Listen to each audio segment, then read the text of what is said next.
We are back.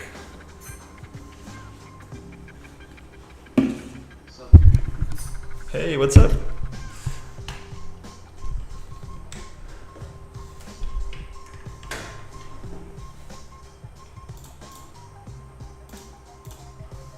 Okay, just setting everything up.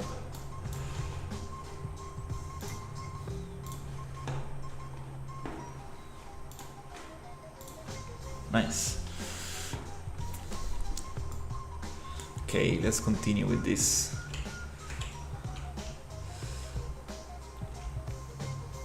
Okay, so today I want to focus a little bit more on the layout aspect.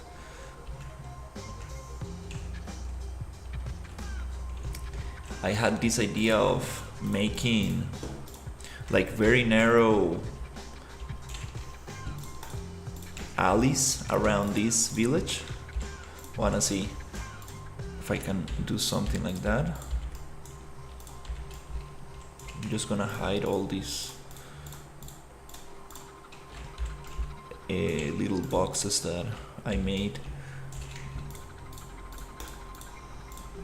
So to start, I'm going to make I'm gonna make the floor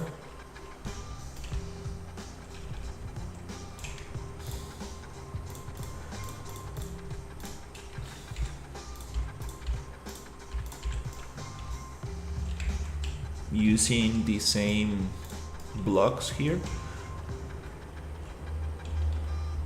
and I'm gonna push these pieces a little bit to the center.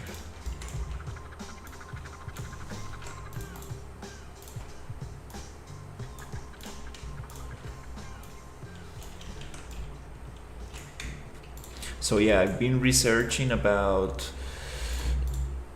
a vertex painting to see what could be the best solution for this project,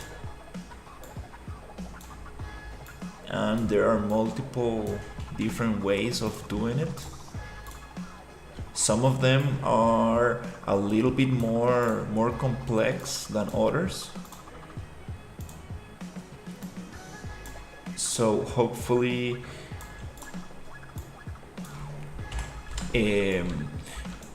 I will be talking to Ryu soon about it, and we will see what the best solution could be. I found a very nice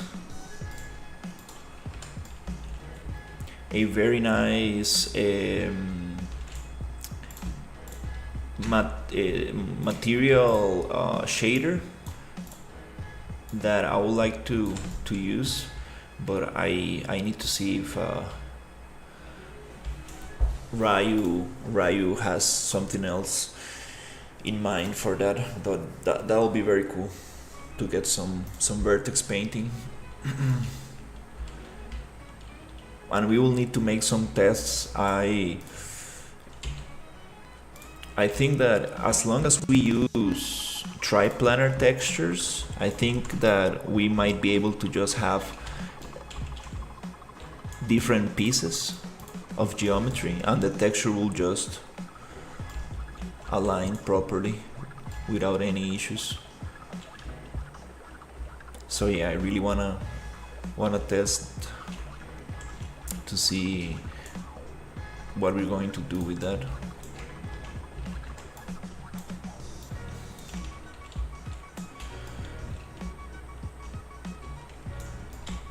Okay, I wanna see if I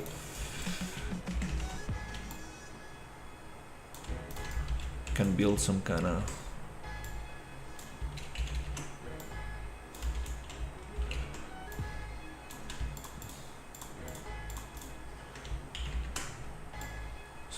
alley like this. Okay, I think this might be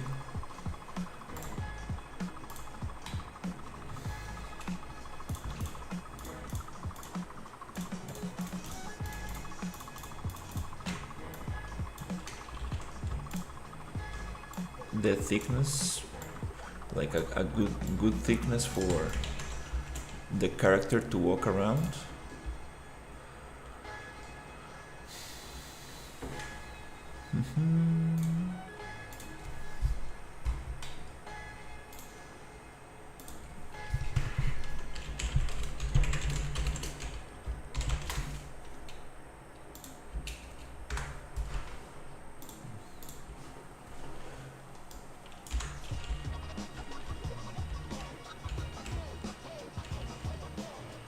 And having buildings right next to it. I want to see how that goes. So I'm gonna get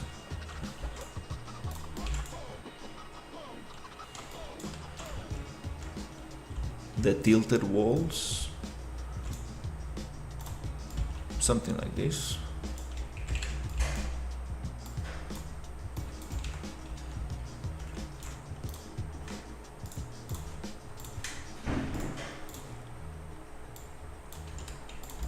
And I want to see how it feels to walk around this.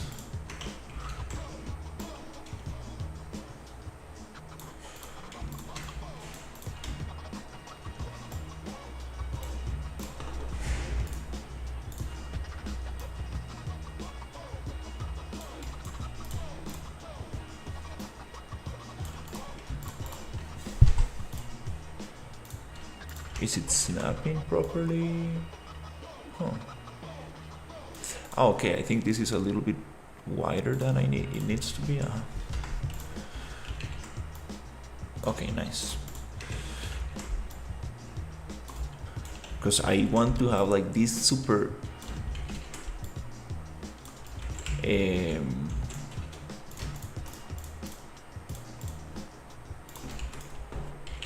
super small alleys.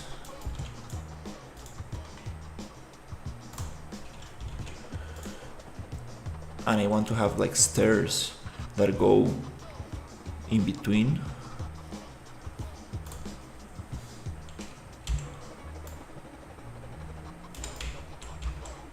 Something like that.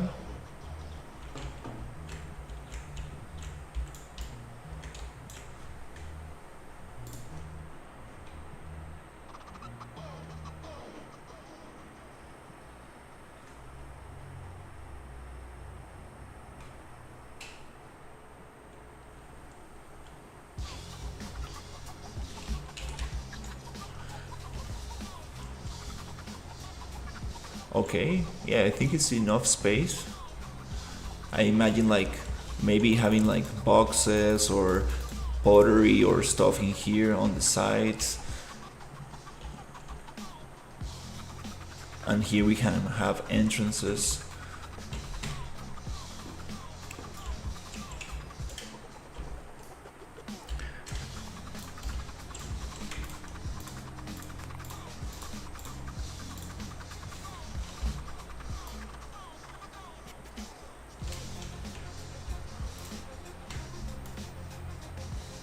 To other buildings and stuff. I think, yeah, I don't really, I think I won't use this anymore. Just gonna delete it.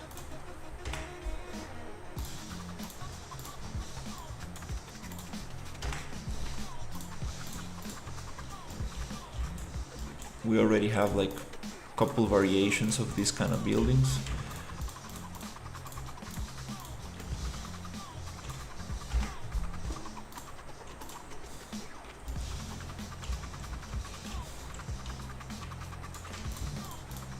Can just modify the ones I have.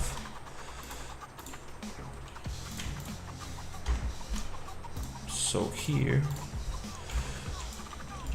okay, let's say we want like maybe something that goes on this direction.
This probably needs to go a little bit more like to that side.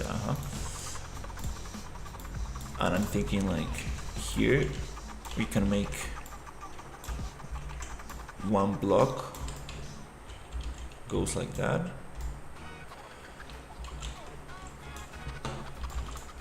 Also, I don't want this to be super structured.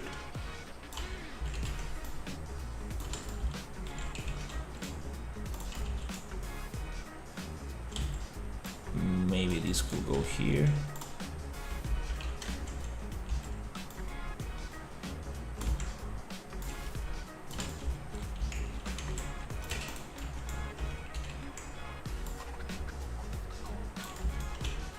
And not all the alleys, I don't want all the alleys to be the same thickness.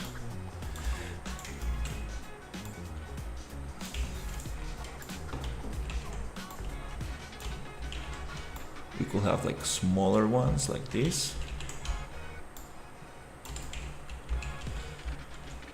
Okay.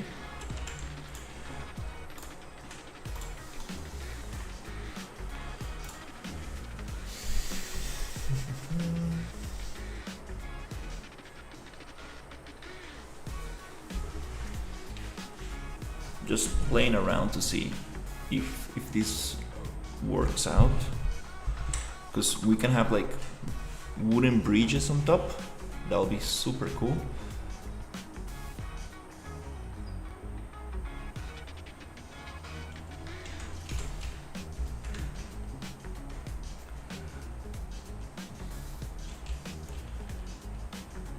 I like this super narrow.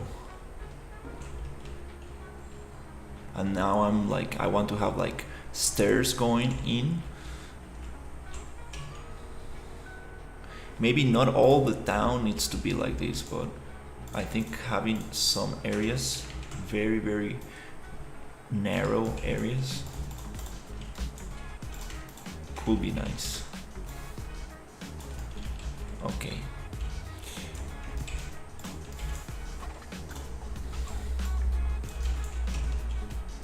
Let's see.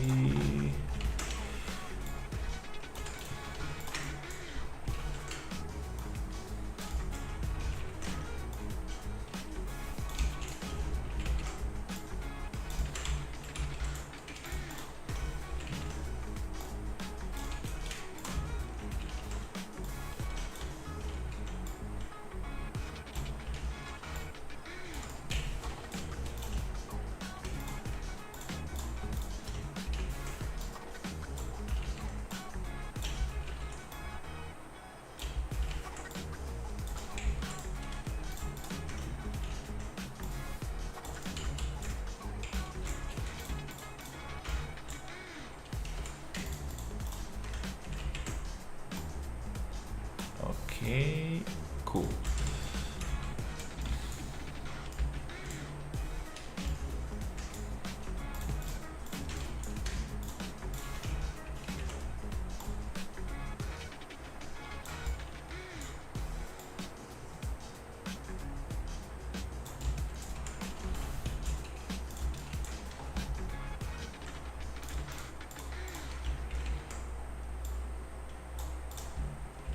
And not all of it needs to be tilted.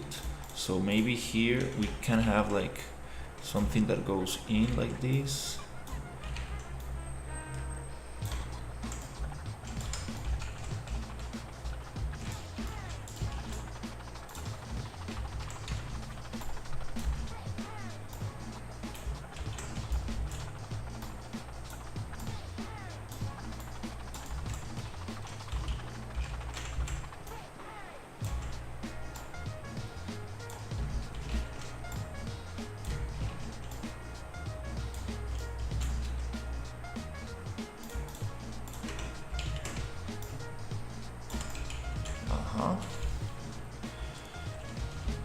And I want to close this one here.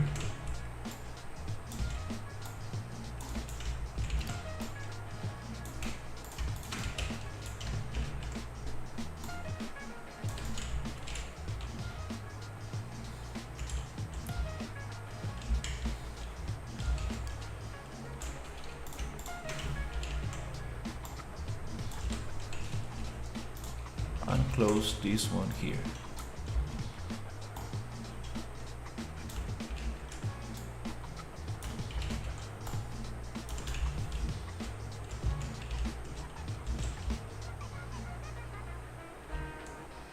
It does look a little bit structured, I will say.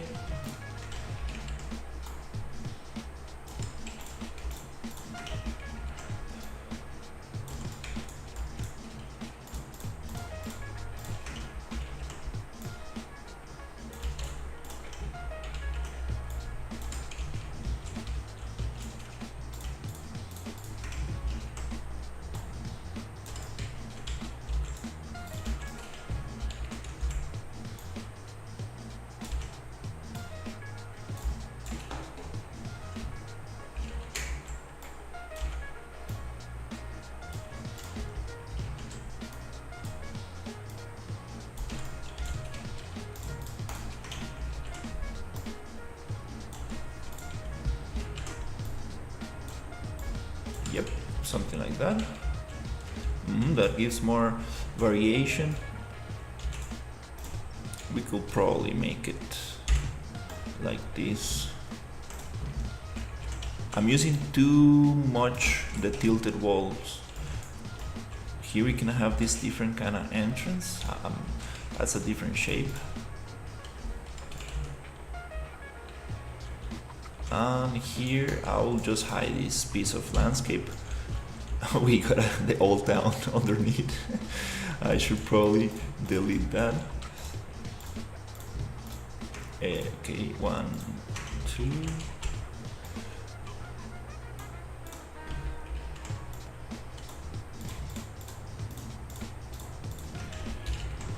I kind of want to like show this idea to Ryu to see if he likes this.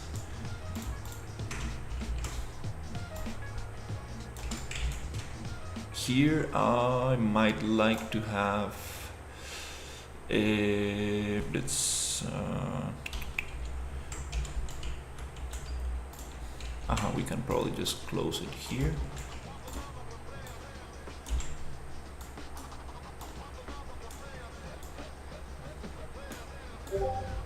Is it like this?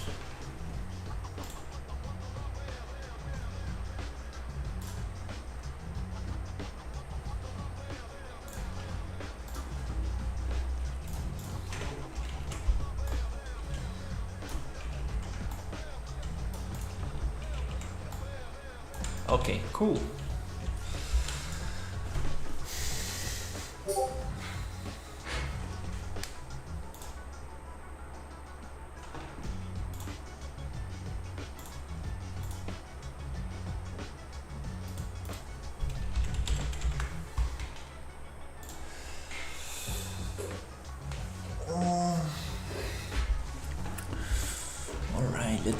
Let's see. We also need a kind of like some kind of like church or temple or some kind of like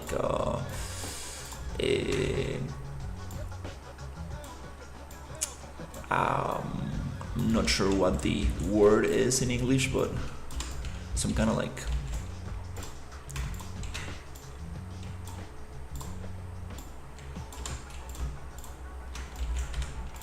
area for this town that people go to.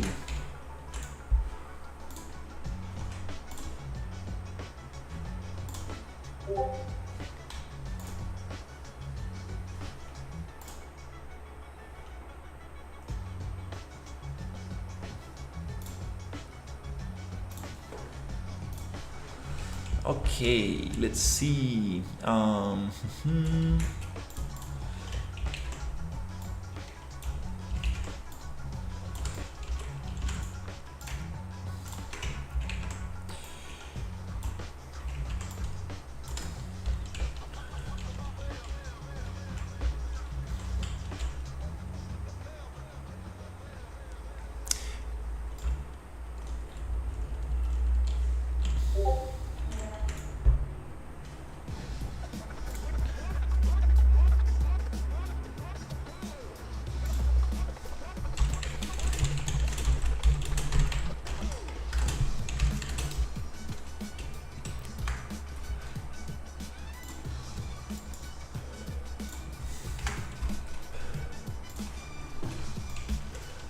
Okay.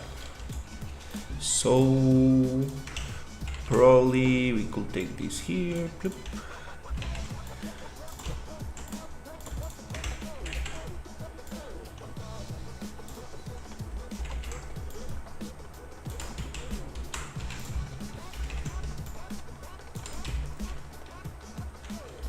And let's break it a little bit even more. Let's kind of like cut it here, cut it maybe here. That's maybe too small of a building.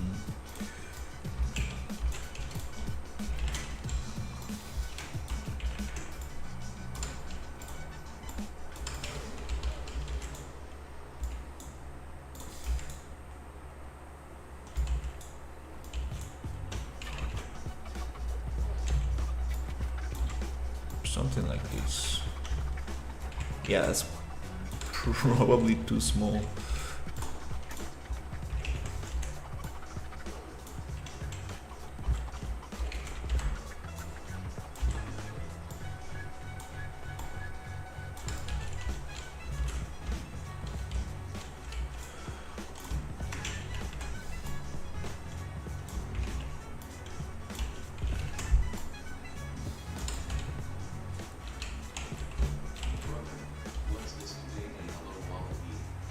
Hey, how's it going? Today I'm focusing on the layout a little bit. Now that we have some cool buildings, I think that it's time to actually start thinking how are we going to use them and how are they going to be placed. I have this very cool idea for a kind of like, I'm not sure what part of the world is this, but like imagine like very crowded kind of like narrow alleys with buildings just on top of each other. Not sure what area specifically I'm thinking of, but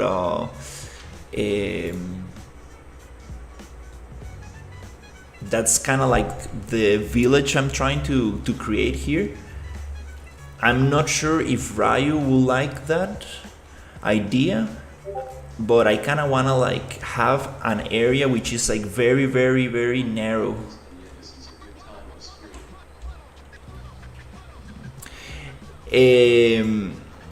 Yeah, I'm really trying to stream a little bit more these days. I took a couple of days off because I needed to move from. I was staying on my parents' apartment, and now I moved to my own apartment. I've been moving a lot, so it took me some time to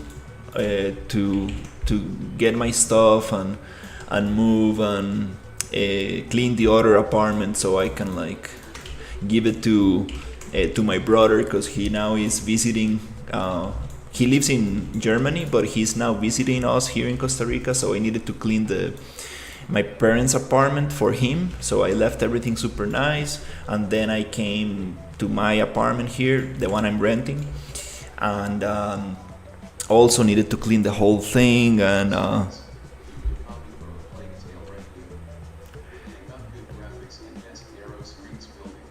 oh, that's a good reference. Hey, nice. Hello, audio. How is it going? Also, I was using my brother's car, so I needed to clean the car, vacuum the whole thing, and I was exhausted yesterday. And I also cleaned my PC, dusted off, separated the CPU cooler from the GPU. Got the power supply totally out from the PC case. It looks like some crazy lab experiment or something, but now everything's separated. Like the GPU is totally isolated, the liquid cooler from the CPU is totally apart, and the power supply is totally far away from everything because I have a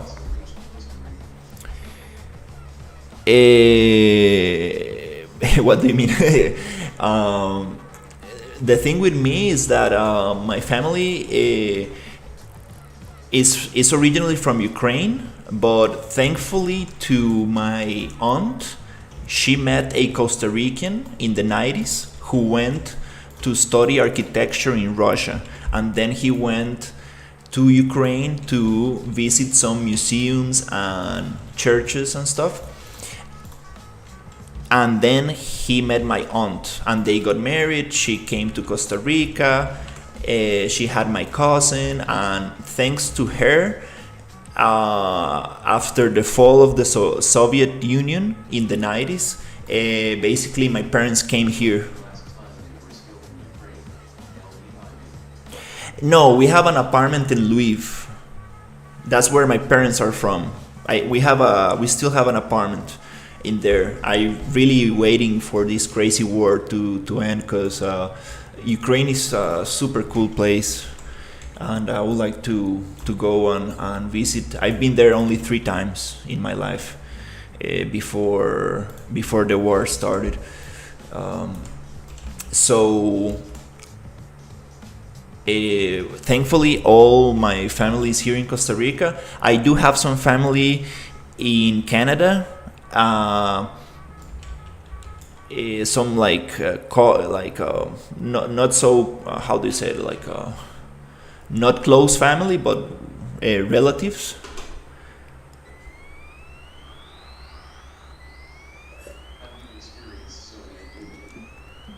No, and I'm grateful not to experience, not to have.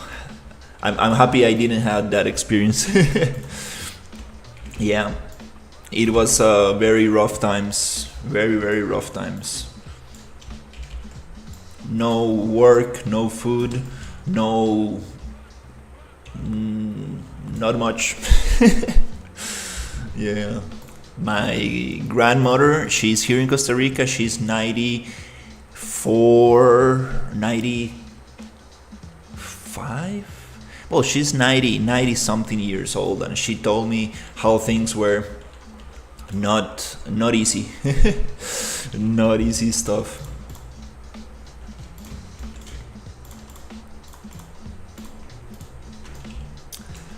But yeah, let's see how it goes. I'm really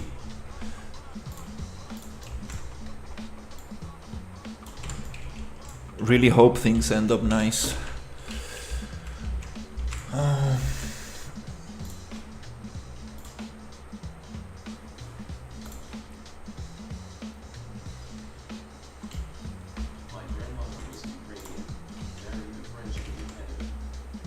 Nice.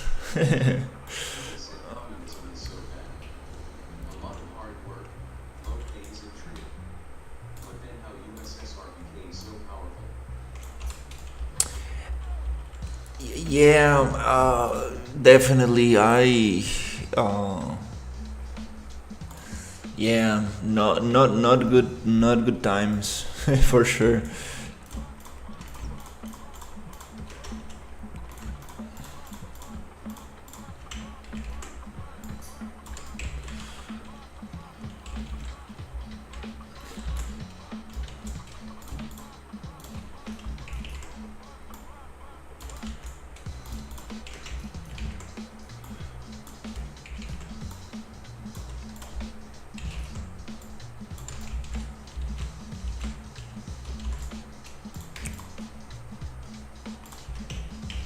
Let's see.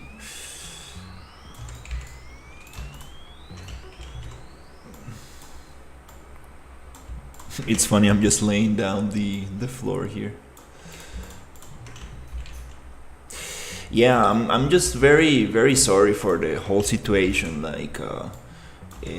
Not only for Ukraine but for Russia as well. Um,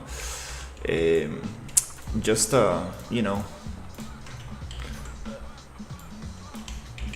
it's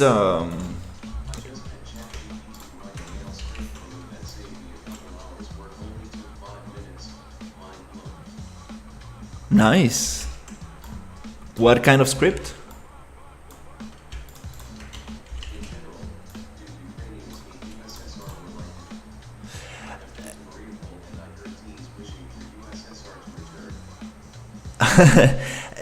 I don't know, like, I'm not really sure people like it. Maybe very old people get nostalgic about it.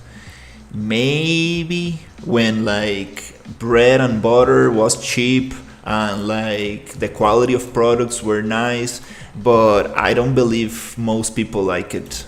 It was, you know, you didn't have much rights back then. You know, like you were told where to study, what to study, where to work, and basically your life was like laid out for you, and you had no other option. Like, yeah, I'm not sure if that's very nice.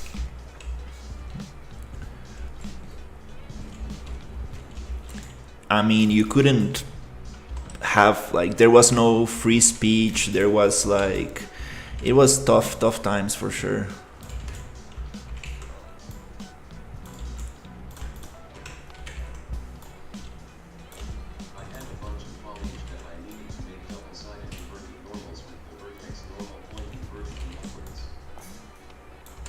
Nice, that's so nice.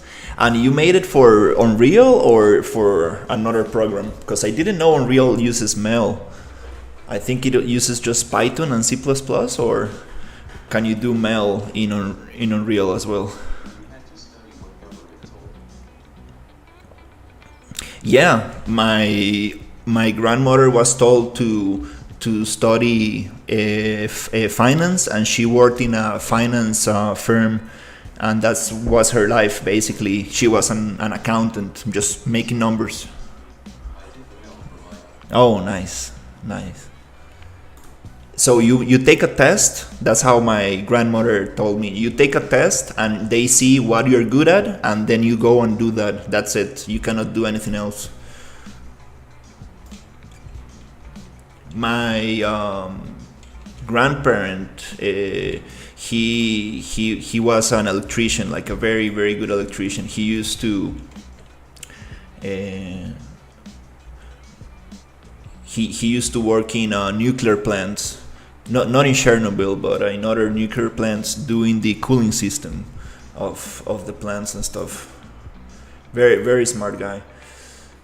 Um, but yeah, that's how it was.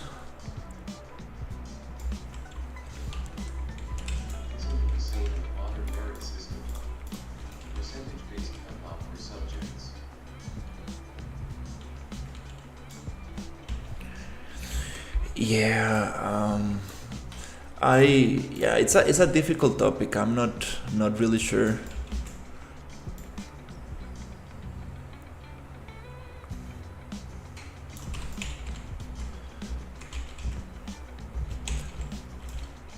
what what's the best thing, but just being able to choose what you want to do, I think is very nice.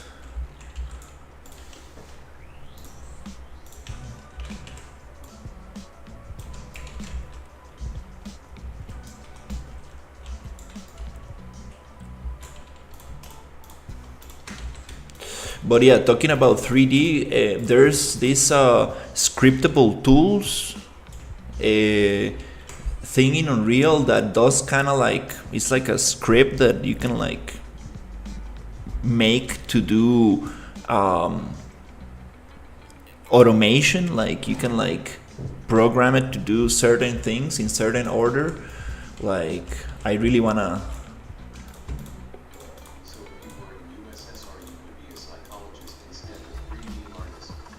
I don't even know what I'll be, psychologist.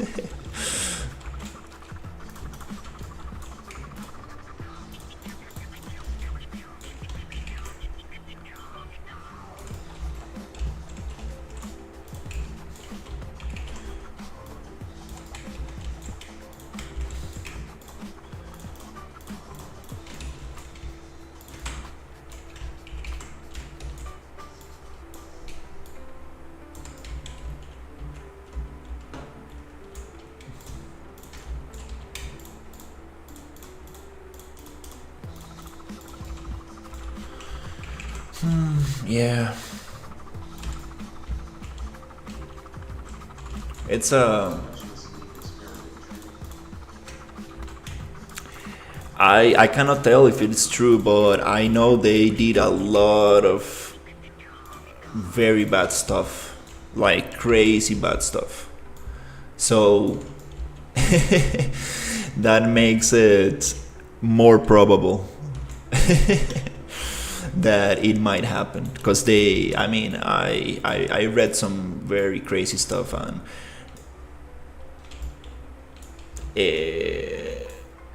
That plus the stories that my dad and my grandparent told me, like it really kind of like makes it more possible.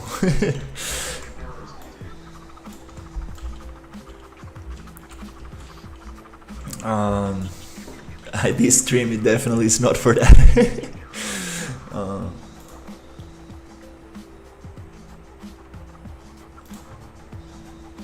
but yeah, like for example, the gulags, basically the concentration camps they had like in Siberia for people who protest or like simple prisoners, like the things that they did in there and the whole Stalin era and stuff. That was some very crazy stuff.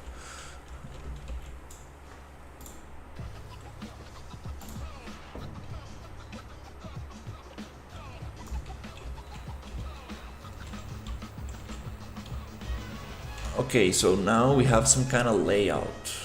Let's see.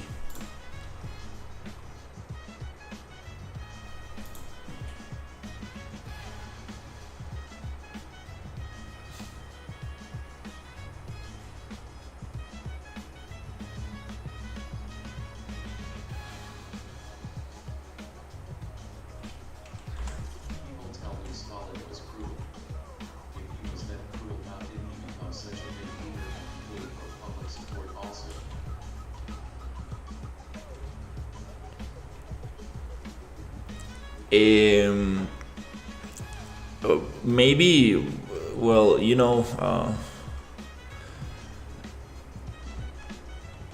he, just like other dictators, like they are more like feared than anything else.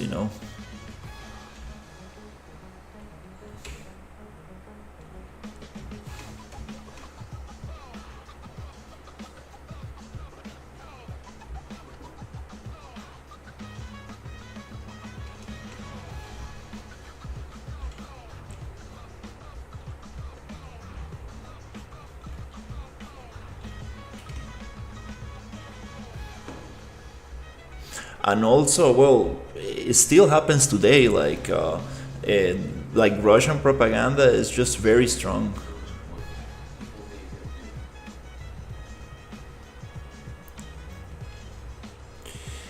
Eh, it is just like the propaganda, like still it is still very big. Like people just believe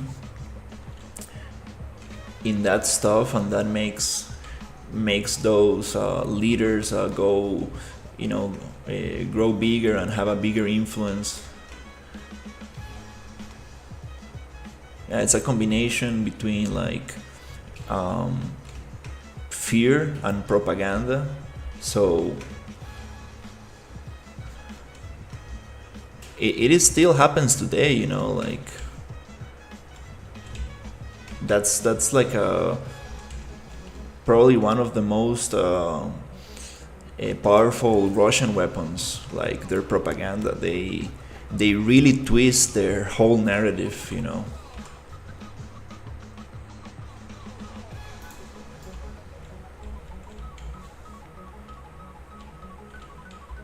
And also they keep people like very poor, so now they can take advantage of them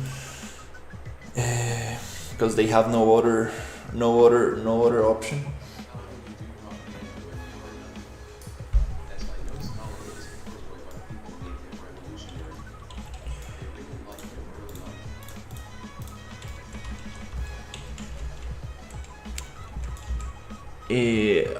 I think he just climbed up in ranks like any other of these uh, dictators. He just climbed up little by little until he got into the higher ranks.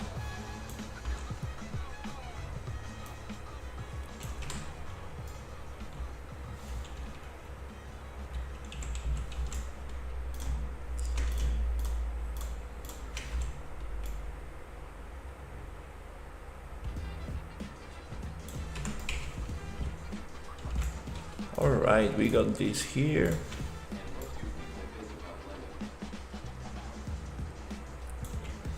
Yeah, definitely. Definitely, at least in Ukraine, people don't like them.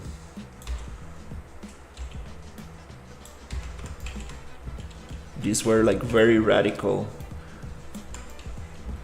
leaders who made a lot of stuff, a lot of bad stuff.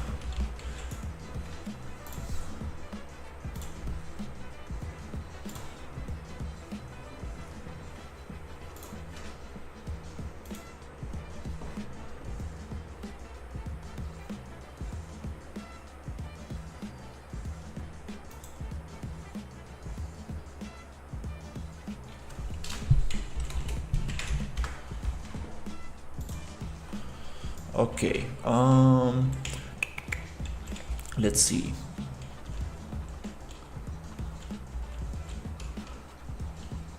Okay, how can I create some verticality here? Let's see. What can I add? Tum, tum, tum.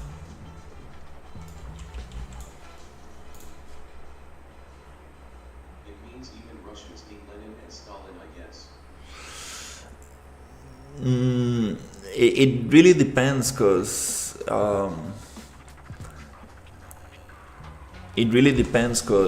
like I said, like the propaganda is very strong.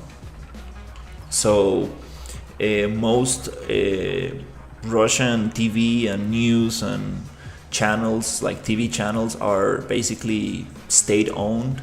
So there's still people who kind of like, you know, have these imperialistic thoughts and still think that, you know, they want to go back to the Soviet Union and like conquer all the land that was part of the Soviet Union. And well, if you think about it, like, why is Russia the biggest country in the world, right? I always had that question, right? But when you start like learning history and stuff, like, and you see Russian history, they attack their neighbors every 8 years. If you see, like, they always keep attacking their neighbors. That's why they expand so much.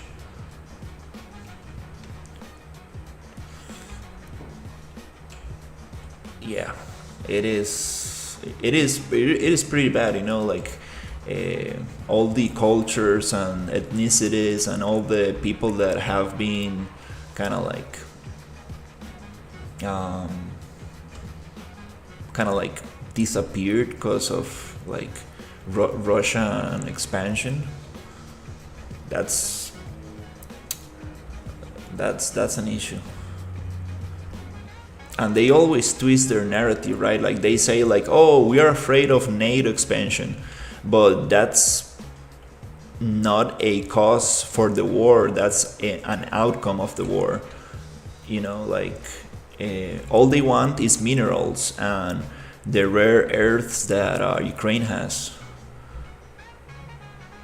You know, so if they get Ukraine, they're just gonna expand and try to get Poland and try to get all the other land that they can. So it is tough.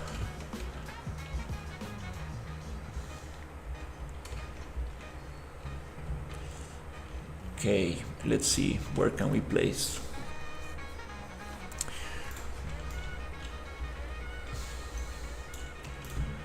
And it's kind of sad that, you know, people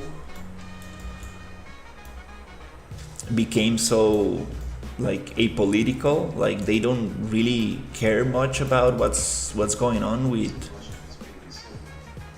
The vast east of Russia was undiscovered. Even Mongols didn't know that east due to bad weather. Russians just went east, but even today we don't live here. That's also true.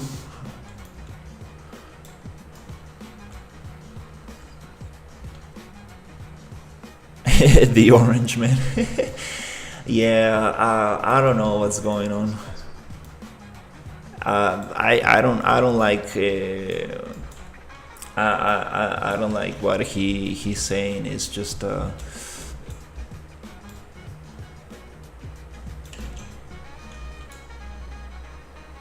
like,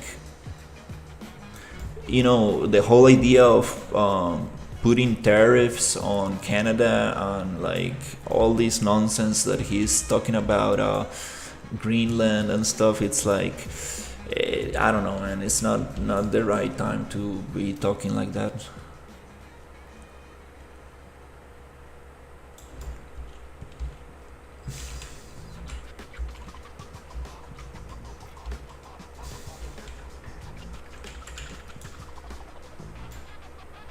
East Russia still is a mystery. I want to visit there, but it's too empty and terrifying. Yeah, that's true. Like half of Russia is just pure ice. Like it is cold and like it is deadly. Like there are bears and like, I mean, it's that's why people don't live in there because it is super hard. It is like, you know, I just got laid off and he wants to tank the Canadian economy. oof, yeah, Canada. I mean, Canada is like the closest U.S. ally. I don't understand what he's trying to do. Like, that's just very messed up.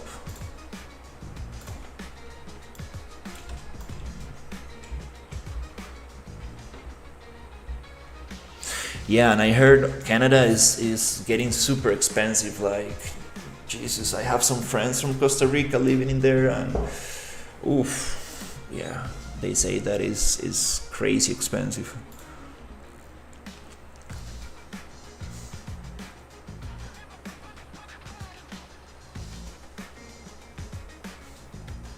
Our borders do stink. They need tightening up for sure.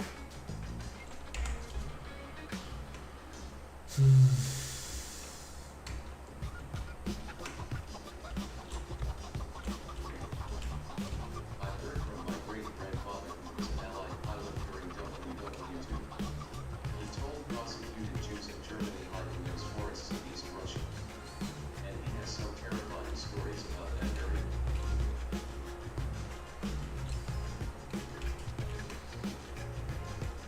Yeah, I don't even know what's in there. I just know it's very cold, very very cold, and there are wolves and bears and you. I mean, like if you're not prepared enough, you won't definitely make it too far.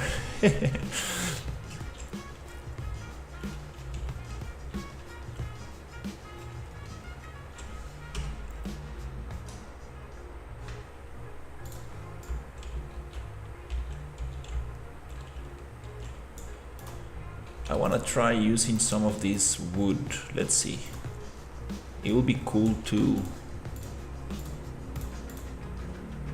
I think I have some of them here to make like a bridge or something.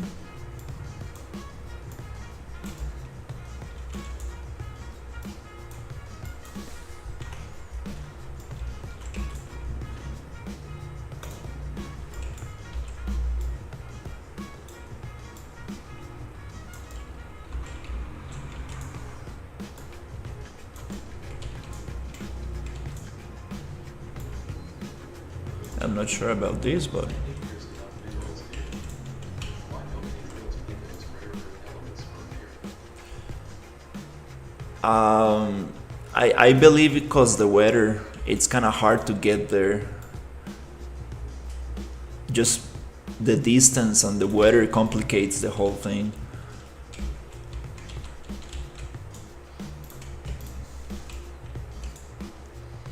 Yeah, I sincerely don't know what's going to happen with Russia, because their economy is just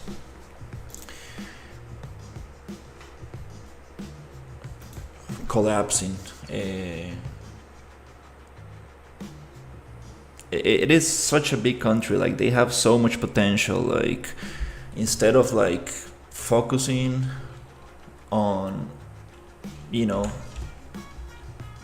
being a great country, they just decide on, like, conquering their neighbors. It's crazy. This is kind of cool. I like this bridge here.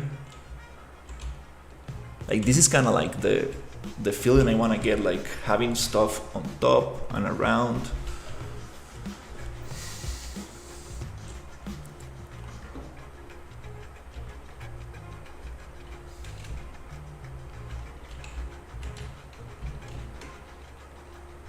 I really want to sell this idea to Ryu.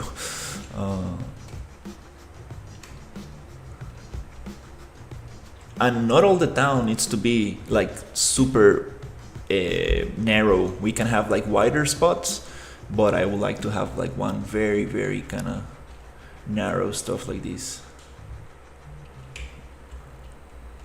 I think only Putin was crazy about war. Most Russians are chill. They never wanted the invasion.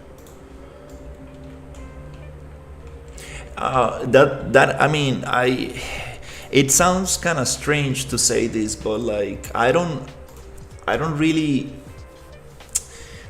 I don't really blame it on Putin. Like, when you have so much power and money, like, it's easy to go crazy. Like, he just, totally lost it.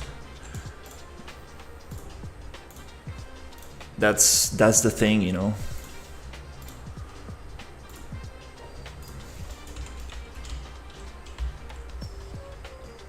He just lives in his own world, and he's surrounded with people who tell him that that's okay, because they're afraid of, contradicting him.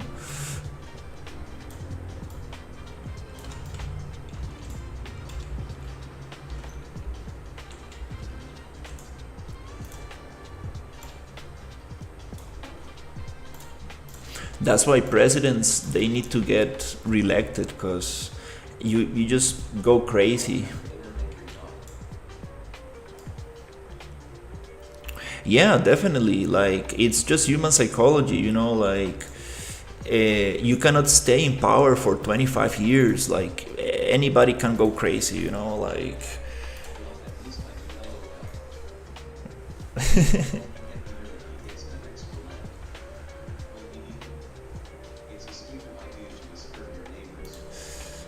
He has this idea of bringing back the Soviet Union. He wants to conquer all the land that was part of the Soviet Union.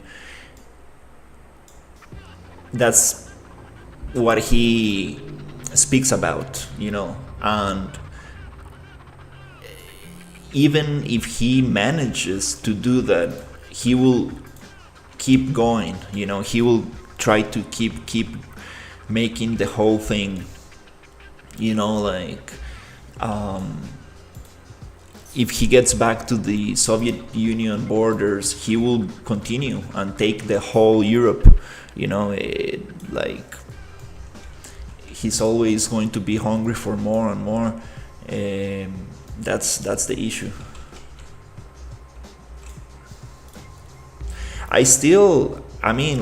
I'm very proud of Ukrainians. Like, I still don't understand like how come like they're fighting the biggest country in the world for 3 years and still they're not able to take over Ukraine. Like it's crazy, you know, that's crazy.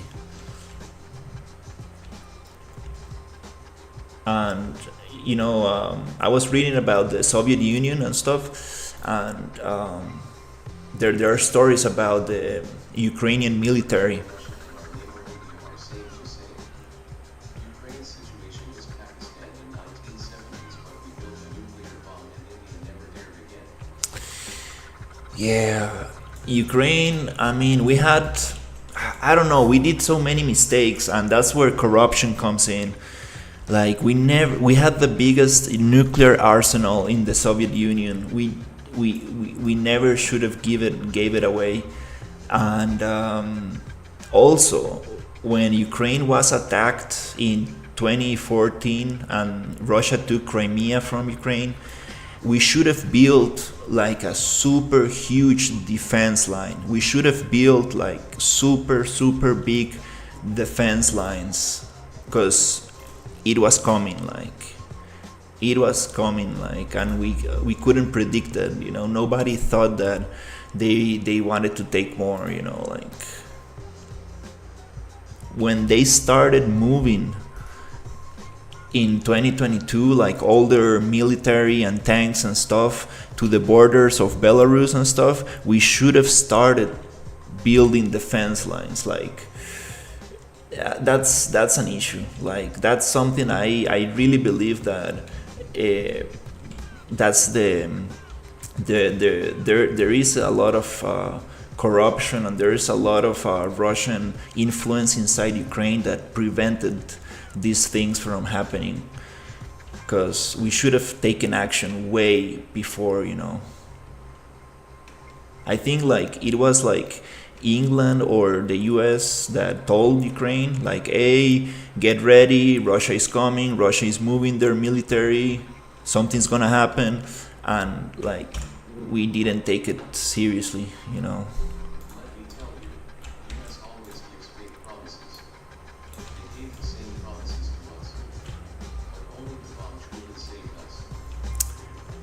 Yeah, I mean, I'm grateful for the US. Like, I mean, whatever they can provide is good, you know. I understand how difficult it is to send military aid and stuff. You need to get like 1,000 people to agree, and you need to basically use,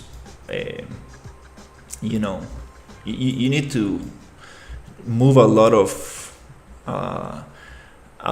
of heavy rocks to actually get things through, you know. And I'm grateful for the US to help Ukraine, but yeah, I'm, you know, the more I research the war and I learn and understand the thing, we should have taken action way before, you know. Since 2014 we should have taken action. If we had like built great defense lines, the whole Donbass area and like, you know, all the areas that Russia have taken, we could have like defended those way better.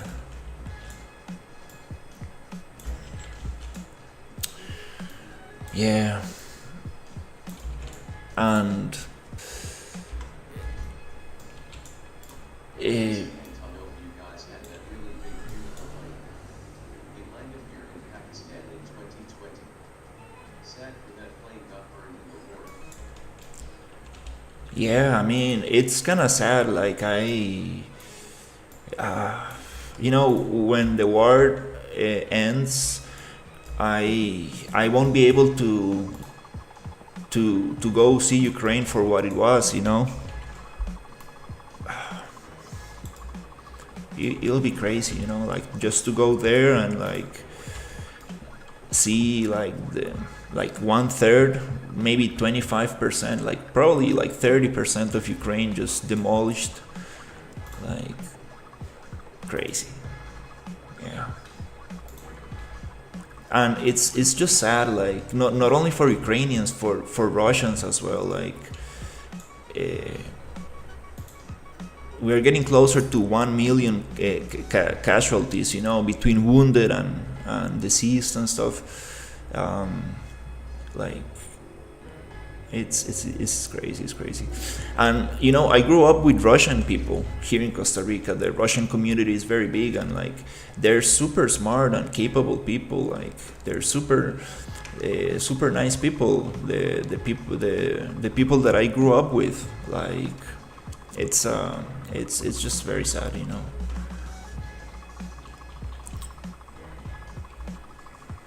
Pretty crazy.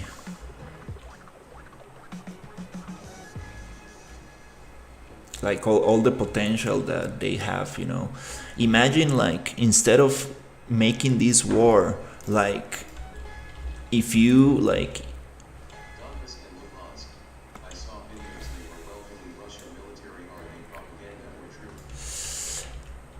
that's the problem. Like one of the strategies with Russia is that they send a lot of native Russians to these areas, and then they say, yes, we have a lot of Russians living there now that they want to a referendum and they want to become part of Russia. The same thing happened in Kaliningrad. They got rid of the native Germans and they set Russians in there. And then they said, hey, who wants to take Kaliningrad? Does Lithuania wants to take Kaliningrad, or does anybody else wants to take Kaliningrad? And they said, I think Poland also, it was offered to take Kaliningrad, and they said, no, we don't want Kaliningrad because it's full of native Russians, and then if we take that land in the future, Russia is going to have influence over that land, and that's how they move around.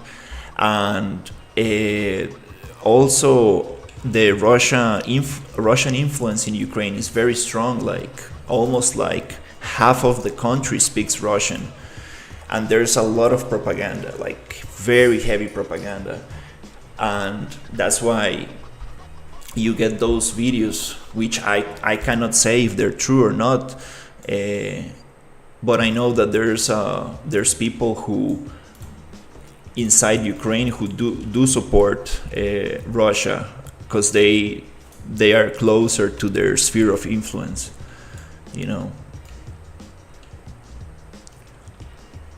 It is very messed up.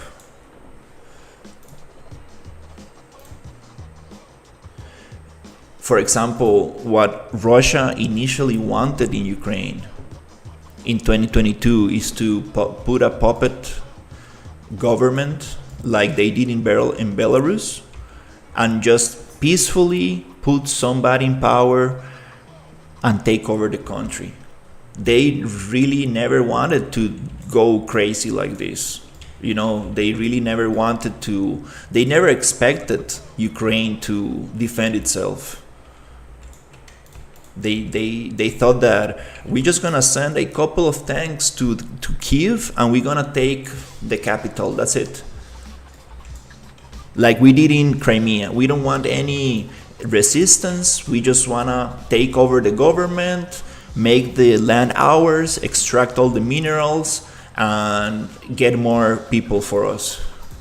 That's it. Like they thought it was going to be super easy and quick, but Ukrainians, like they didn't like it. And I was reading about the Soviet Union army, and the craziest fighters, like the craziest soldiers, were Ukrainian. They were like just very stubborn kind of like soldiers. And then you have the old stories about the Cossacks from 1400s, 1500s who fought the Mongols and stuff. So we have like that, like warrior blood, and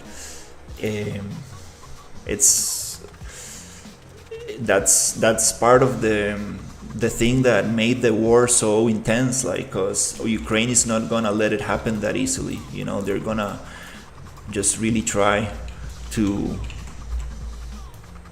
to fight it, you know.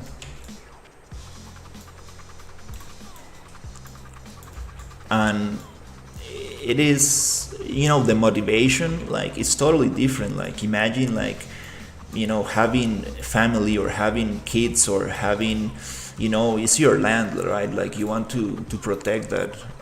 Instead, Russians are just fighting for a paycheck that might not even be delivered to them. So the motivation is just way different. I still don't know how they still have motivation, you know, after so long, to keep fighting. But you know, that's what's going on.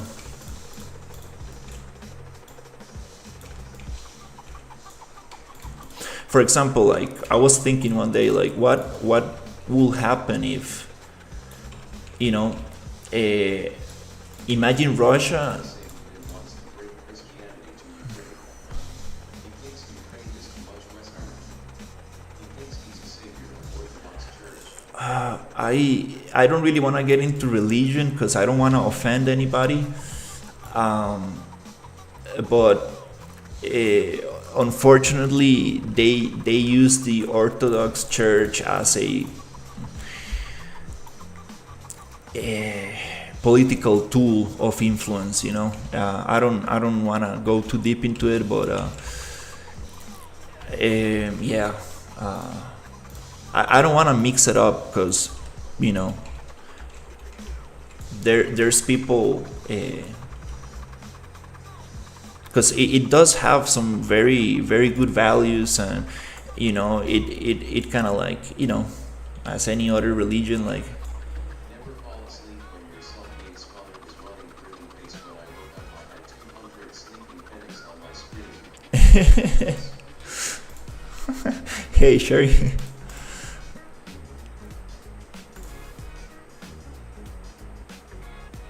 Yeah, one day I was thinking, like, imagine like Putin using his all the money that he spent on this war, creating programming universities. Like imagine like educating as many people as possible in programming in Russia, because they have like great programmers there. Imagine like using that to create, like, you know, to educate people. They will be able to just do so much. The value that will bring to their country and stuff, like it's insane. Like, you know, they could have done so much better with that money.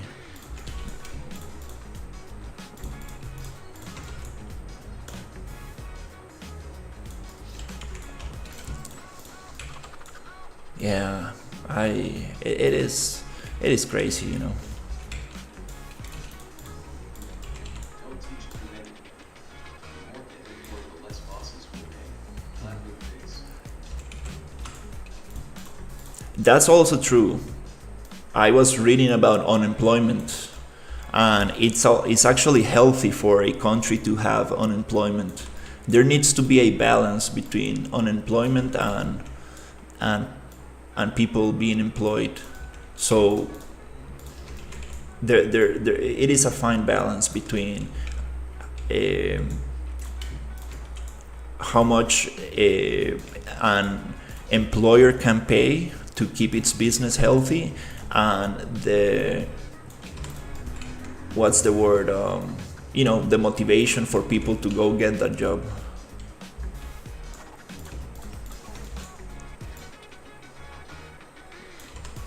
Who might harm unemployed right now? Oh yeah. Yeah, for me it's a very strange situation. Like I've never had like a real job in my life. I always get small contracts for a couple of months, so I've never experienced what a, you know, stable job feels like. It's kind of strange. I've been like I got used to it. Like my dad, like he's his own boss, so I kind of like I really want to have my own business one day, and so nobody can fire me. Basically. Yeah, that was the only good thing about the Soviet Union for sure. You work there until you die, and that's it.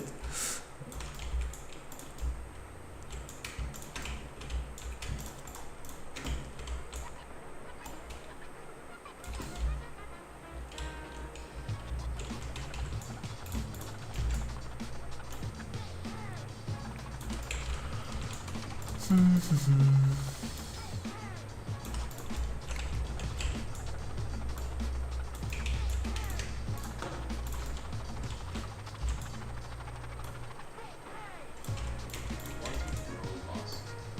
Don't forget to scold you every time you come to work too late. Flat in the face. Yeah. Yeah. I don't know how my dad does it. Like he's just a machine. Like he has this fashion jewelry store in downtown San Jose, here in the capital of Costa Rica, and he just wakes up every day in the morning, goes to work. He never gets sick. I don't remember the last time I saw my dad with a cold or something. That's crazy. Um, and Never understand how Stalin got so much power. His rise to power needs to be studied. there, From the Imperium to world's most powerful dictator. Putin was also poor. He came from a very, very bad neighborhood in Russia, and I believe that if you see, Saying to himself by his speed, I need to protect my jewelry. basically, he doesn't sell jewelry, but fashion jewelry, meaning that it's just fake jewelry made out of plastic, Chinese stuff that just look very nice. Uh, so he's able to sell it in bulk and stuff for other people to resell. Um, it is a little bit kind of like not so nice for the environment, but definitely makes people feel better about themselves, and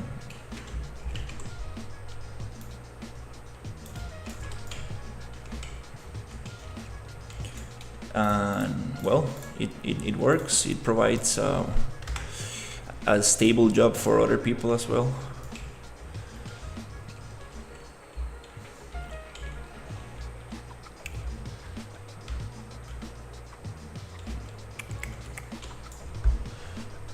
Oof, okay, it's 1:31. It's getting super hot in here. And the computer is doing well. Nice. That little trick I made. It's called cosmetic jewelry here.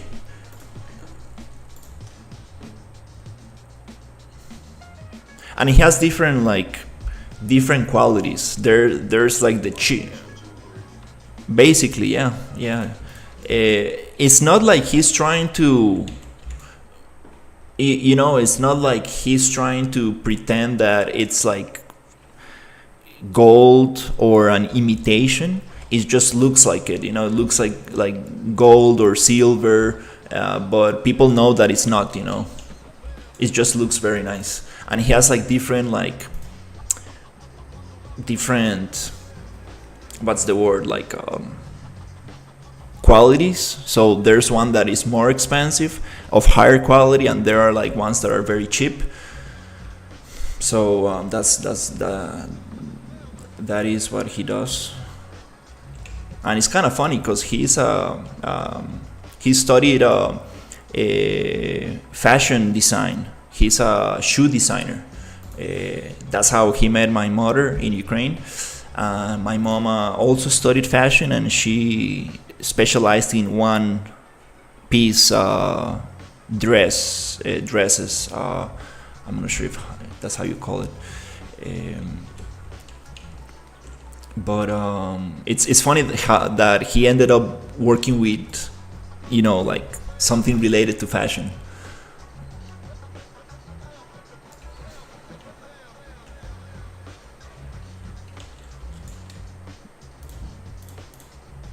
But yeah, that's the thing. I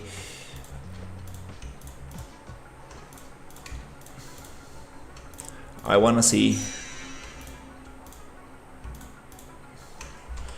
I I really wanna try. Not even joking, Colin's father was also a shoe designer.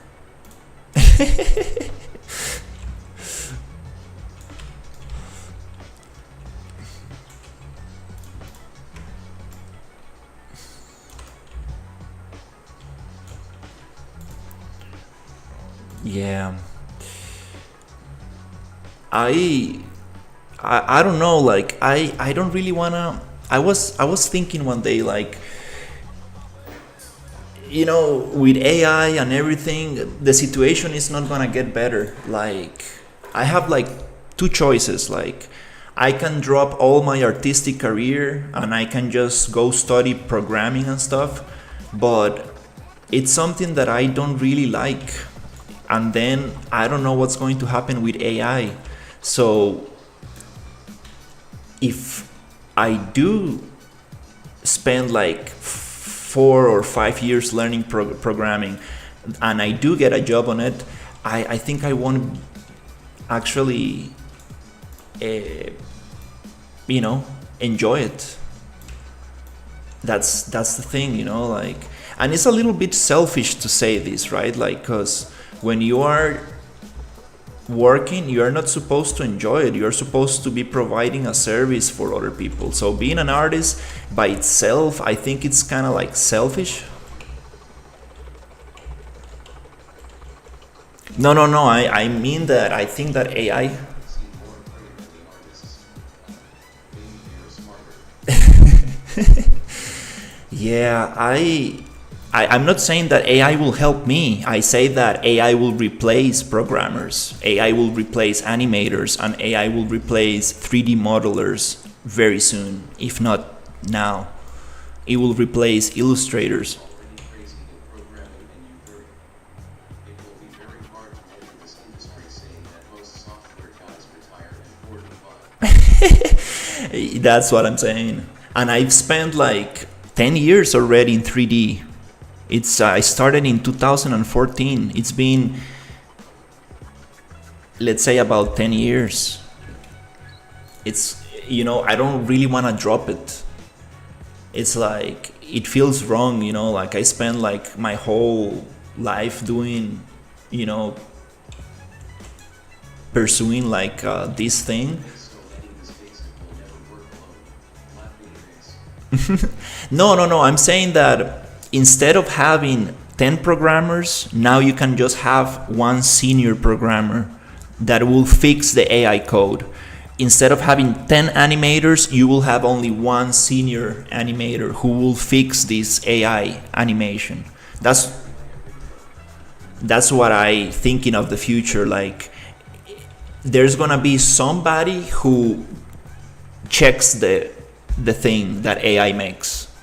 There's gonna be somebody who is gonna be at the end of the pipeline, and he's like, okay, Production from the 80s to the early 2000s when samples/sound libraries, etc. were used to become more entrepreneurial.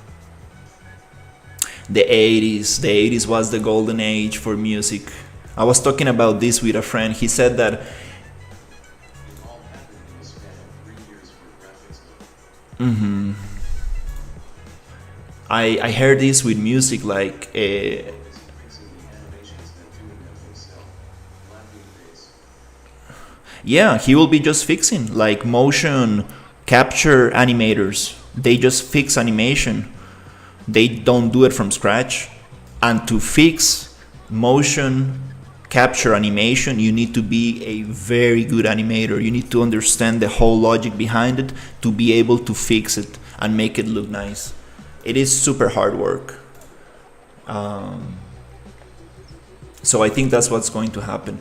And again, like, games are super saturated now. Like, thinking that, you know, you're gonna make a game and live from that, also it's like, oh man, I don't know. I think I might just go and sell eggs, like chicken eggs. Replace motion capturing with AI. Happy face. Oh yes, you can. It's coming up. I will send you a video that I saw today, Sherry. It's crazy what they're doing. It is absolutely crazy.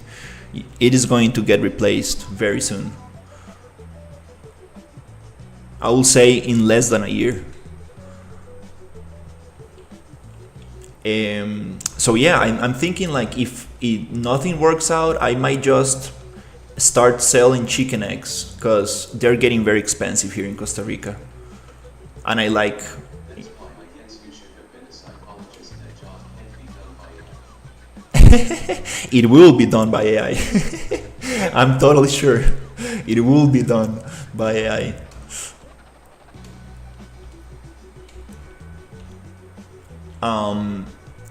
Chicken eggs are getting super expensive here in Costa Rica. I think that I might just have chickens, retire in a farm, and just sell chicken eggs. I think I might be able to do a very nice living from that. Plus, I had a chicken, a hen, I think it's called, once, and it was super nice. I really like it. Not so much the cleaning aspect of it, but it is very cool to work with animals.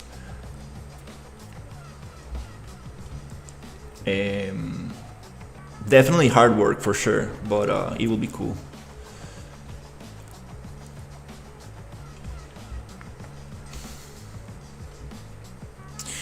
Yeah, I mean, like, before growing eggs, you know, chicken eggs, I really want to try creating digital products. I don't really want to sell courses. Wants 200 miles being in his mind right now. Laughing face. I would like to try that game. I heard some good stuff about it. Yeah, I would really like to sell digital products. Imagine having a library of assets, like the Cinti asset store, but in another style, like modular environments, selling modular environments.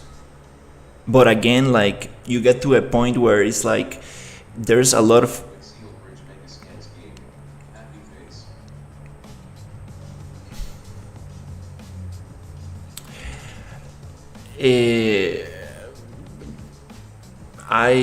why is this floating here? This is not supposed to be floating. That's some strange stuff that is happening during game time. I'm getting objects moved during the game time. That's super strange. I'm not sure why that happens.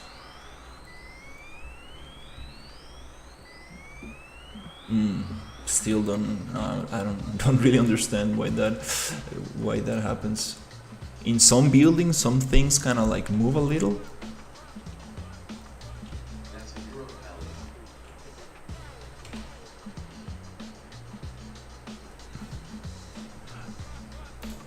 Valley. Wait, we are changing too much topics. Like, what do you mean by Euro palette?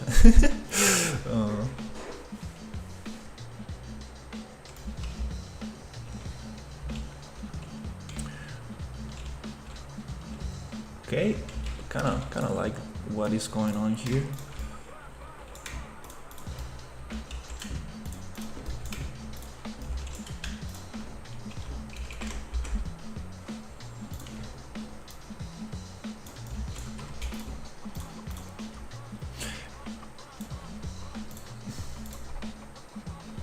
The only issue I see with selling assets is that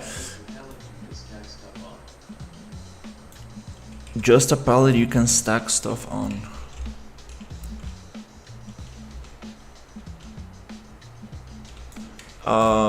Not sure what you mean.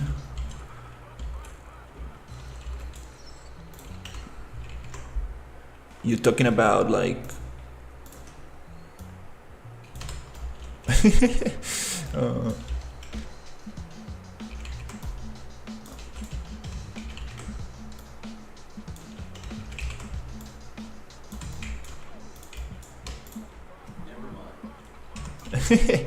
sorry.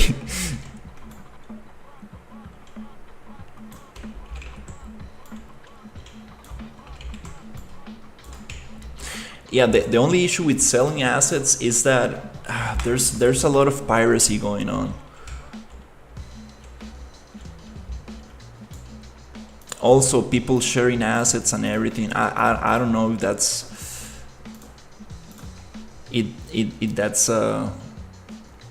that's gonna work.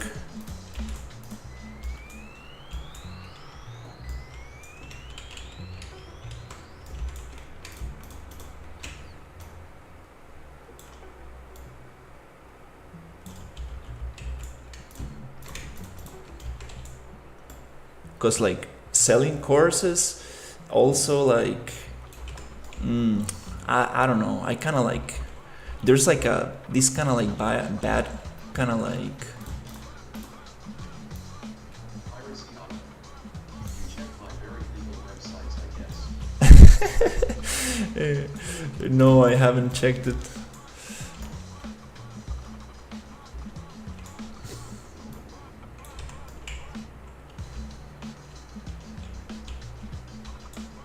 Don't get me started on that. Making original ideas and selling them.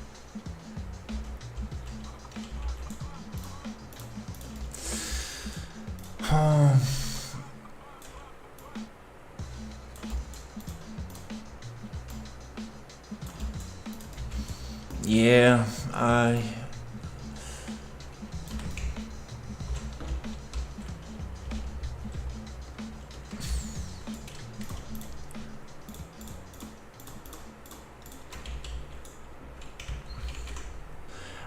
I do want to try the asset approach. I would really like to at least try it.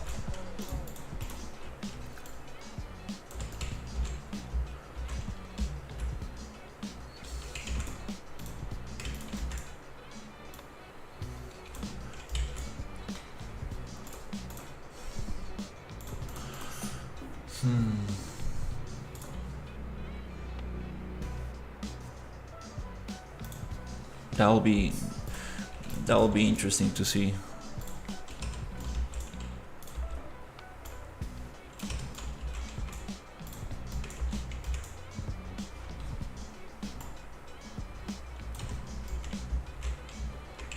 Oh, what's going on here? Oh, that's not what I need. I need this other one here.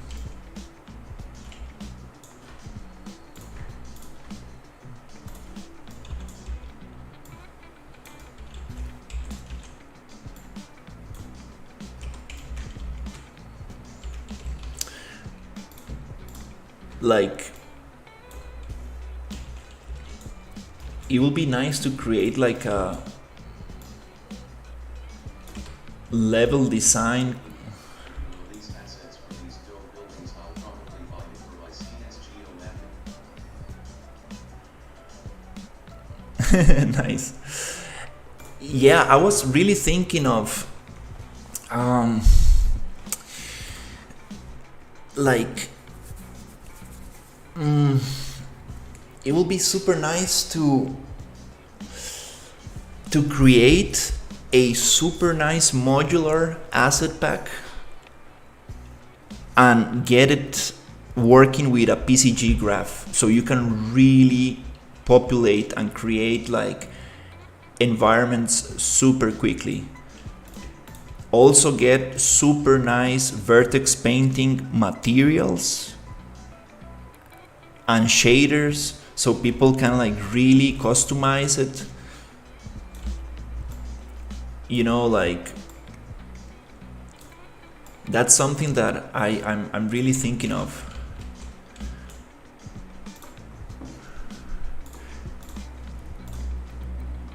It's gonna require a lot of work, a lot of work,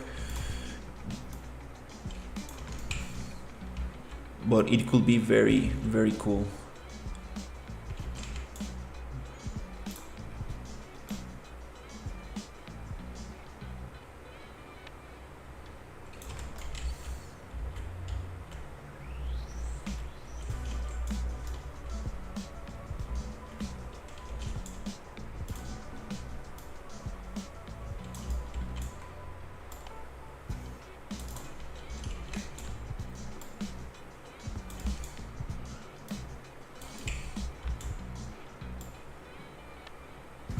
Just thinking so much.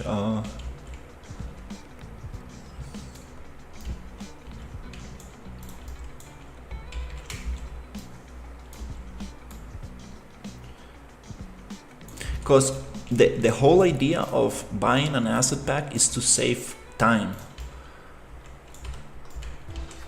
Like, Have you heard of psychedelics? It's very common in Mexico. I'm sure you have heard that they live on same continent. oh yeah, definitely, definitely. Yeah, Costa Rica. Uh, Costa Rica.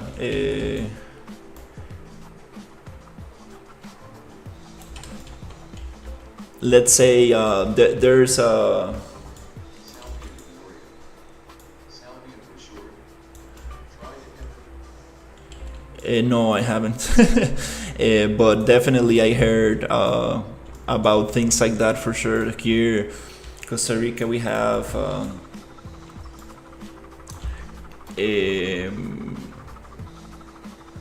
different festivals. Buying asset packs just like every other product is laziness. Laughing face. I mean, not really. Like, I mean, time is everything you have at the end of the day. Time is everything, you know. So, like,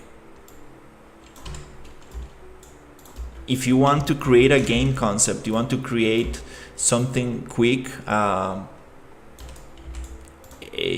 prototype and stuff, there's no need to create everything from scratch. It's way smarter just to get the assets and get things going. So you know what is psychedelics? Yeah, definitely, definitely. I had some friends in school.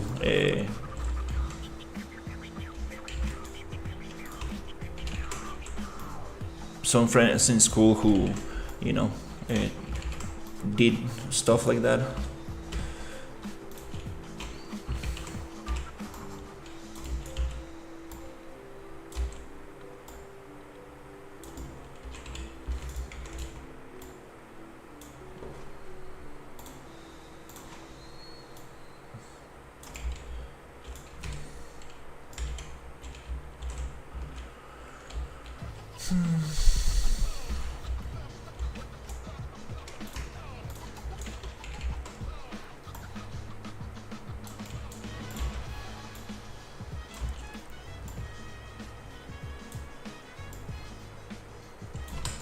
Okay.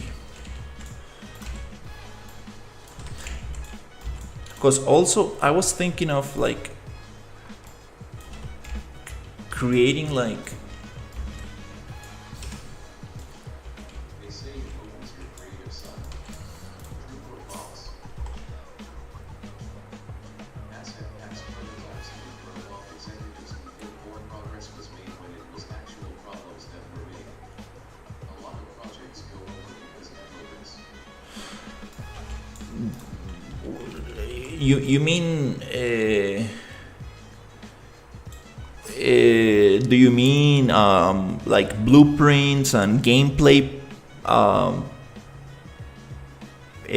asset packs, like logic asset packs, or you mean like more of art asset packs?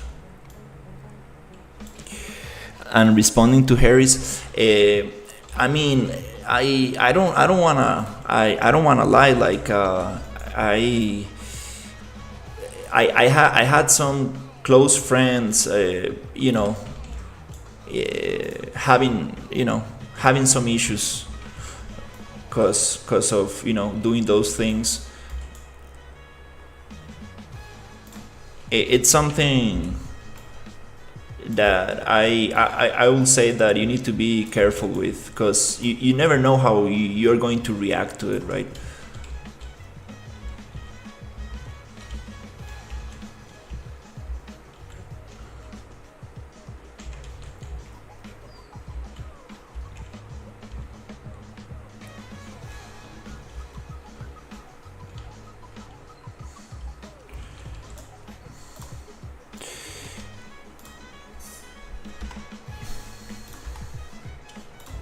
I made 2 prototypes over the past year and had to constantly tell the execs that a lot of work would need to be reworked later, but the investors were happy, so they just listened to the investors more.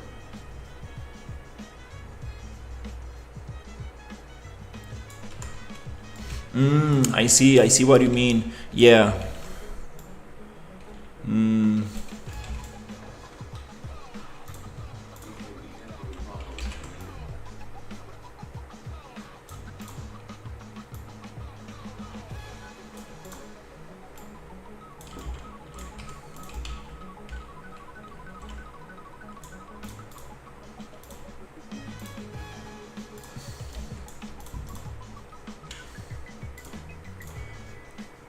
I see what you mean now. Um,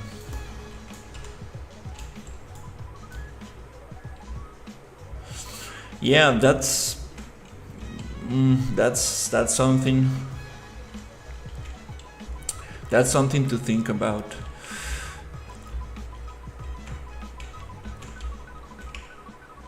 I I know that I want to make environments. I've just heard of the stuff. Okay, I think I'm back. Check, check. Okay. Um, as long as I understand and what has been told to me, like these substances makes you process a lot of feelings and thoughts and stuff that you had inside unprocessed, things that you had putting away, have been putting away, or things that you had just kind of like buried in your consciousness, let's say. So when you take these substances, all these things come out, and that's why people say, oh, I had a bad trip, oh, I cried for hours, I processed all these negative feelings that I had. That's why what some of my friends have told me, right? So it could be a positive thing for sure. But it is like the thing that I think is very dangerous is that you never know how you're going to react to them, because I had some friends who I mean, some relative, how do you call this, I forgot the word in English, but like a friend of a friend, right, who ended up in like in the psychiatric hospital and stuff, because they abuse these substances, right? So it is just like very kind of like flipping a coin. And also these things, like you need to be very knowledgeable of what you're doing, right? Like for example, like I heard people like go to these like spiritual retirements, and they do this with like Unlock a bunch of internal potential, but I think the key is to stop them and go without committing years to processing. That's what I was told as well. One of my one of my best friends from high school, he experimented a lot with these things, and one day he just stopped taking any substances, and he said that once you read the book, you already know what's in there. You don't need to read it again. You already have that perspective of life. You don't need to reopen the book. That's something that he told me something like that. It is something that it could be beneficial, and it could bring like positive things to your life, but also you cannot like abuse of this thing, like anything in life, right? Like if you abuse of anything in life, it just becomes harmful. But with these substances, I believe that people need to be very careful, because it really affects people differently. Like you cannot say that, oh, you're gonna get enlightenment from this, because it doesn't work the same for everybody. I think that that's the biggest kind of like issue with them. But yeah, no, I believe that I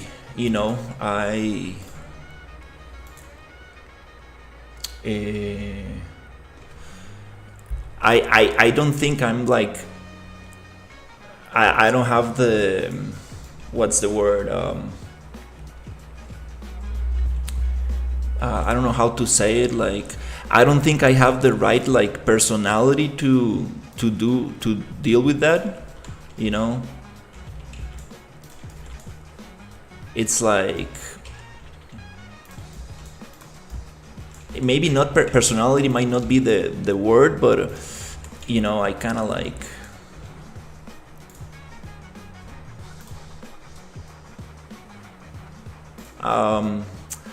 not really sure how to put it in words, but you know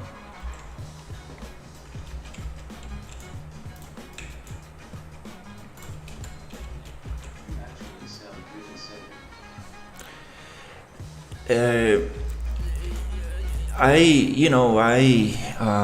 it's kind of hard to say. I had a lot of crazy experiences in my life, and I try to learn from others as well. Um,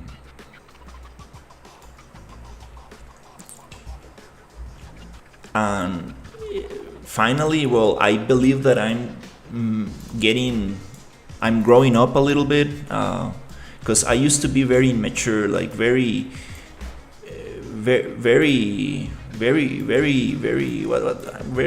very silly, and like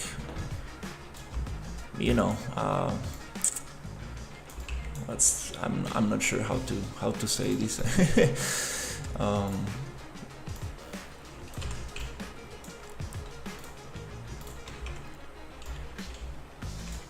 Yeah, I used to be very immature, like just to put it like that. And thankfully, I have an older brother. I saw him today actually. He came to my apartment and picked up his car, because he lives in Germany, and when he's in Germany, he lets me use his car. So he's just very centered. My brother is like super smart, like just very very smart, and Did your friends who tried psychedelic change? People change entire personalities. Is it true? And what did they see? yes, they change.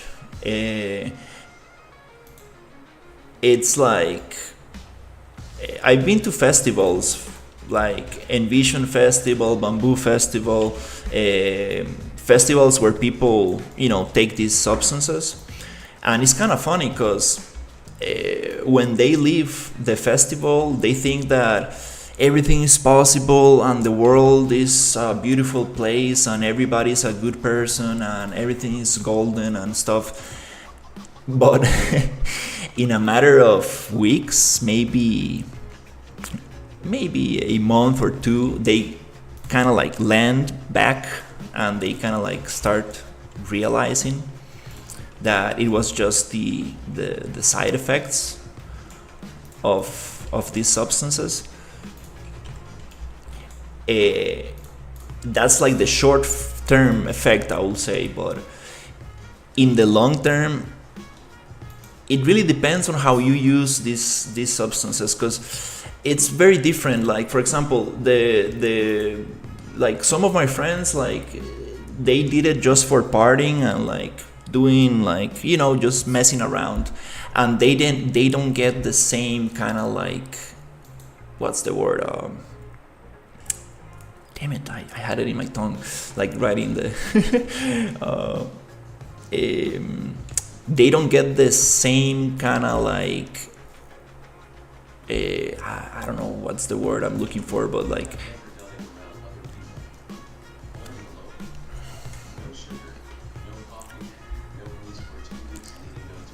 that's what I'm saying. Like, people who prepare themselves for it and do it in a very calm space, and like, sometimes even with a guide. I believe these people do have a better outcome. They do have that introspect. How do you say that?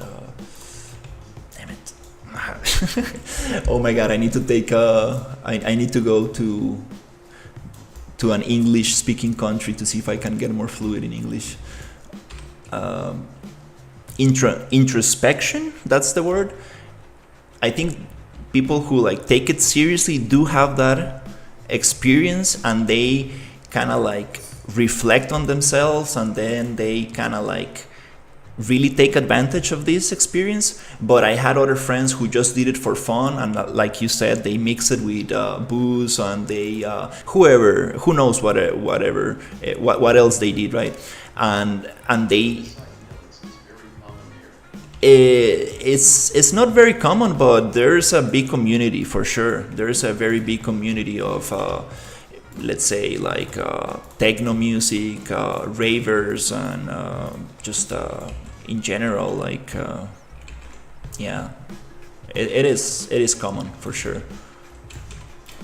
Like, not super common, but it is.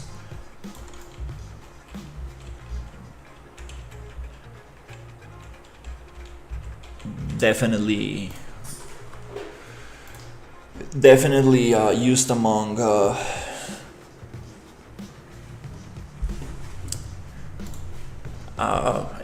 don't know how to say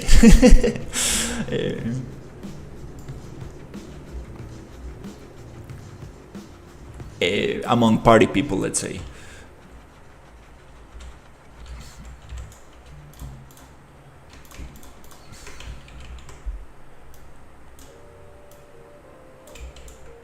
So yeah, that's my take on it.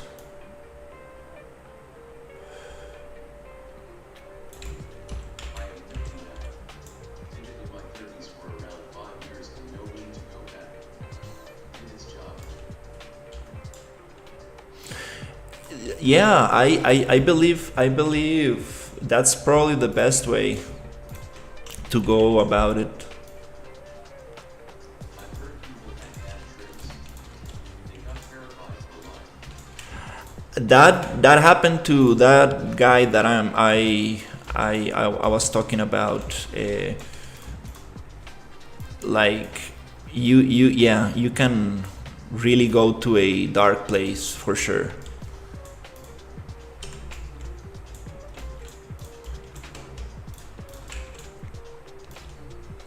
But again, like,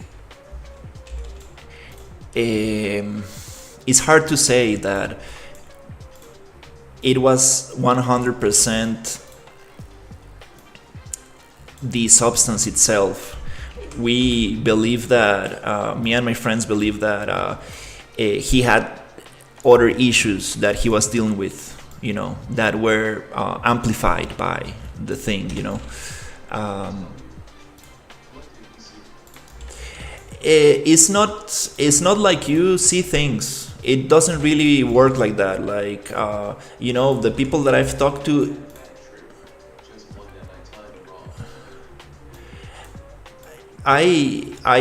I've talked to people about this, and it's not like you see pink elephants or anything like that.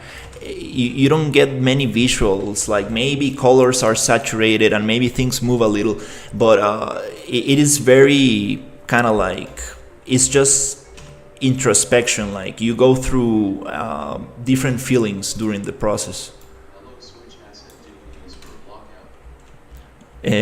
Hello, what's up?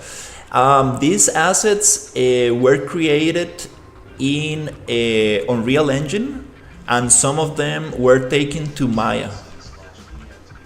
I saw no That's different for sure. nothing elephants but flying elephants. So yeah, these assets were created here in Unreal Engine. We are using a 3x3 grid. For example, this is 300 centimeters or 3 meters, and basically it's 20 centimeters wide. And this allows me to snap it every 100 units. So if I come here and I copy and paste, I move 3 times and it snaps. And the idea is to block out this thing and then take it to Maya to refine it and add more details, and then start texturing. If you're wondering how this triplanar texture works, I have a tutorial on this with the textures themselves. If you want to go check that video, you can download the textures and get yourself this material so you can know how big things are. For example, this 512 square, it's 1 meter. So that's how we are keeping our texel density. Who is this girl behind me? Don't scare me. Yesterday, the door closed super strangely. I mean, I do have some strong wind here where I live, but yeah, hopefully there's nothing wrong on the apartment. So yeah, yeah, that substance that you're talking about, audio, that's something that you release when you are born and when you die. So that's different for sure. That's I heard people definitely having stories about like going through a tunnel and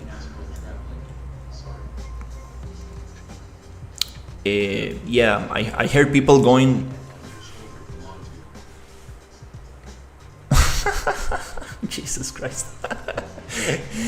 Oh my God. Yes, I do.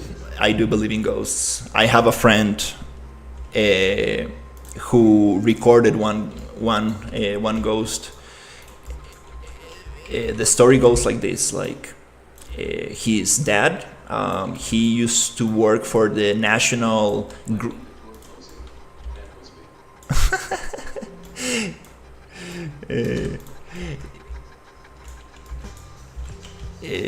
So my friend, like his dad used to work for the national grain company here in Costa Rica. So he used to go to different farms and inspect the soil. So he needed to dig and grab a sample and go back to the lab and do some studies on the soil. On one of these excavations, he found a little statue, like an indigenous statue, and he brought it back home. After he brought that statue back home, things started happening. Like this, let's say like young girl in a white dress. Imagine the girl from The Ring, just like that. The girl from The Ring, like long black hair, maybe not that long, maybe like this long, and his sister, she's like more open to this kind of like spiritual stuff, and she started seeing this thing in the house. And it's super crazy because one day they got some money stolen from their house. They used to have this cleaning lady, and they used to leave the money in one of their sweaters. And one day the money was gone, and the dad of my friend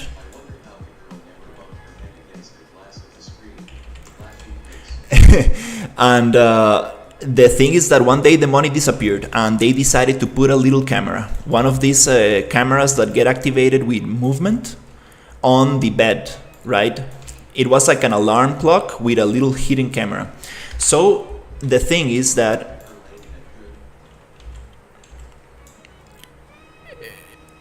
it was not a good spirit. Like let me tell you, like the thing is that they put this camera, right, and then they got the recording one day of a spirit. Like for example, let's say you see like maybe the camera, let's see, you see that like the camera was something like this, and you get to see outside of the door. So the spirit basically went like this. It was like getting, like, you know, in the closet when you have clothes and you move one shirt from one side to the other. That was the movement, like straight, like just like that. And the clothes moved like this, and the hair moved like that. She didn't look at the camera or anything, but she activated the motion of the camera.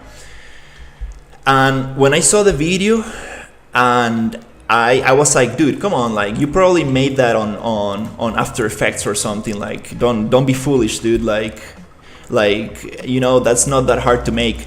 And then he showed me the actual file of the video, and it was non-edited. He was able to prove that the video came straight from the recorder and it was not altered. And I was like, oh crap, okay. And then the thing that really got me to believe in it is that his dad, one day, like the sister of Gustavo, the guy who lived in that house, her sister saw the spirit and started screaming. And then his dad got very angry and started like chasing the spirit down to the basement. And he was yelling like, get out of here, we don't want you here, get out of here. And then she basically went to the corner of the basement, and she was standing in the corner like this. She was like, probably she was standing in the corner with her head in the corner. And my dad, hey Elena, how are you? We're talking about ghost stories now. It's a little bit off topic. But the thing is that he went after the spirit, and he tried to grab her from the shoulder. And he said that the thing just teleported from looking to the corner 180 degrees and looked at him in the eyes. Like it was one frame, not like 24 or 30 frames. It was one frame. She just flipped and looked him in the eyes. It was like just two eyes, without mouth, without nose. Yeah, we do have an horizontal stream. So basically, the parent, how do you call it? My friend's dad just basically fell to the ground and grabbed his heart. He couldn't even scream. He went totally white, and they found him there, like totally paralyzed. After that, they brought one of these how do you call it, like one of these guys who have like this church water, like I forgot the name, and they like did all this kind of like ritual in the house, and they put like these kind of like coins on every single window and stuff, these kind of like silver coins. And he was told to return the little statue back to the farmland where he found it, and he needed to basically put it into the fire. He needed to burn it, like something like this. It was something like that. Not exactly an exorcist, but a medium. And the thing is that they needed to bring the statue back to the farm. They needed to burn it, and after they burn it, they put it into like this.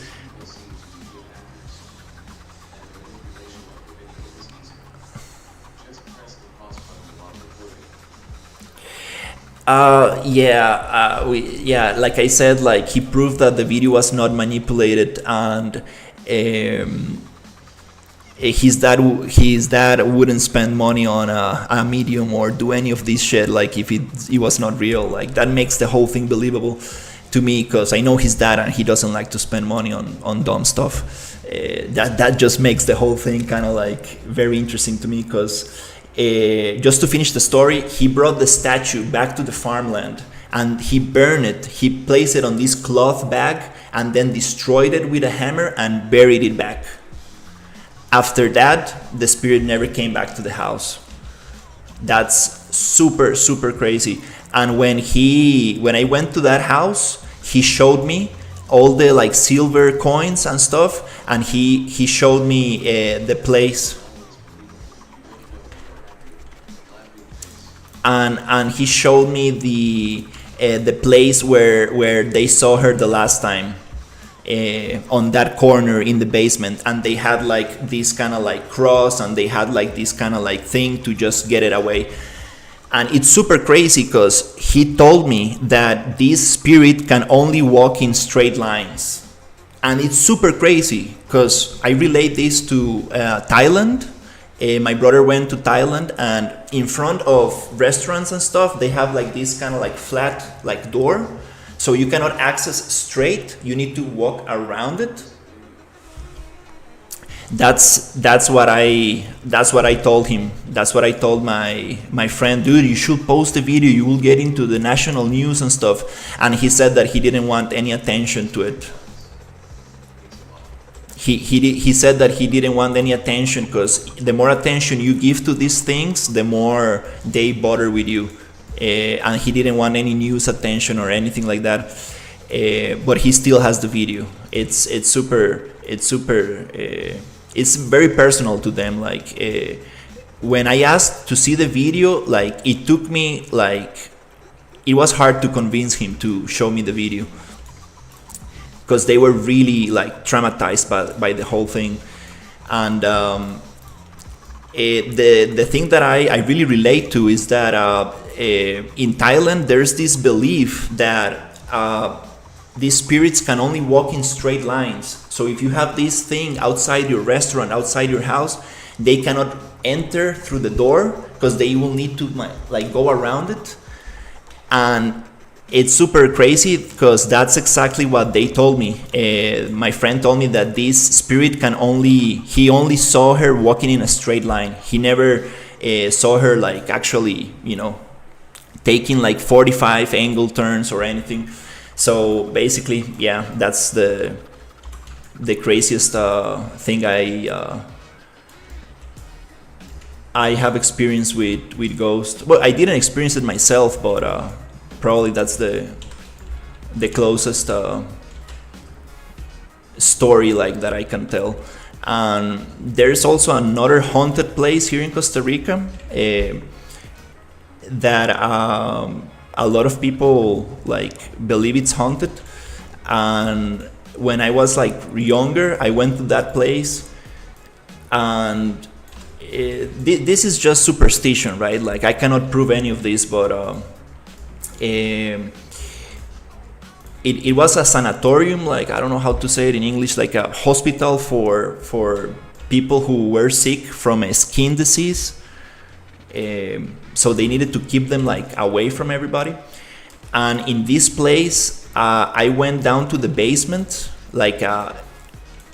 and it was super strange because I felt like a cold wind going through my feet, but only on my feet, not on the whole body. And then I started running out of there. Like I felt like a super bad energy.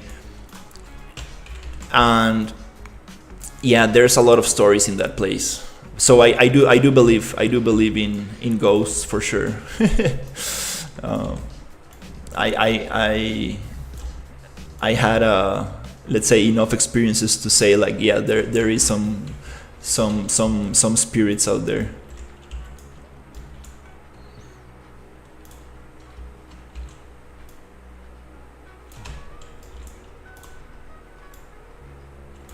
Only if you're not drunk, they might experience it was a basement room filled with light that should not have light. But maybe my eyes just suddenly kick past spontaneously and forgot night vision.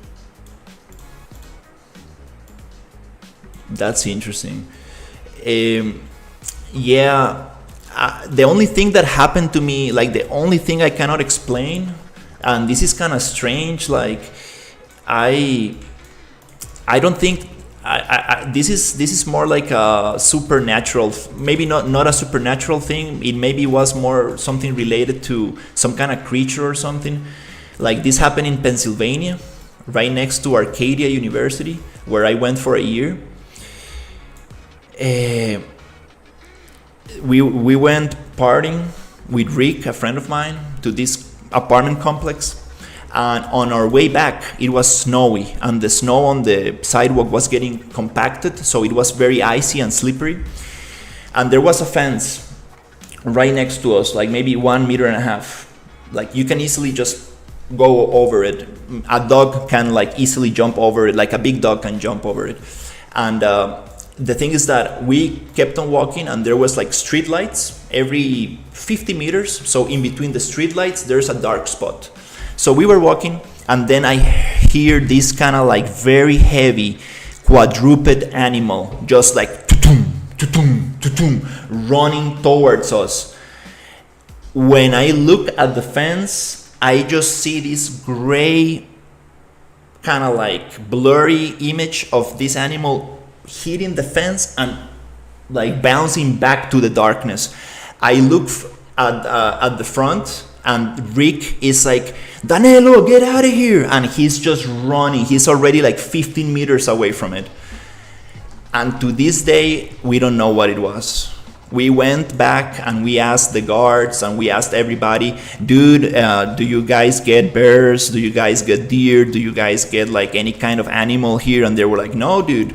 And they checked the cameras and everything. They couldn't find anything. Like, it was some crazy thing. Like, I don't know what it was. The only thing I can remember is that it sounded, it was not as big as a horse. It was it was like a big dog. Let's say like a maybe small deer or something. The thing is that it was very heavy. It was going very fast, and when I looked at it, I saw green, like gray, kind of like leathery skin, like maybe looking at an elephant or something. Like I couldn't like see it for too long. It was like maybe 1-2 seconds, and I can still like to this day, like it gives me like goosebumps. I don't know what it was, but it wanted to jump over the fence and cross the street. And this thing saw us in the sidewalk, and it decided to just bounce back. And yeah, that was scary stuff. And obviously after that we started looking at like urban legends in the States, and the only thing that it kind of like resembled is this guy who drinks blood from cows and stuff. Oh my god, that was some scary stuff. But yeah, that's the only experience I had with like, let's say, like unexplainable things. I've seen lights in the sky, but that's you can always explain that. I don't really believe that was like anything strange. Yeah, chupacabra. That's the only thing I can like think of, because it had no hair, it was quadruped, and it was heavy and fast. That's the only thing I can like relate it to.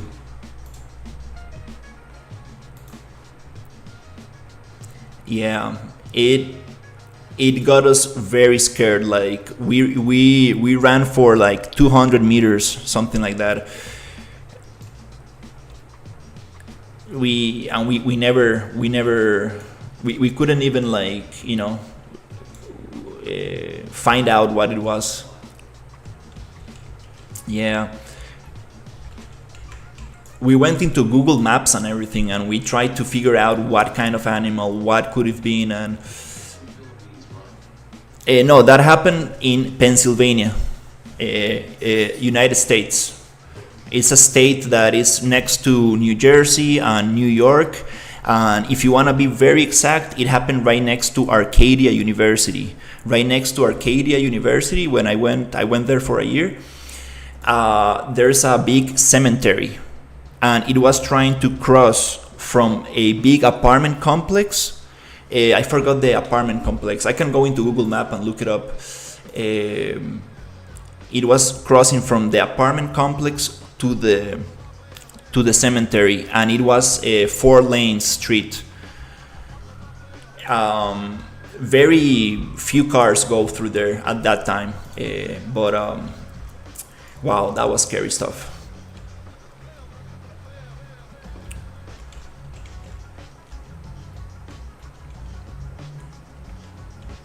Yeah, and the weird thing is that I've seen deer in Arcadia University. I've seen deer in the green areas, like very far away.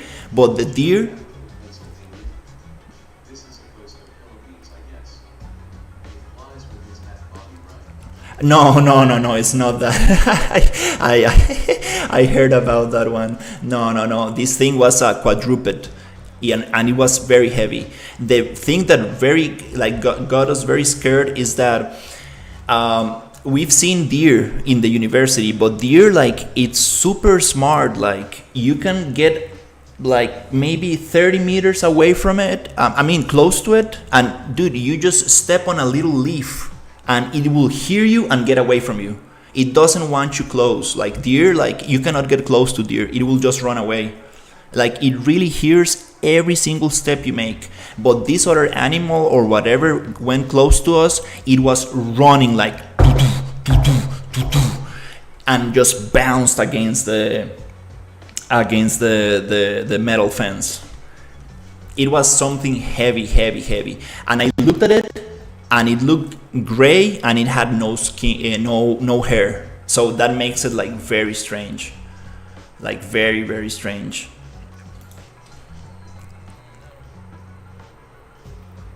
It's I don't know what it was.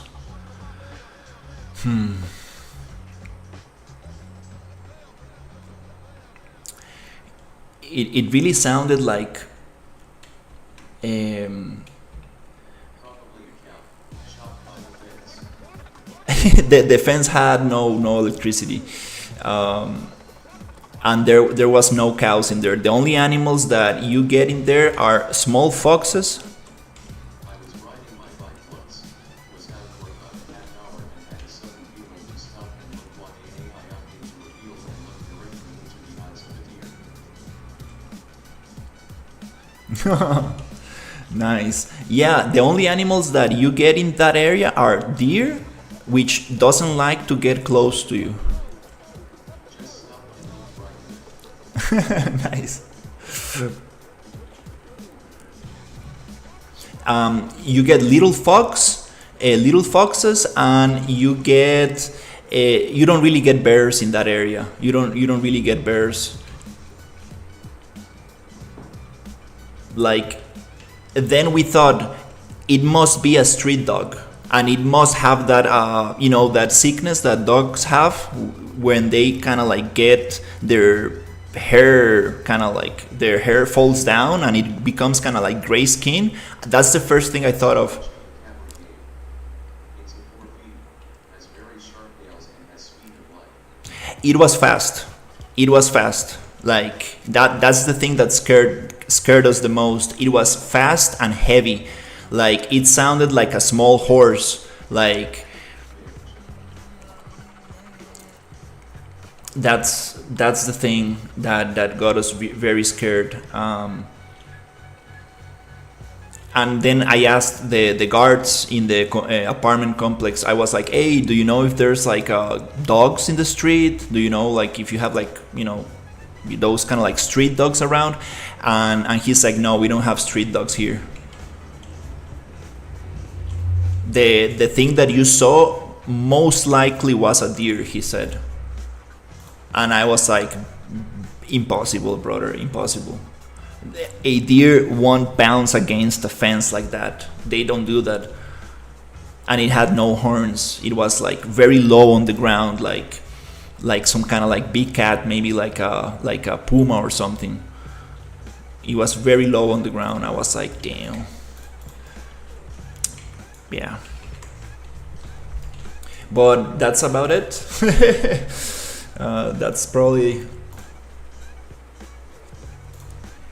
That's probably the only thing that I cannot really explain.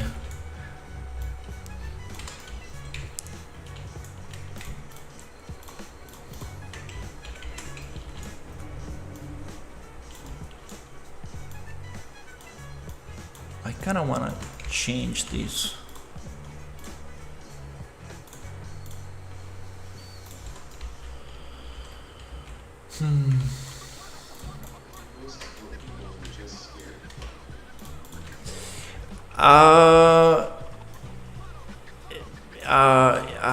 I haven't like personally I haven't heard of any stories where they do touch or have contact with people.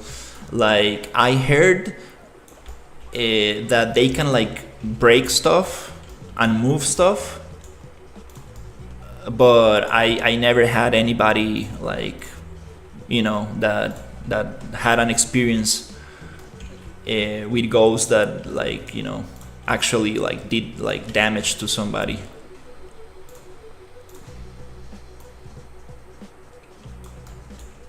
So I mean, who knows?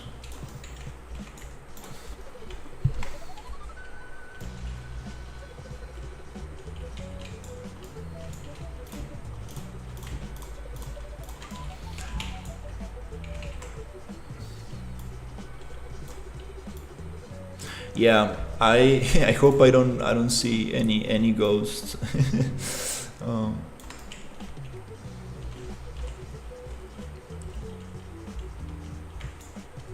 So they're pretty chill. Why are you so mean to them?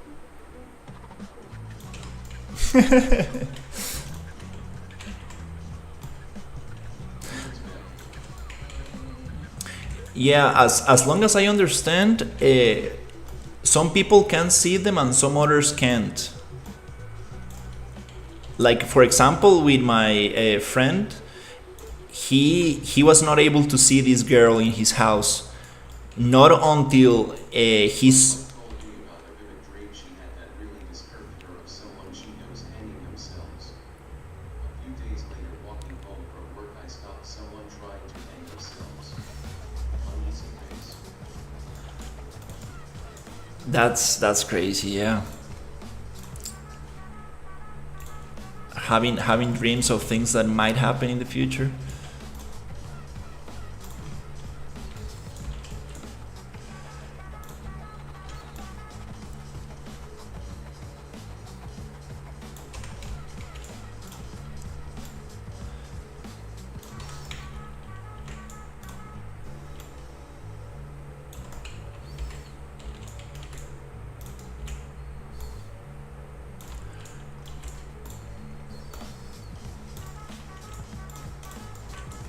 Yeah, there's this thing called sleep paralysis, where you like wake up but your body doesn't, and it's like a very strange feeling. I have a friend who had an experience like that.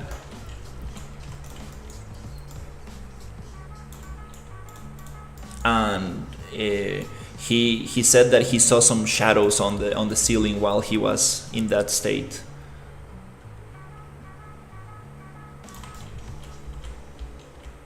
But you never know.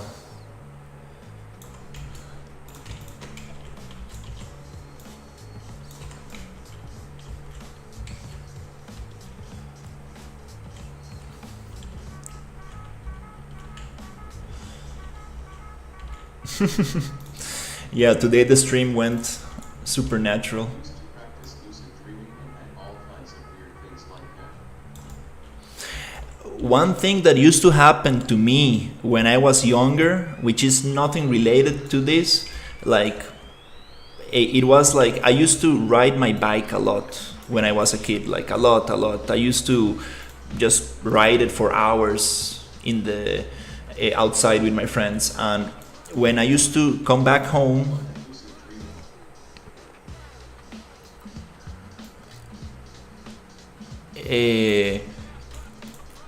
dreaming. so yeah, talking about lucid dreaming, like, well, it's not totally related, but I basically, after like a really like long bike ride, I used to come back and watch the cartoons, and I used to like lay down on the floor and I feel like my feet going on the pedals, like from the pelvis down. I felt like my spirit went out of my body and started pedaling on the bike, and I was like, what?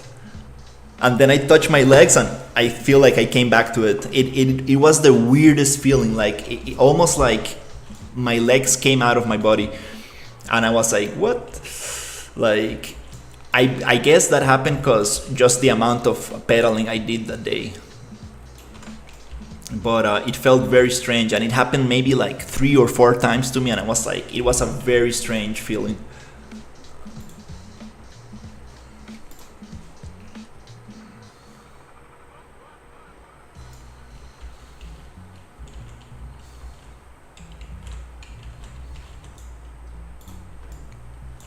And trampolines can do that too.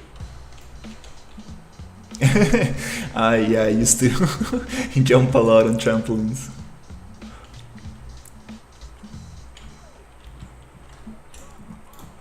Yeah, that was some very interesting stuff. Like,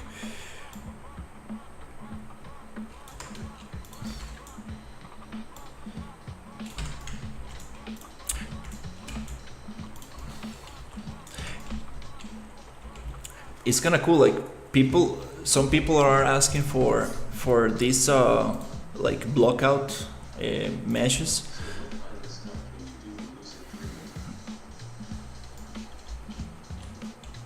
I mean, anything, anything you can imagine.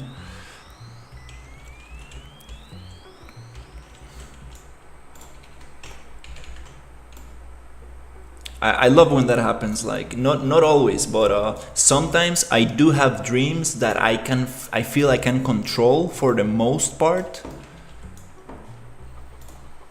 It's not like I can do whatever I want. It's not like, oh, let's go to Tesla's factory and like let's pretend to be working there. No. It's like I'm already in a setting. It's like watching a movie, but once I'm in that setting, I can take decisions. I can be like, oh, let's go here, let's do that. And it's the weirdest thing when like I go to when I'm having these dreams and then I wake up like very early in the morning and I'm like, oh, I'm just going to go to the bathroom super quick, and then I go back to sleep and I resume that dream and I can go back to that dream. That's the craziest thing. When I can like retain that thing and just go, it's just very, very strange. That happened to me like a couple of days ago. It was amazing. At a certain point, it was like a holodeck. But I stopped when I had some real life stuff happen and I just wanted to dream to escape reality. That happened to me a couple of times where things get too real. Like when things get like too real and you wake up. At some girls' at your beach party. Do you do it in lucid dreaming?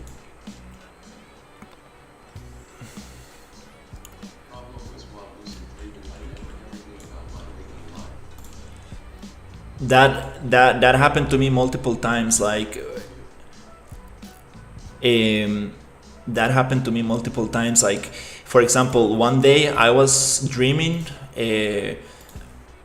about my ex girlfriend, and like all this kind of like made up story, like, oh, now we have this house, and now we have this kind of like super nice farm, and we're doing this and that, and you start like it feels so real that when you wake up, it takes you like a couple of seconds to realize, like, oh crap, it was a dream, damn it. And you feel kind of sad after it. It's like, oh damn it. Yeah, that happened to me many times.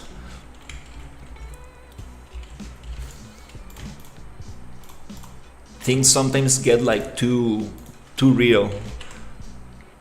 Or sometimes you can go into a nightmare, and you can have like real you can dream with real. I usually don't dream with like people I know in real life. I usually, they're just like like, you know, made up characters. But sometimes it happened like a couple of times where I dream with people I know in real life, and something like that happens to them, and then I wake up and it feels super real, and you're like you wake up like almost like, you know, jumping from your bed. Yeah, that's not so cool.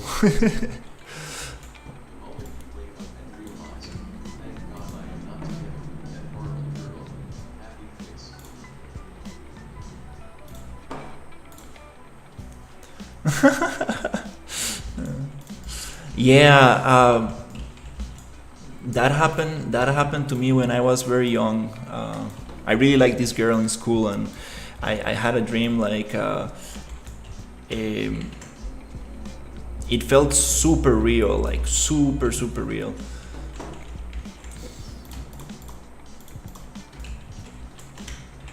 So lucid dreaming the same as psychedelics. Um, I don't know. I don't think so.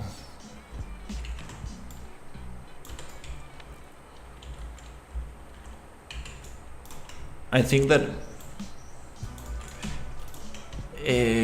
I think the main difference is that people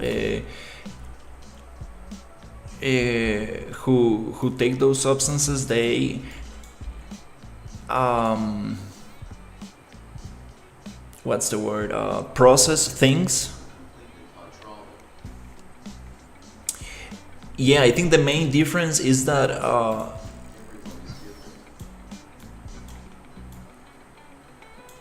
I think the main difference is that when you take those substances, like, people basically process things from their real life, and lucid dreaming, like, you can basically make the whole thing up. So it's more like a kind of like fantasy, but it relates because you can also dream about things that uh,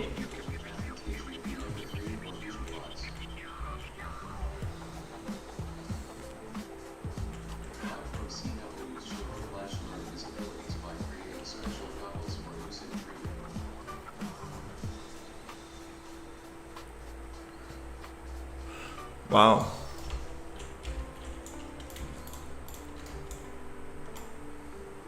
But that's the scary part about it. Like, I wouldn't like to have the ability to do lucid dreaming 100% of the time. I wouldn't like it, because then you, like audio said, like, then you fall into that trap where you want to be sleeping all the time, because you want to be in your own world all the time.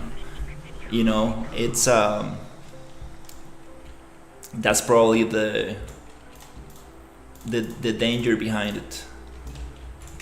I'm not sure if there's people who are capable of just doing it like whenever they want, but definitely it's something that it's nice when it happens, but definitely not always.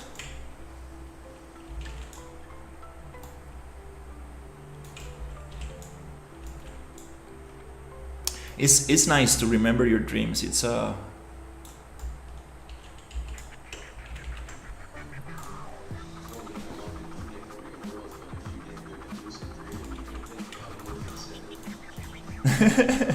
Yeah.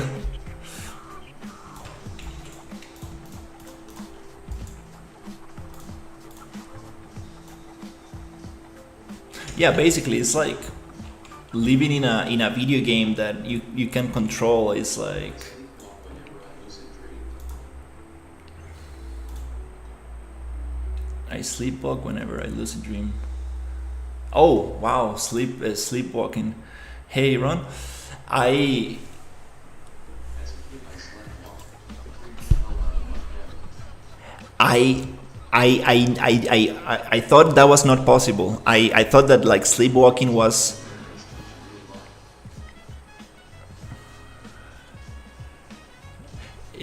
Yeah, I thought when like before I thought like sleepwalking was like a made up thing until I saw a friend sleepwalking, and it's crazy. Like it was like, dude, like, yeah, it definitely can scare people. I'm not sure how to get into lucid dreaming. I'm not really sure how people manage to do it. It happens to me once in a while, and I wouldn't call it lucid dreaming. It's just a dream that I feel I have more control over. Sleepwalking is real. I would wake up in the basement watching TV after mom put me to bed.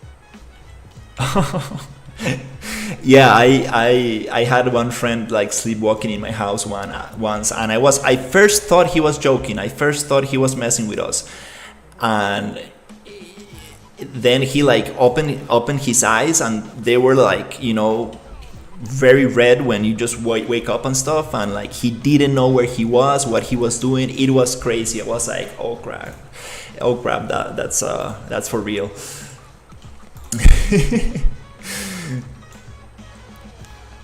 Jesus.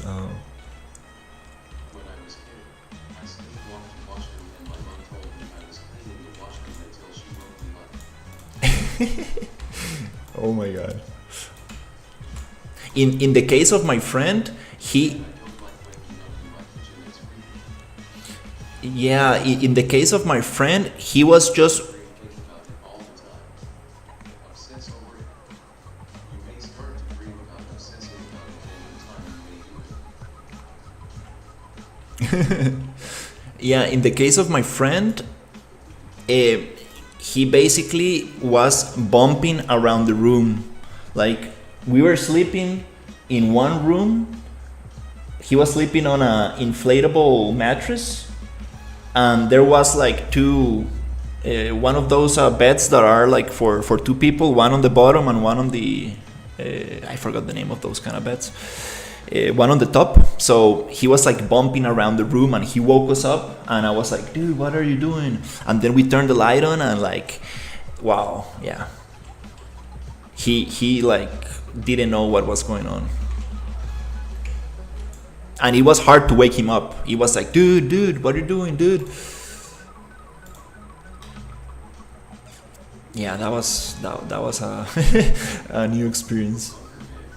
Bunker beds. There you go. I was going to say bunker, but then I was like, maybe that's not the word.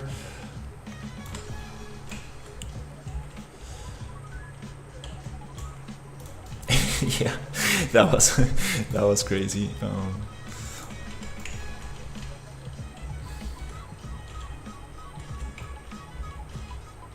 Full zombies mode. It looked like, yeah, it definitely looked like a zombie, like just moving slowly and like bumping against things, kind of like touching a little bit his surroundings and stuff. Wow, it was pretty interesting to see.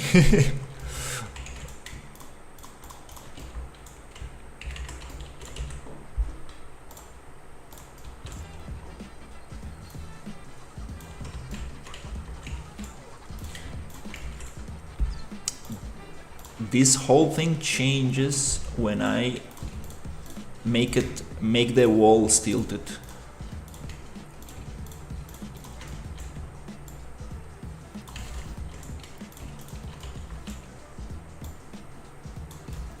I need to find some logic for how I'm going to set this up.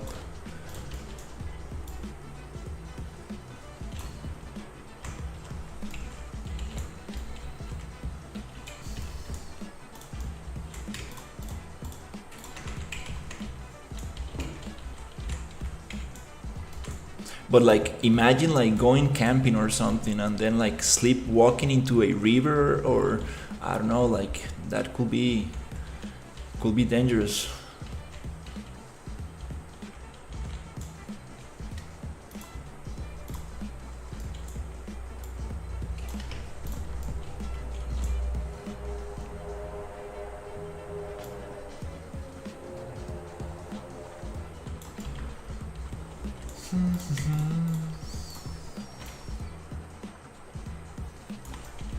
Okay, so we're getting this.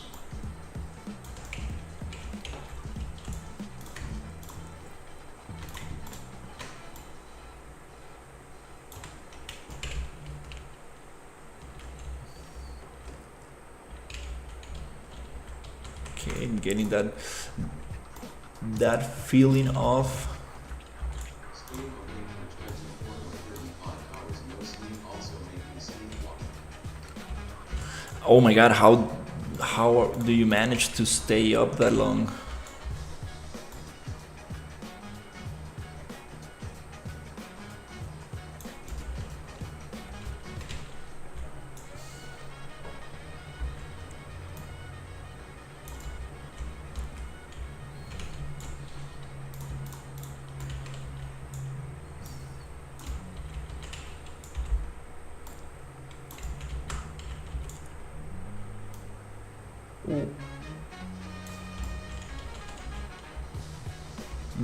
Okay, I need to think. I need to show more accurate modular snapping stuff on my portfolio, but everything I have like that is so old and multi-loaded.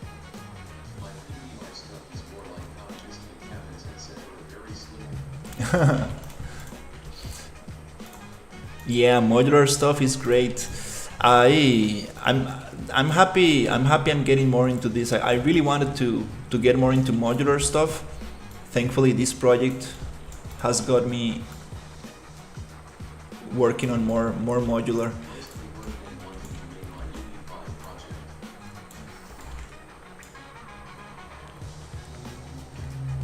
Nice. What do you want to make in Unreal?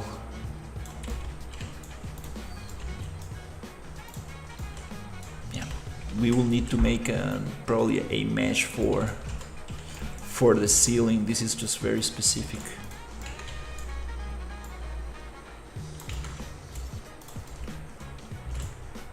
For now, I'm just gonna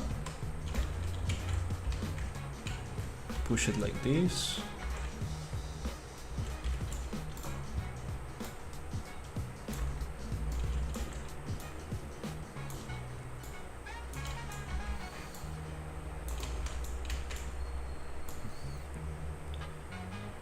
Okay, that's cool.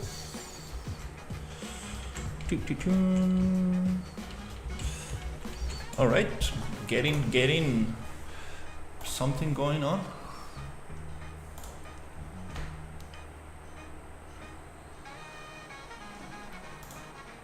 Okay, it's 3 p.m. Hopefully the temperature is gonna start dropping a little bit in maybe an hour.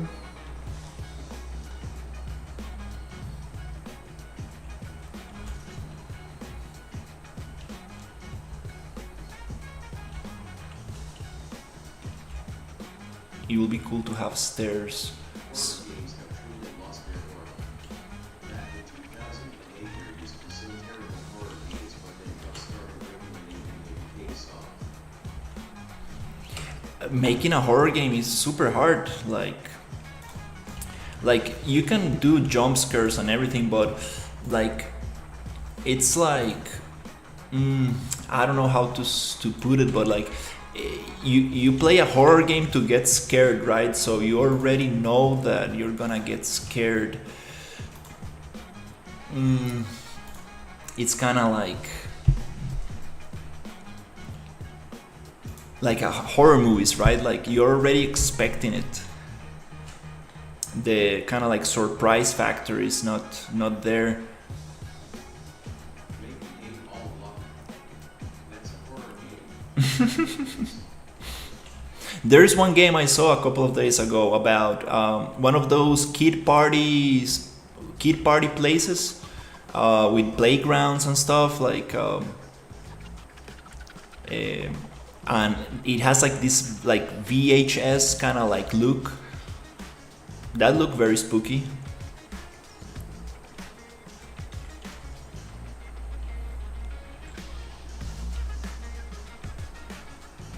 Now projectors of cooperative prison town defense council now messing with the head of humans on voxels.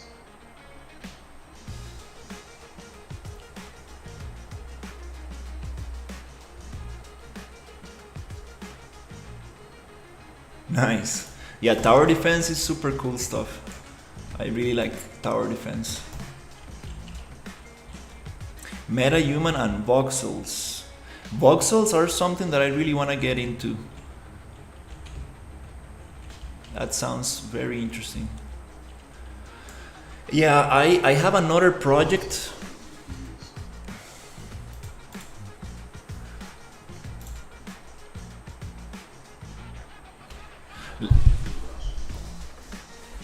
Kingdom Rush.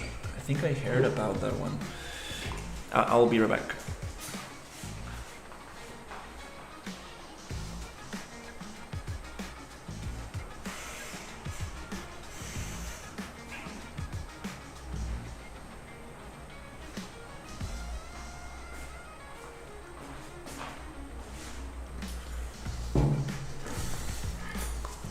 Let me open the door also because it's getting super hot.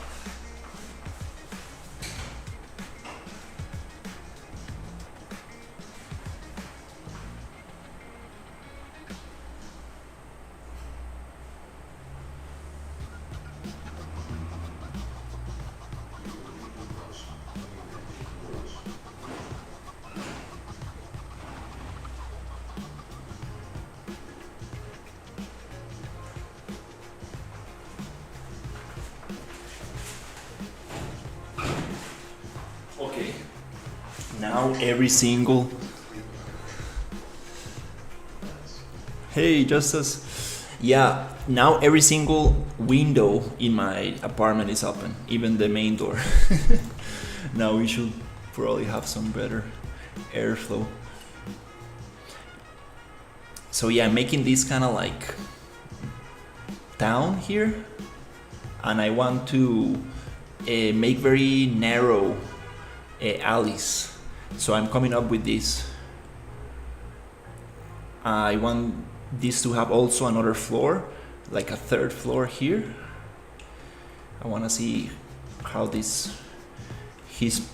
place. Also, I want more stairs and like kind of like different entrances. Maybe we could break here to have some stairs. So temperature is hot here. Oh yeah, super hot. We are going into summer now. This area of the country where I'm at, it's very hot.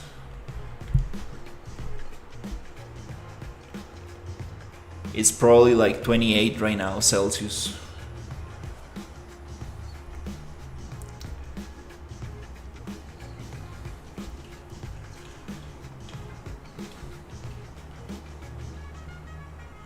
Maybe also the design of the apartment is a little bit hot. There's not much space in the ceiling, and also we have this kind of like -4 Celsius. Nice. I like it. I like it like that, like 5 Celsius, something like that. Like maybe not 5, maybe like 10, something like Berlin weather, something like that. That's kind of cool. It's not too cold. The only thing is the rain. Like when it snows and rains and snows and rains, it makes a mess. It's cold for you. Most of my country hot starts from 36. 30 degrees is already crazy hot for me. Now we had 9 last week. Very nice. Yeah, I like something like that for winter. Like We don't have winter here in Costa Rica, but I like winters that are not too cold but cold enough. 28 is cold for me. I like, well, my favorite temperature is 24, 22, 24. That's what I usually get in my parents' house. Just the way the house is kind of like made, it's very very nice. It keeps it's very fresh during the summer.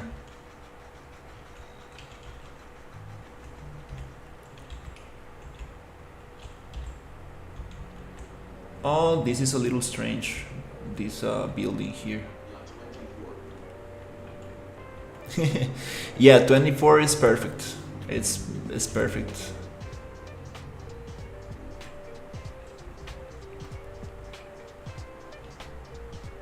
But there's nothing nicer than like being in a cold country and just like opening the window and letting your computer cool down while using like some nice kind of like jacket or something. Also, it's kind of good for the body, like a little bit of cold. I remember my wisdom tooth was coming out, and I was like all. I had like inflammation.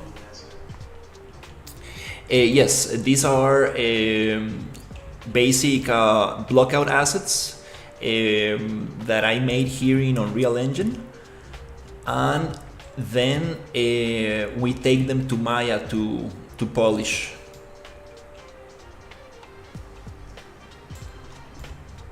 Oops, this is out. It is 5. Yeah, this is not aligning properly. What age was your wisdom tooth? I'm not sure.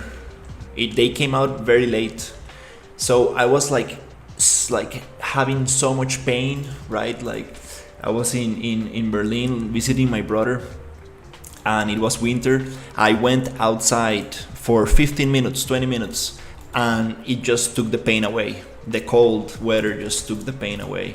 It was super nice. I was not expecting that. Better than a bag of ice.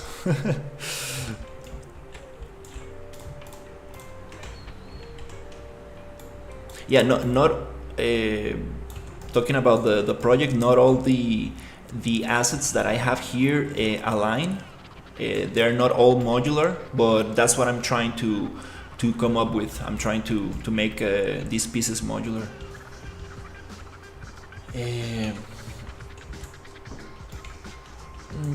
This thing, I'm not sure about this thing. We could probably change that.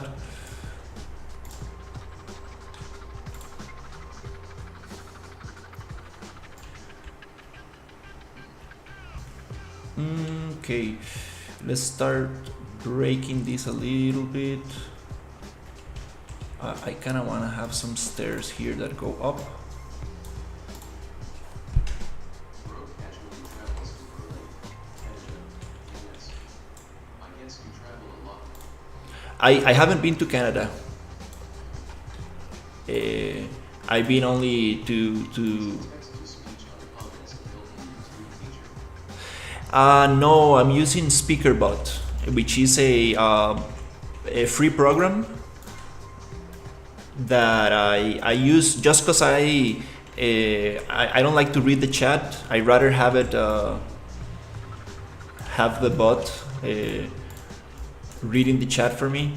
Sometimes it gets pretty annoying when I get like trolls or like people just talking nonsense.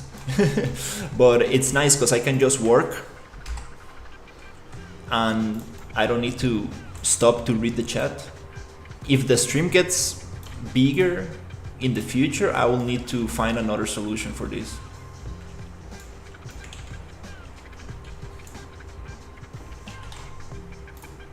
But it's very like I can really customize it. I can like give permission to only my kind of like frequent viewers. I can like set a command for them to use the text to speech.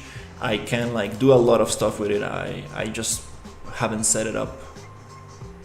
Also, you can have the same thing using how do you call it? Streamlabs. They have a text to speech already built in, so it's a little bit easier to set up. But I think you can say I think it's gonna read whatever you put in there, which is kind of like not optimal.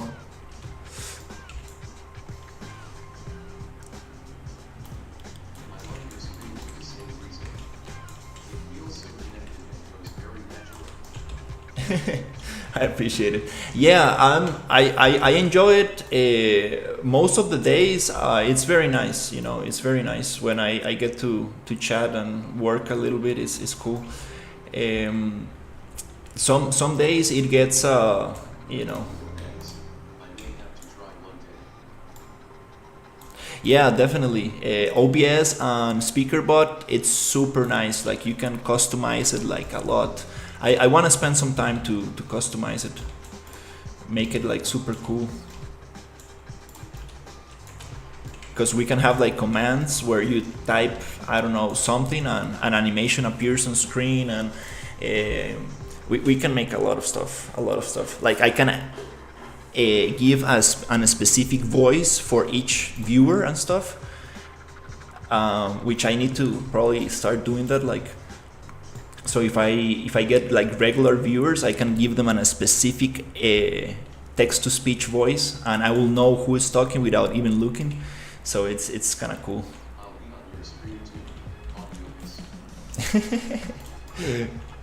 Nice.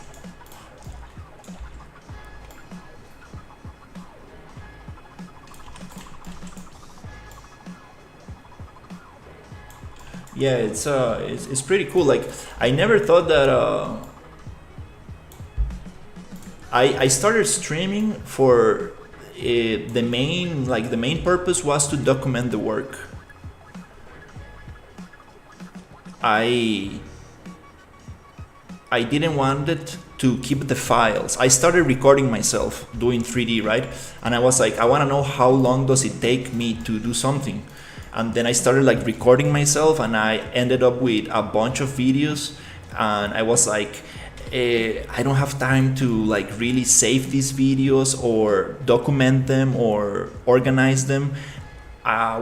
Then I thought about like just streaming. Like if I stream, YouTube is gonna like basically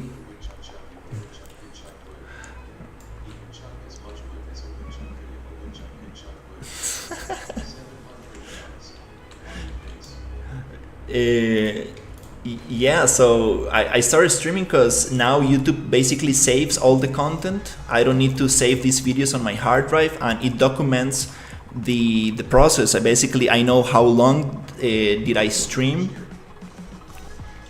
and, and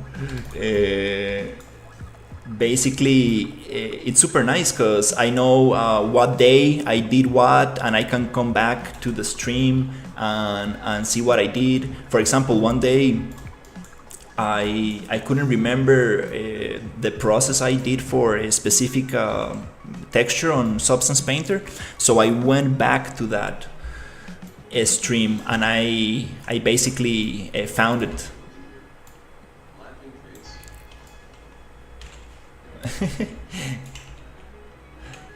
We need to have an animation for the woodchucker.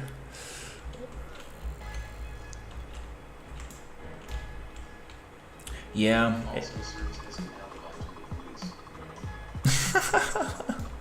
Yeah, that's also right. You need to be careful with what you say on the on stream, right? Like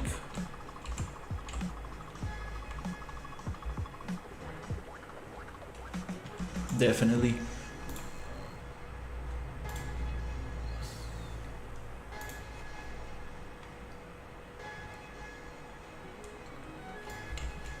Okay, I have a little corner piece to start closing all of these things, but I kind of wanna focus on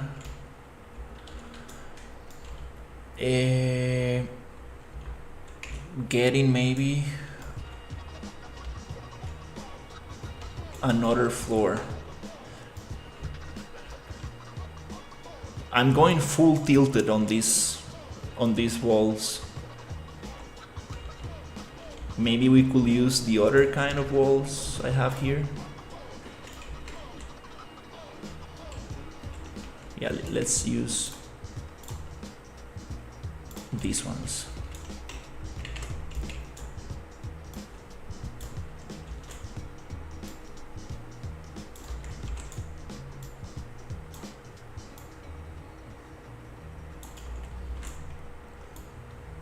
But yeah, the whole process of streaming, like, it became very interesting because of streaming. I got a client who wanted me to do a big environment in Unity, and I convinced him to move to Unreal, and that was very cool. Like, streaming the whole process, like, for my client is super nice because he gets to see basically all the process. And for me it's cool because I get to basically it's kind of like a documentation, you know, so like he gets to see exactly how much I'm working and stuff. When did you start streaming? I think I started with in August of last year with the American Diner project, which I was thinking about continuing with that project. I really want to finish it. I kind of want to make it stylized. It's like a 50s American diner.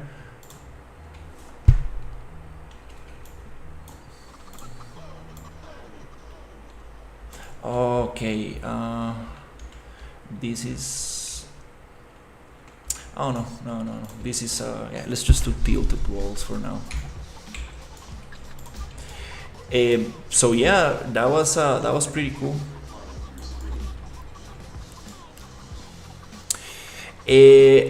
Actually, it was super funny because I applied to a bunch of studios. I was trying to get a remote job, and I got an art test for Unity, and I don't use Unity. I basically needed to learn the whole thing in a couple of days to do this art test, and I basically streamed the whole process, saying like, well, might as well just stream it, right, just to document the process.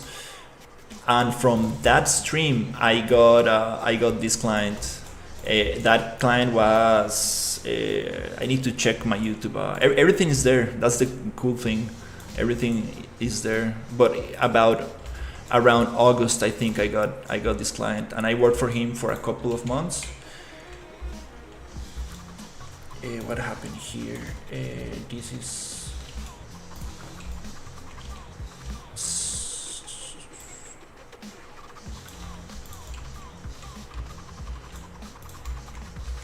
okay, this is a straight wall. So that was super fun because that project was like, basically he gave me a bunch of Cinti polygon assets, and he told me, hey, just build an open world for me. I was like, okay, and he sent me some concept art, and I just started working. That was pretty cool.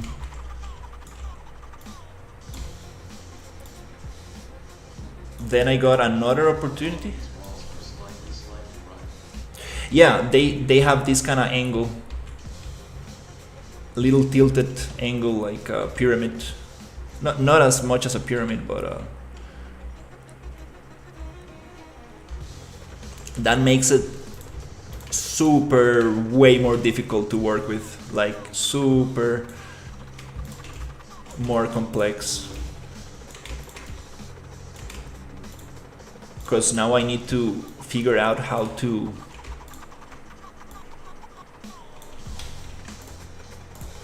place things. This game is a Souls-like. Basically, you are a gladiator and you get to fight in different arenas to collect better gear and defeat stronger enemies. That's the idea. It also has like, we're gonna have some quests and some storyline. Why is this not matching? Oh, that's strange. So we're gonna have some quests and we want to give it a little bit of a like Zelda kind of feel, where you can like explore the world and have make different quests and do different stuff. That's that'll be very fun.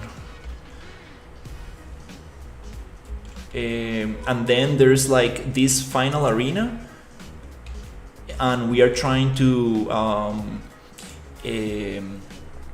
at the end game you will be able to thank you. I probably need to change the music. It's just that sometimes OBS is giving me problems with my music file. Sometimes it just kind of like got a link to the playlist. Yeah, I can share the music I'm playing. If you send me a message on Discord, I can link you the music.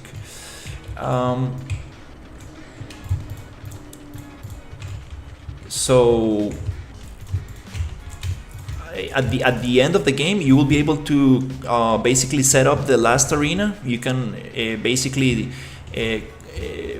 just set it up to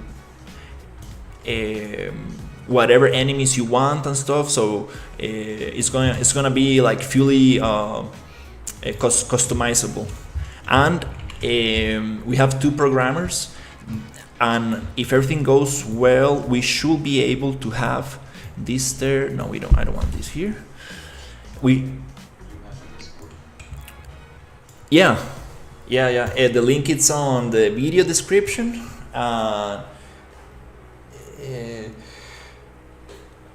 And I think it's updated. The link should be fresh. So if everything goes well, we want to implement multiplayer here, so you will be able to fight other players in the arena. That will be super amazing. We have 2 programmers now working on the multiplayer function, the multiplayer feature, and also we want to implement the gas ability system to have more abilities and make it more interesting, which is definitely pretty hard work to get that working. But hopefully we will get some of that soon.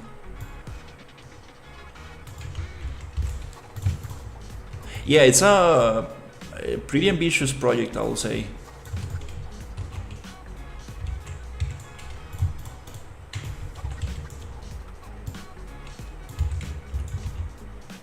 Yeah, here I will need to just push this a little bit, something like that.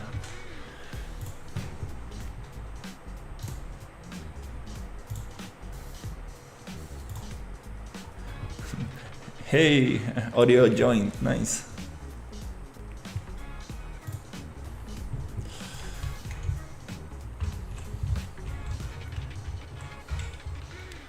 Yeah, this project started as a game jam project for one of the Epic Games mega jams. It was I think the end of 2023 they came up with this, and then they kept on working on it. So now it's turning into something more serious.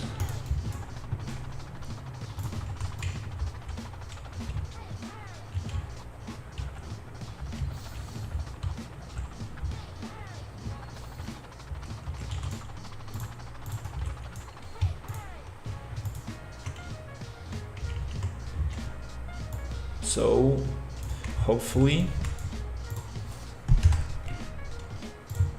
by August we should have a playable demo.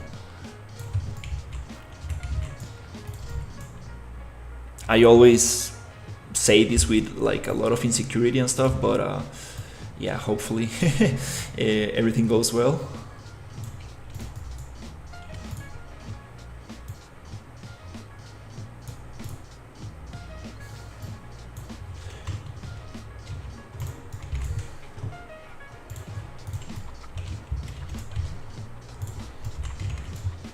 Because it'll be very beneficial to have as much player feedback as possible. Yeah, these walls I will need to kind of like stretch a little. Nice.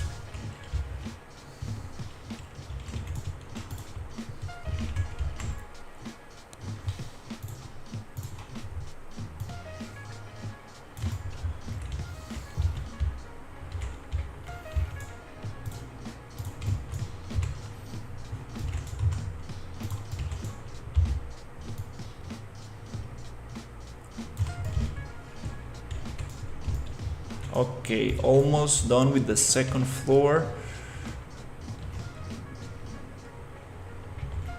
Well, not really done, but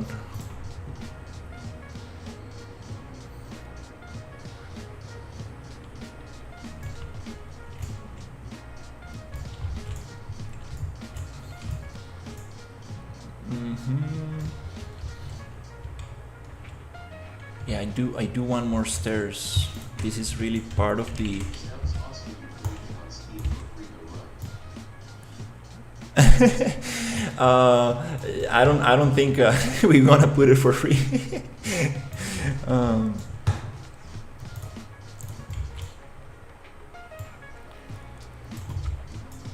I think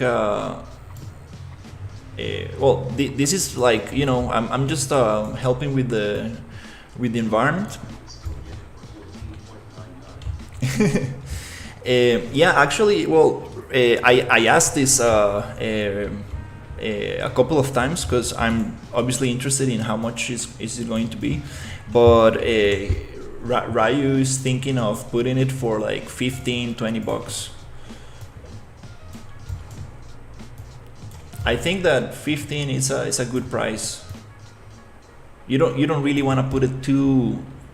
You don't really want to make it too expensive, because then, you know, it's harder for people to buy it.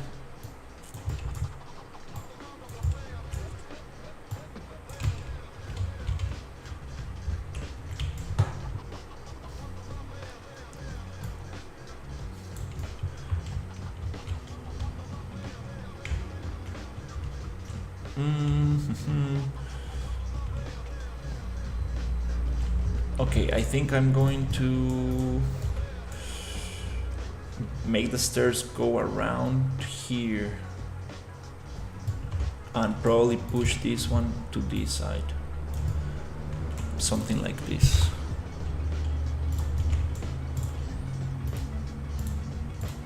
I sincerely, you know, I really want this to be a cool game. That's why I want to get the demo as soon as possible, so people can really test it as much as possible and give as much feedback as possible.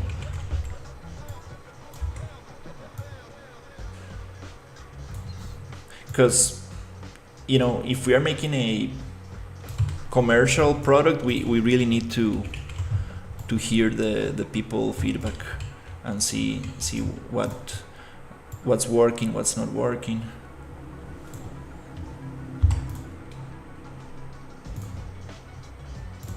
I will save because I haven't saved in a long time.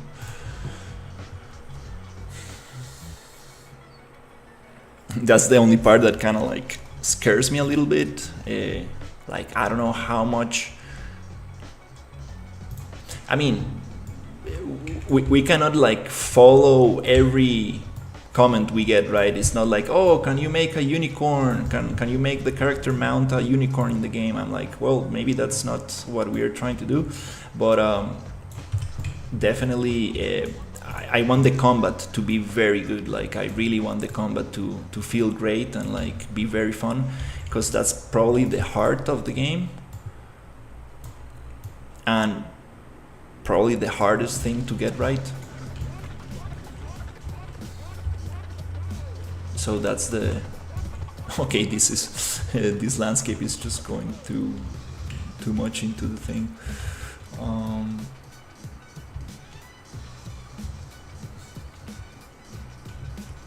That's why we need to release a demo and test it.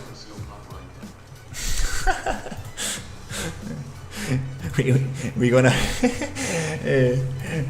sell in-game. What's the word? Damn it! Oh my god, I'm getting stuck so much today with words.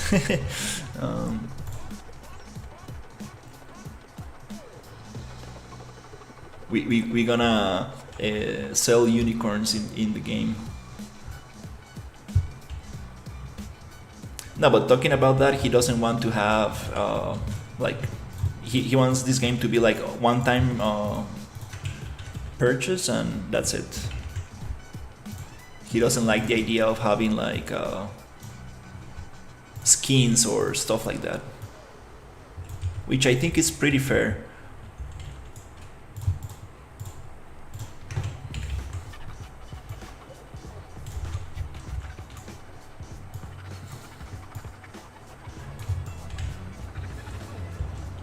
And those things like skins and stuff like that, it only works for multiplayer games, I would say.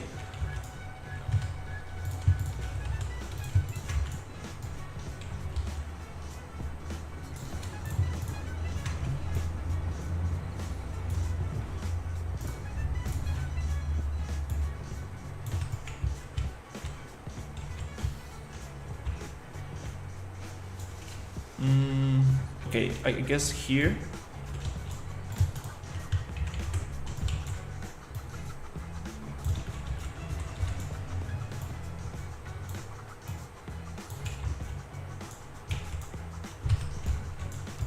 I think I'm gonna make this building a little bit smaller, like this.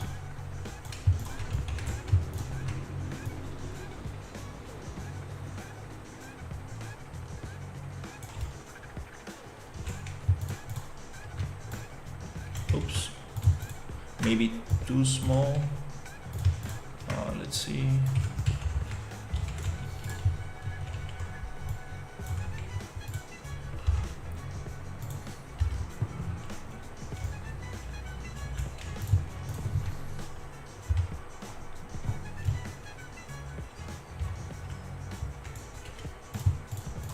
Yeah, that'll be cool.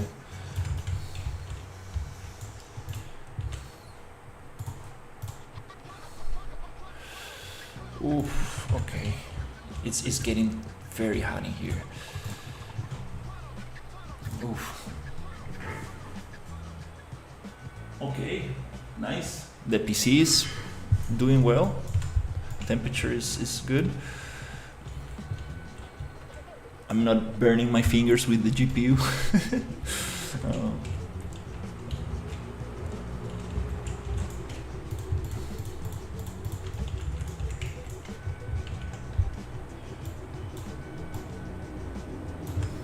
Also, I can probably get the ocean. I could probably hide the water flux, which is called fluid flux actually. That's why I get confused, because the name here, and that will save a little bit on performance.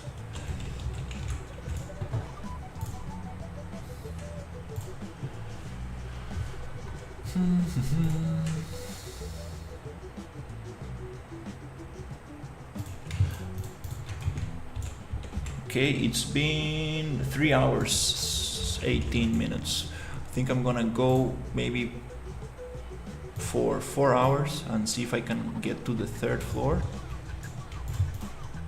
and then I'm gonna take a little break and hopefully continue a little bit later.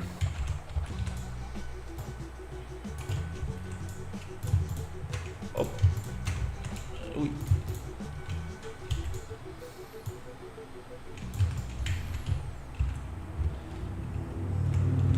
Okay, that's the second floor. We can have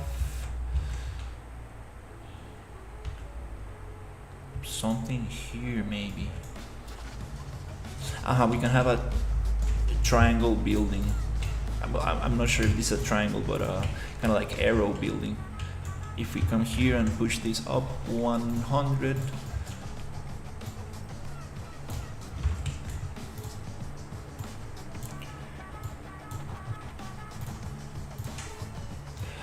I should probably just copy this thing that I have here. Yep, should probably just get that one moved over there, because these ones are a little bit tricky. Yeah, should probably just start reusing as much as possible what I have.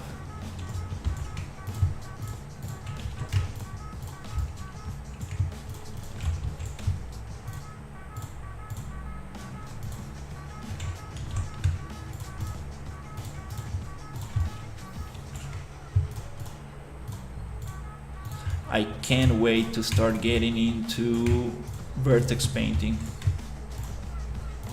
and adding more details to this. But it's important to take as much time as possible in this first stage.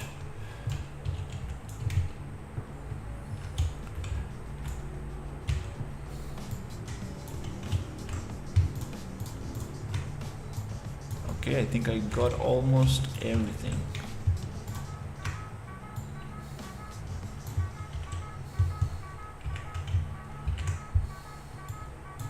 I need to get into vertex painting in Unreal. Need the bossy layer. Yeah, vertex painting, like I can share some tutorials with you. I was researching it yesterday. It's kind of interesting because you can set up pretty like simple vertex painting material, but to get very good results, it takes more effort, because vertex painting can get complex. It can really get complex. So that's what I was researching yesterday, just to see what solutions are out there and what's the best. Because most people, when they do vertex painting, they get this kind of like very blurry effect, and I don't want that effect. I want like very high contrast, and to achieve that you need height maps from your textures, and you need a contrast node and some other stuff to get it working. And I found this French artist who is selling like a shader for $10. So I think I want to get that shader and probably modify it and work with that. Oh, okay, this is probably not gonna work too well here.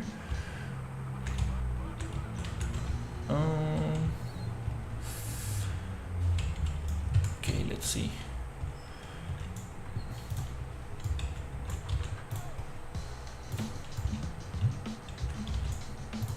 Stuff like that is what I would like to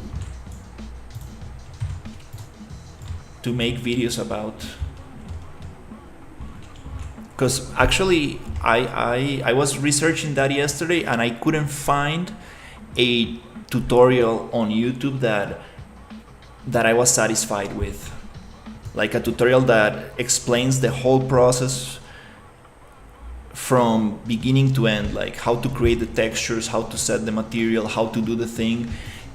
Most tutorials that I found were like very kind of like over the top, like just kind of like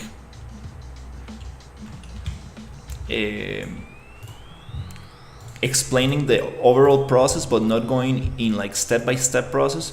So that's probably a good tutorial to make. That's probably on my list. Oops.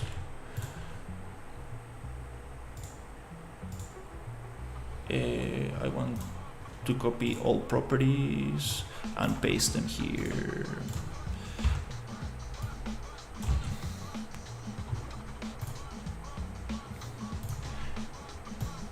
Because the thing that I realized yesterday is that it's not only the material, the shader itself, like all the material nodes and everything you need to come up with, it is the textures that you are using. It has a lot to do with the final result. You need specific maps for it to work properly, and that's what I would like to figure out.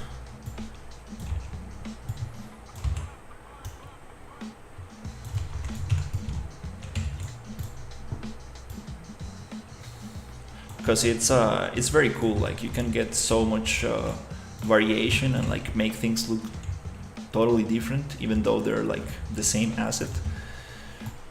So I want like a triplanar vertex shader. This one. I just want to make Parker's slightly mossy version of my base texture to use for rounding objects. Probably no need for me to change the norm, etc. Yeah. I have a couple tutorials that can help with that for sure. Adding moss. If you are using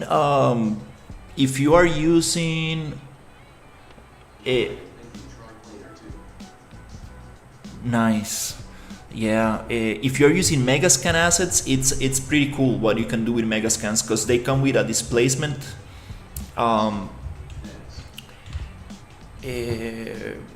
They come with the displacement. What's the word? Jesus, it's too hot here, I guess. They have a displacement map. So with the displacement map, you can really do some very cool stuff with height. So you can get like the height details out from the lower details, and it's pretty awesome. These are my own assets. Pretty basic. Base, ORM, okay. With the normal map, I'm not sure if Substance Painter does this, but you can turn the normal into height map, and with the height map you can do some very cool stuff. I got into underneath the landscape. Okay, here I need to change some stuff.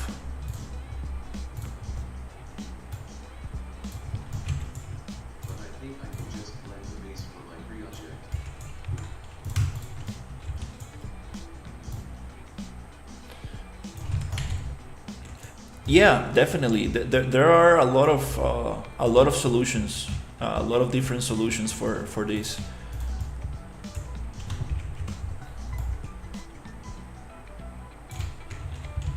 For example, for these buildings, we are thinking about like plaster and bricks.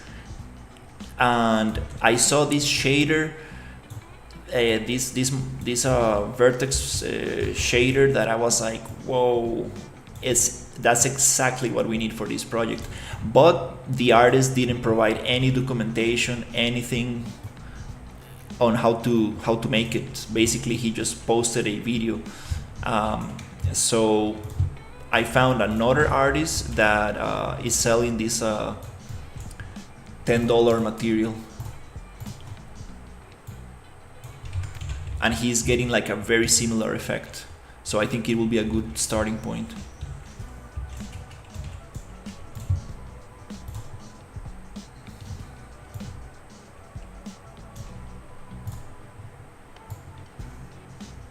To figure out how that works.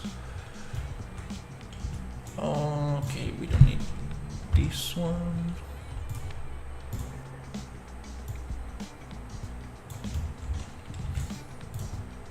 Yeah, this is totally not aligned, but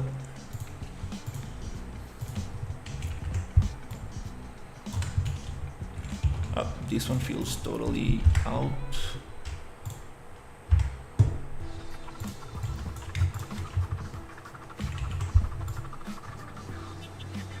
Okay, these are not one by one. I scaled them because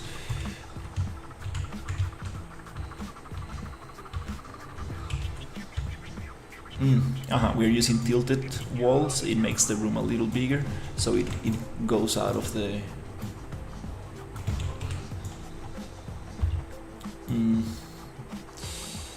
I think I need to spend some time to find the logic behind these tilted walls and see what specific values are we gonna use for it.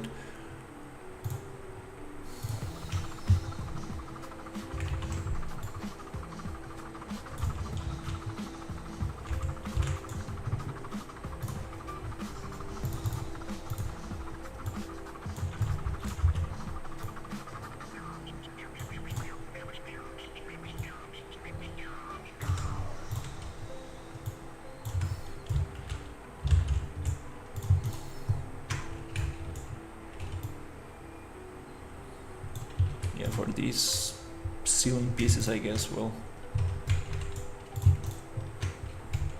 I will need to just kind of like stretch it a little.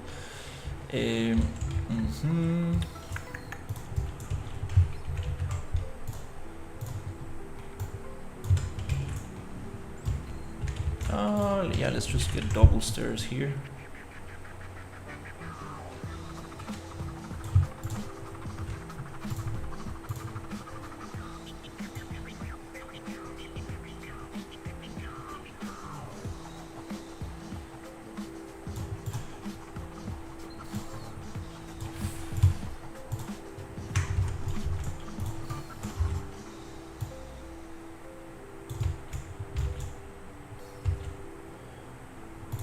I'll need to rework this landscape a little bit.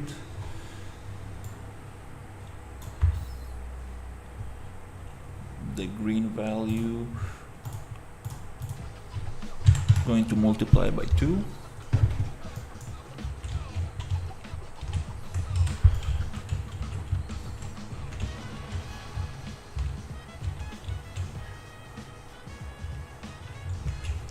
And also this feels very strange.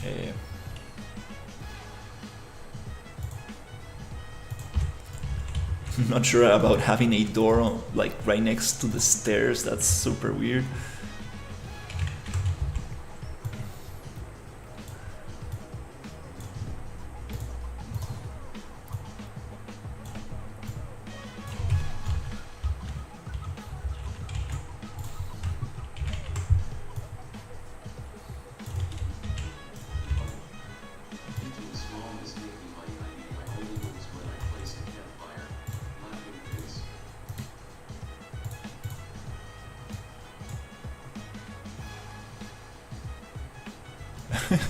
That's strange.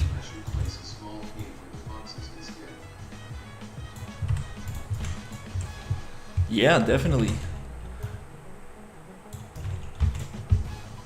Caves are cool. And this door looks absolutely strange.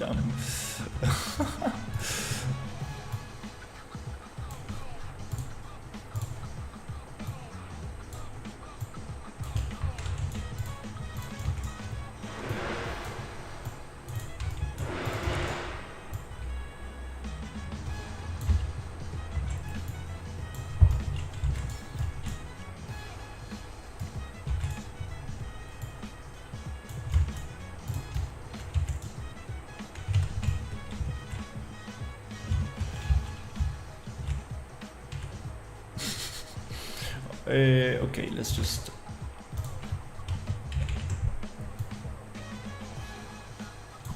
leave this here. That's super strange stuff. I think the better solution would be like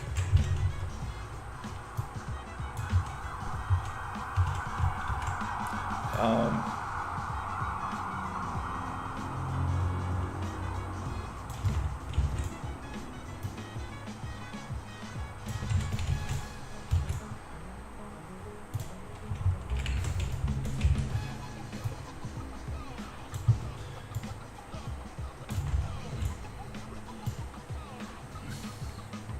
yeah, I shouldn't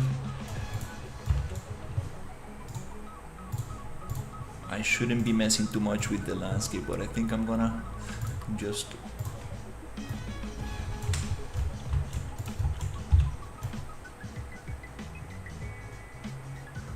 push it a little bit.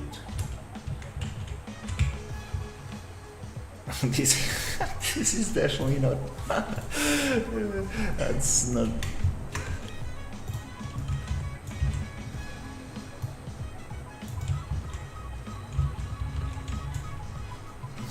I'm gonna work.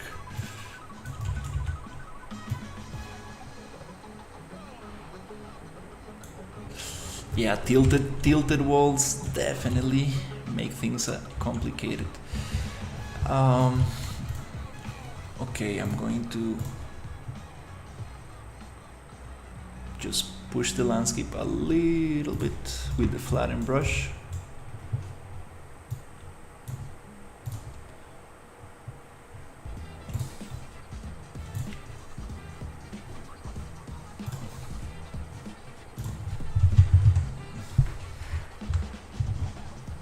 Smaller brush.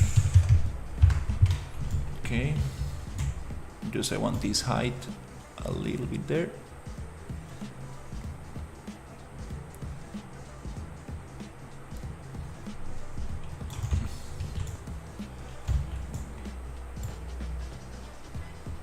That's it, no more.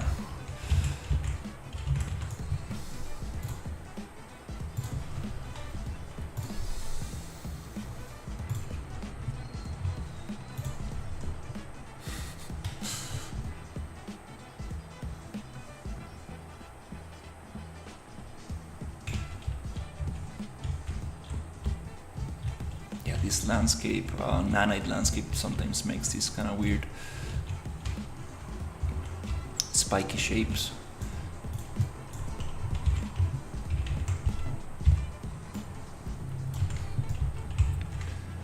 Okay, we got that.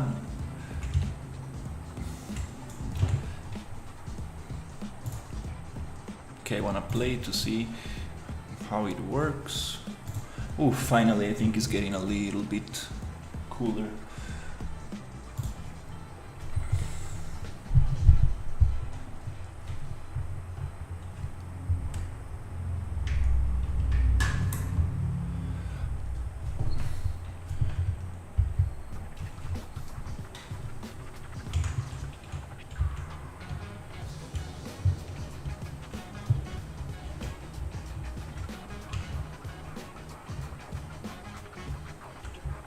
This is kind of interesting.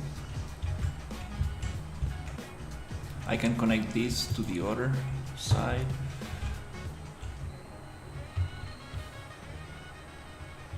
I need to reload the PCG so we get these stones in the floor. Well, it doesn't. It feels strange for sure, but it kind of works. Things are definitely not aligned.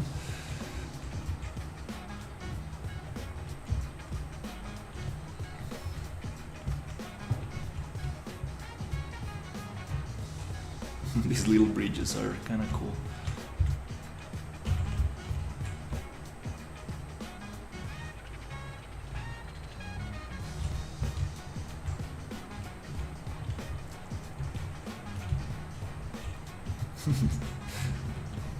Definitely jumps a lot.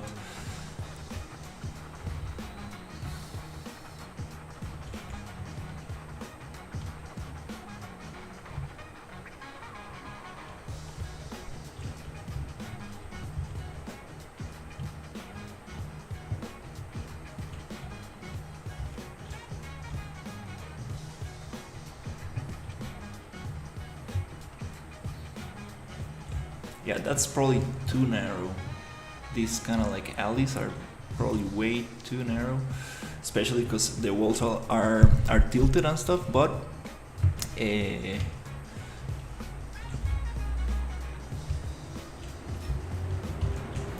maybe this could be used for storage or something. But this,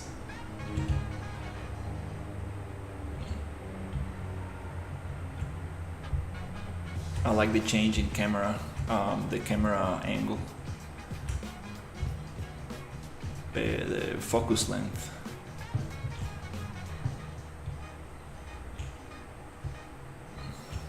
It's not the focus length, it's the, oh my god, I'm out of words today.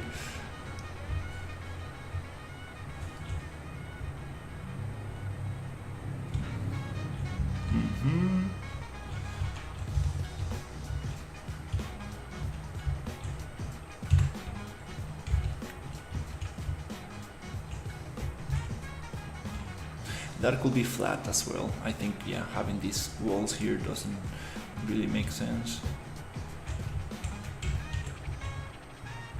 Now I can, oops. Now I can get into the third floor. Okay. Yeah, in 20 minutes I think I can get this thing here.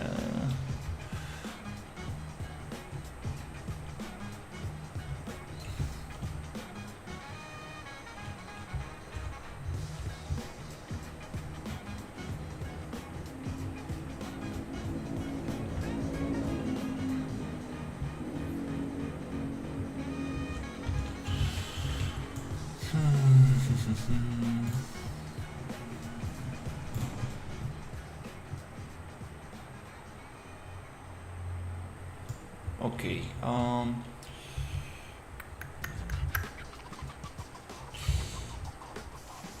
I think maybe, yeah, just using straight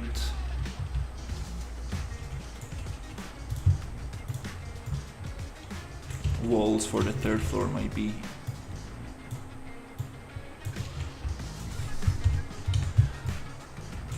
a good option.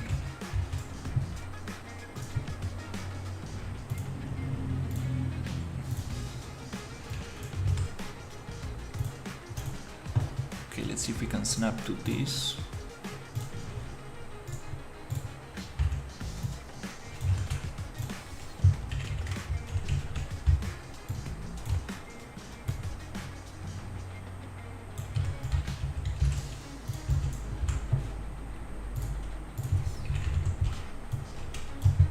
Does it get?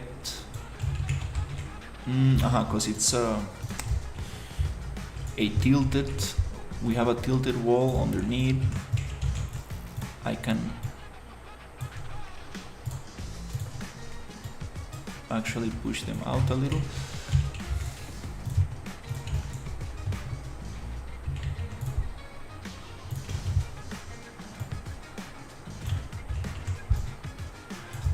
And then I'm running short a little because it gets smaller and smaller the more we go up.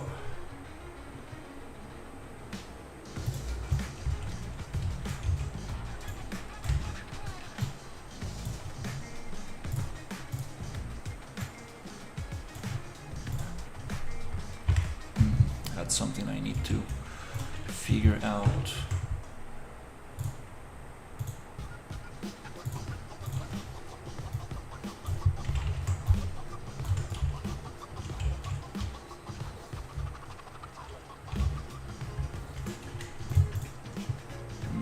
Maybe,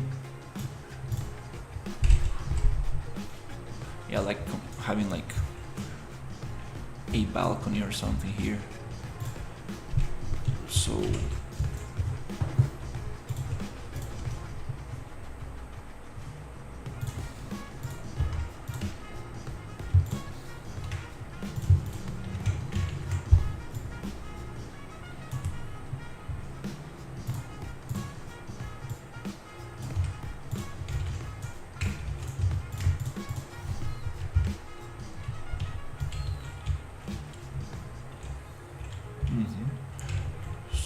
like this.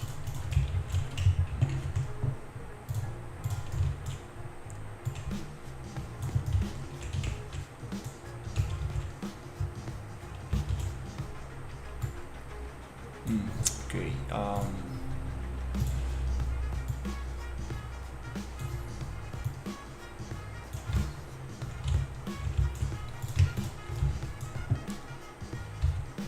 We're a couple of units off because these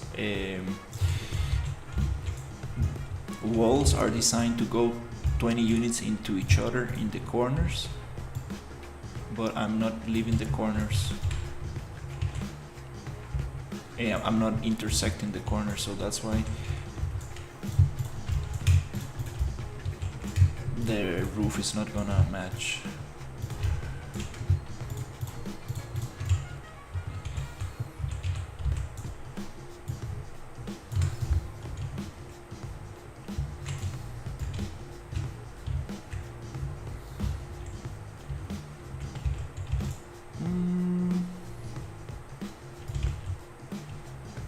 I think we could probably use this one.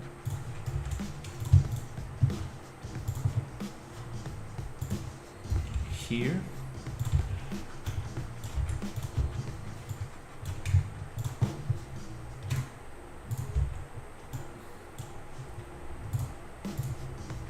To make it tilted on that side.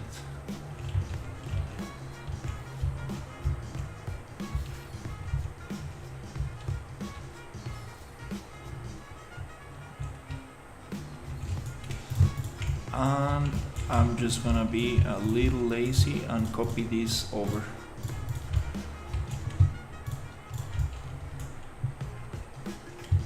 And modify from there.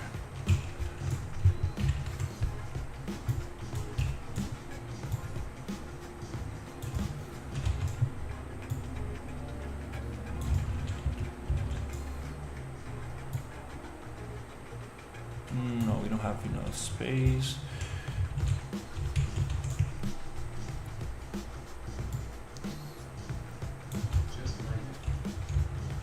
Hey, Ryu, how are you? Yeah, I'm trying this idea I had, like, of having like very narrow spaces with like things going around.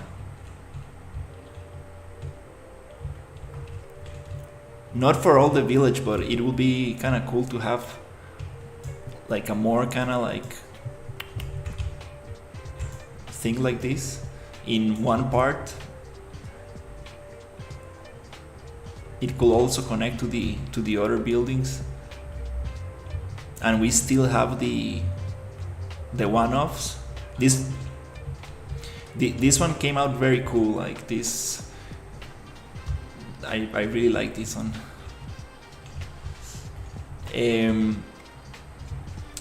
Yeah, I'm really excited about vertex painting. I think that after this layout, after we get like this layout like very nice, I think it'll be nice to jump into Maya and also think about vertex, what solution we're gonna use for vertex painting, because I was researching yesterday and there are many ways to do it. Thank you, really.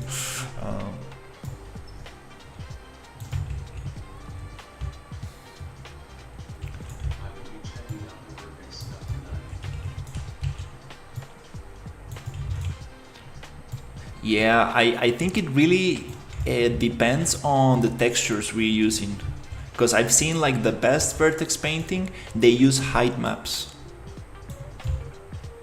to get like that kind of effect of layering.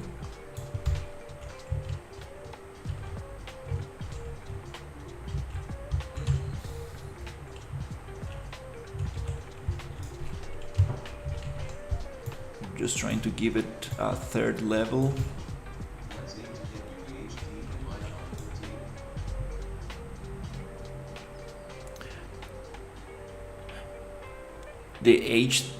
A hard drive, okay.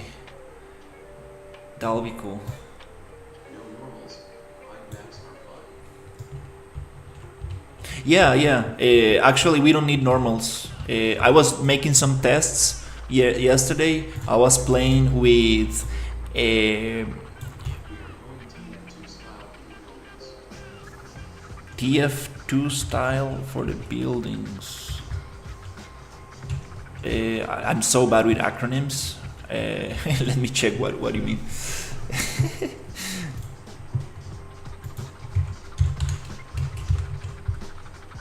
Ah, Fortress. Okay, Team Fortress.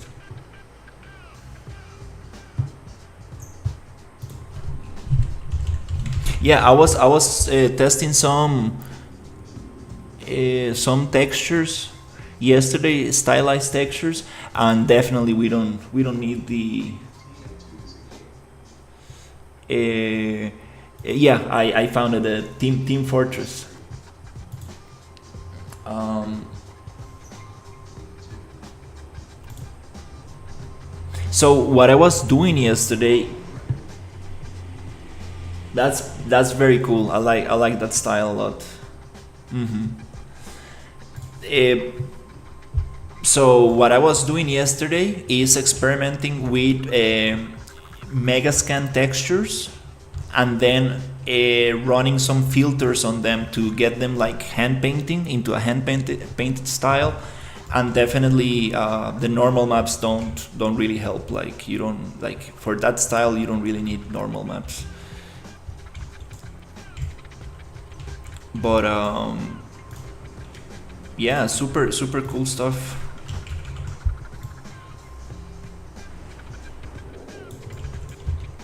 Definitely need to start thinking about what we're gonna do with the. Yeah, this I don't really like this here. It will go like that.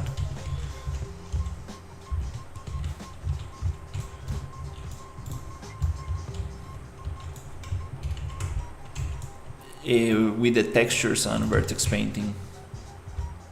I really want to figure out the video I showed you. I really want to figure out how to achieve that effect.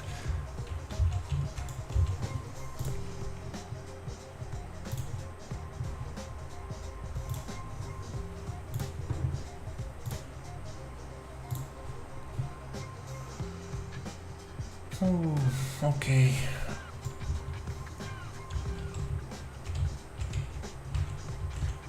I think here we can do the same. We can close this. Okay, go into the shower, nap, and then be back later. I told you that easy.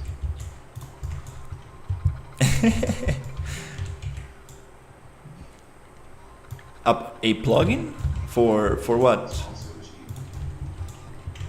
So, we'll just play and see how they are doing. Oh, the material I sent you. Yeah.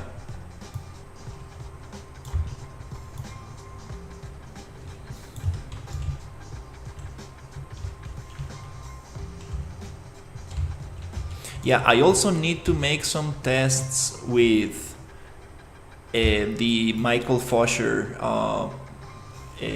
setup. I wanna see how cool that look if we make it stylized.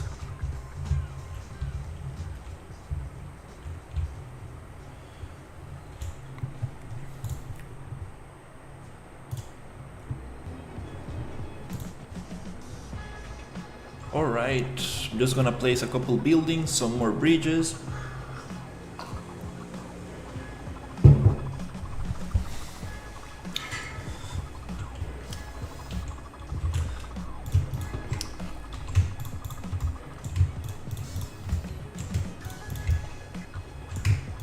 I'm gonna take a little break after this.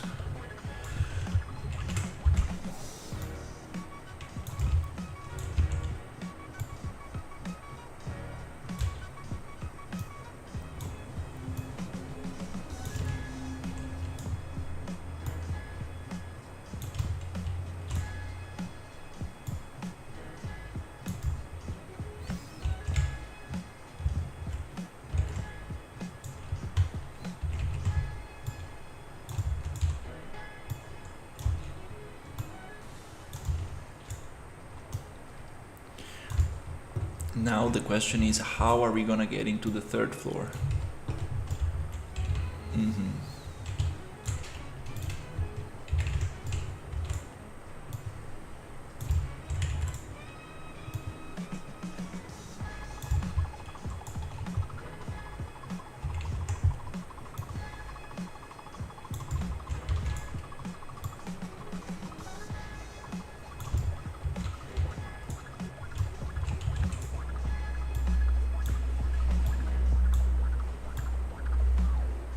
These bridges look like they're gonna break.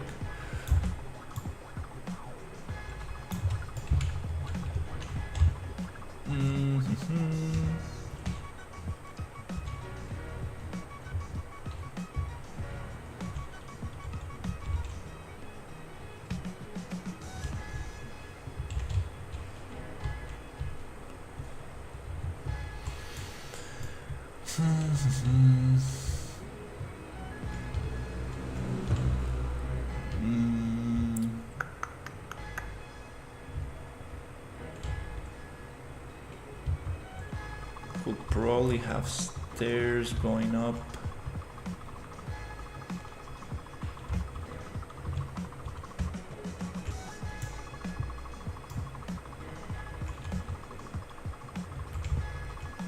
Here.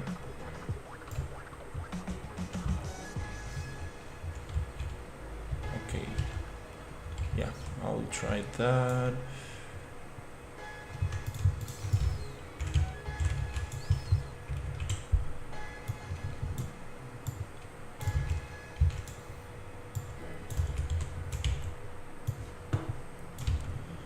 Again, the landscape is getting a little bit on the way.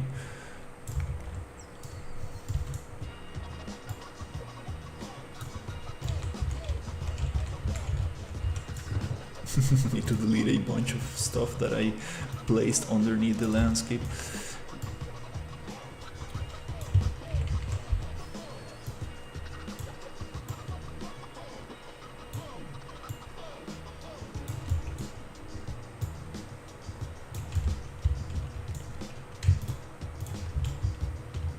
Kind of like not so nice staircase, but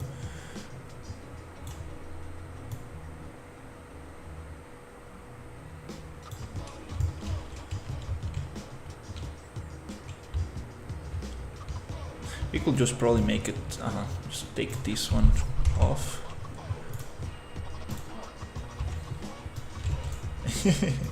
And push it here.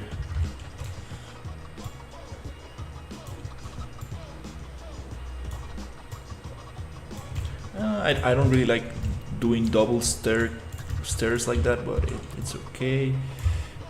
Let's always have an open world of miscellaneous assets. Oh yeah, we do have a lot of underground stuff. Oh Jesus, this is totally out of place.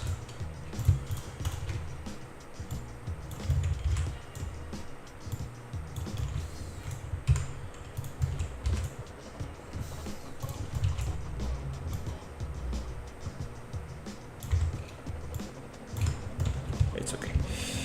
Yeah, we have a underground sewer system. We have underground mines and a frog cave.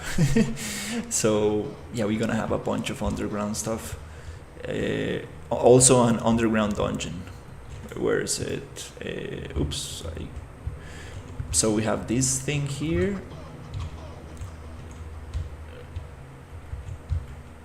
This kind of like a cave. Some water is gonna come through here. Okay, and we got the mine somewhere here.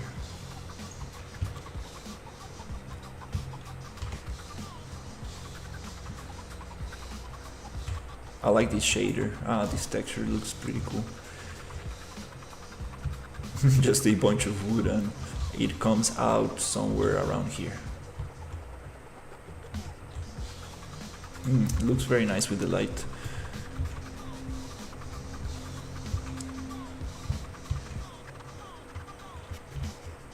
comes out right here. It's just that we need to add the visibility layer to the landscape. It's already there, it's just we need to cut that. I really should push myself to try a large level sometimes. Oh, yeah, be careful with large levels. Yeah, oh, this level is huge. Like, oof,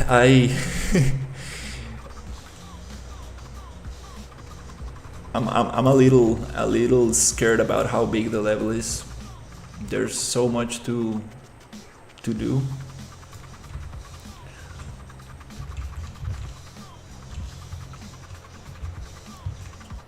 Okay, so you go up here, then you get to this level, and then from this level, I'm just gonna make a double bridge.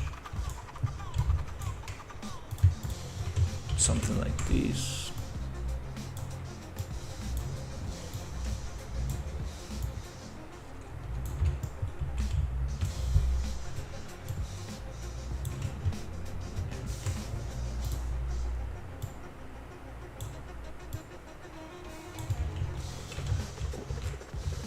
Why is this different height?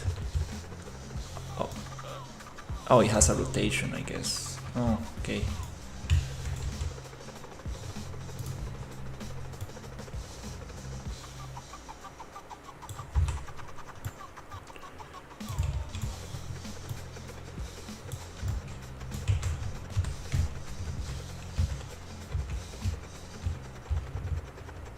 It gets you here. And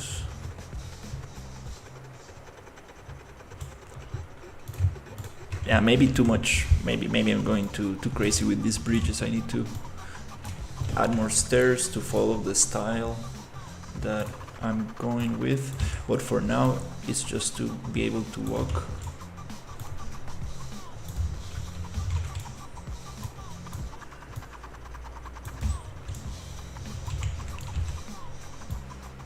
Oh my god, okay.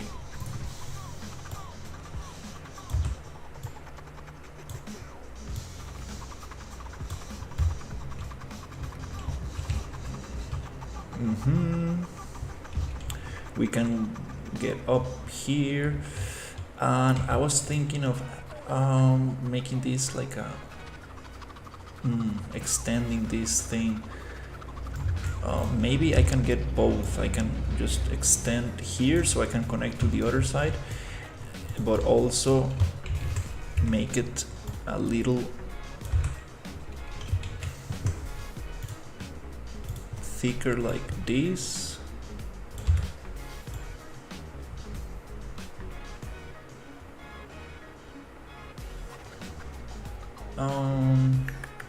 So you can go around, then add some like columns underneath.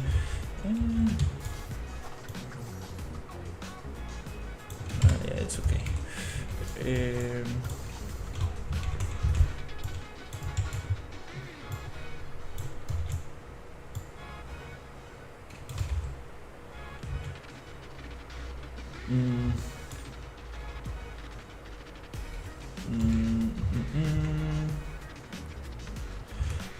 I think I will need to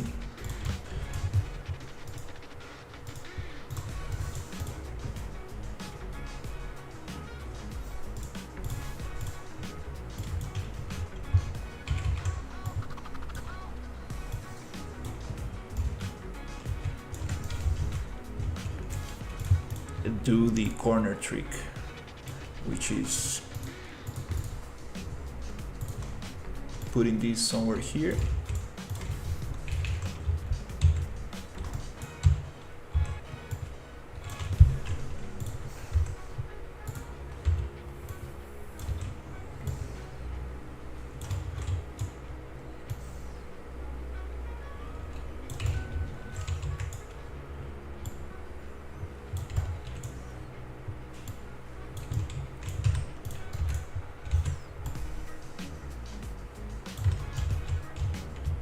Okay, and then I can go around here and kind of like it feels a little uncomfortable.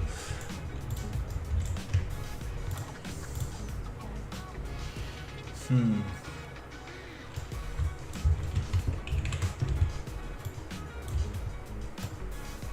Whoop.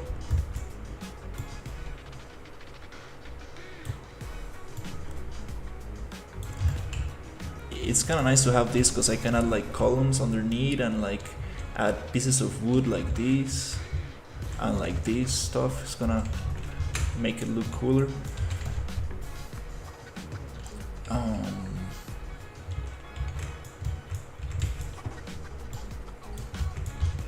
Then we can have like something going underneath, like vendors or stuff like that.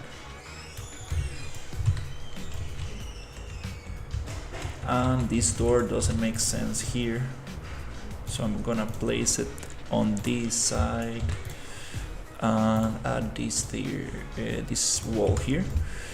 Okay, now it kind of makes a little bit more sense. It needs a platform, so this one, everything is super yellow. I need to start changing colors. It's kind of hard to see.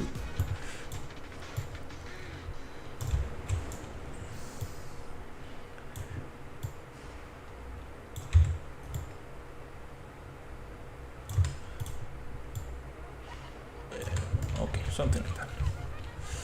Let's see. This one I need to push 10 units. Okay. So now I'm able to basically walk around all the way. We could probably have a double bridge. Like if I add another on top, it will look very strange. So maybe this one can go here.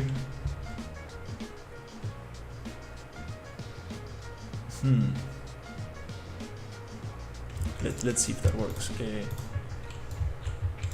So let's say I want this one here.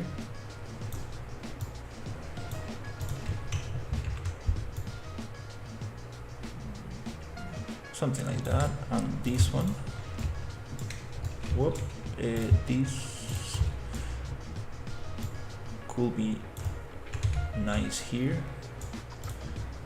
I will need to change this door somewhere here.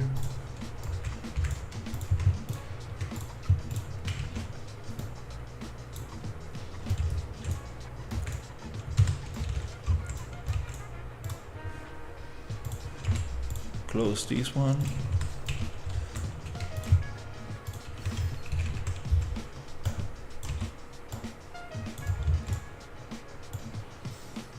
Now it's just bridges everywhere,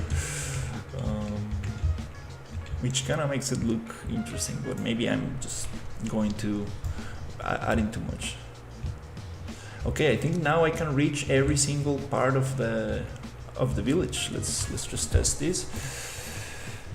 Ooh, wow. Okay.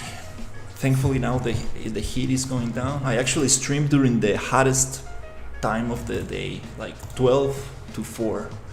Bad idea. I was just testing the computer temperature. I think it's pretty good. Yeah.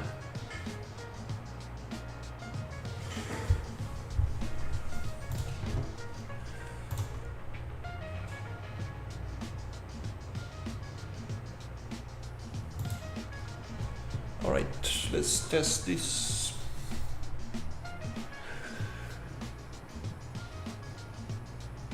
Oh yeah, can't wait to set dress this up and add little props, little things. That'll be super cool. It actually like it's like you don't really get to know how it looks until you play with the character. Like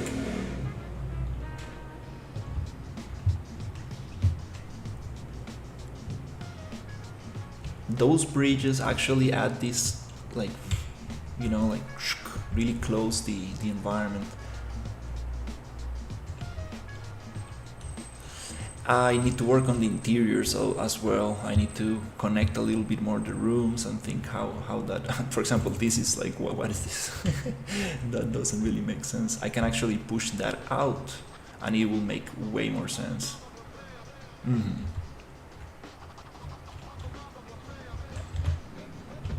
Feels great. Thank you. Let's see if we can actually go to the last floor.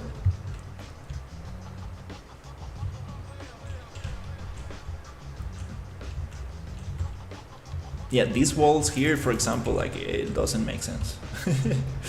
um, Again, this hole right there. Oh no, I didn't know the character moved while attacking.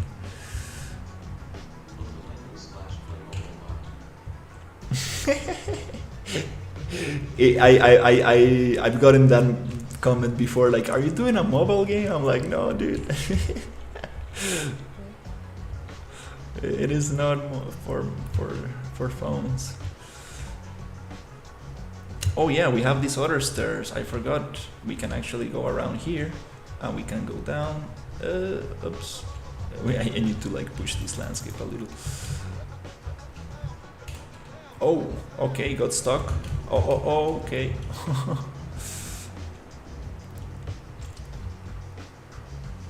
So yeah, basically we can go. Oh, a nice long bridge here. That will be cool to go to that side. I think we can jump. Whoop. Yeah, this character jumps a lot. I'm not sure if you're gonna.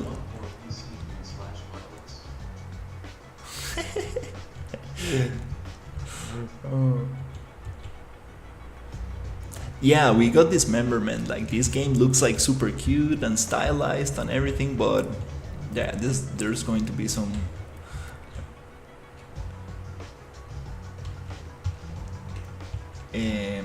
fighting going on and stuff.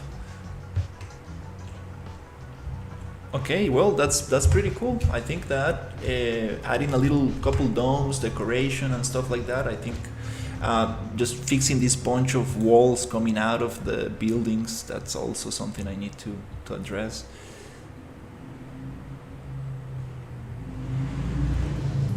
But I'm pretty happy. Like I had this idea, and it kind of like it's kind of working. Like, oh, I need to move this a little bit. Just like the Lego games. I really like the Lego games.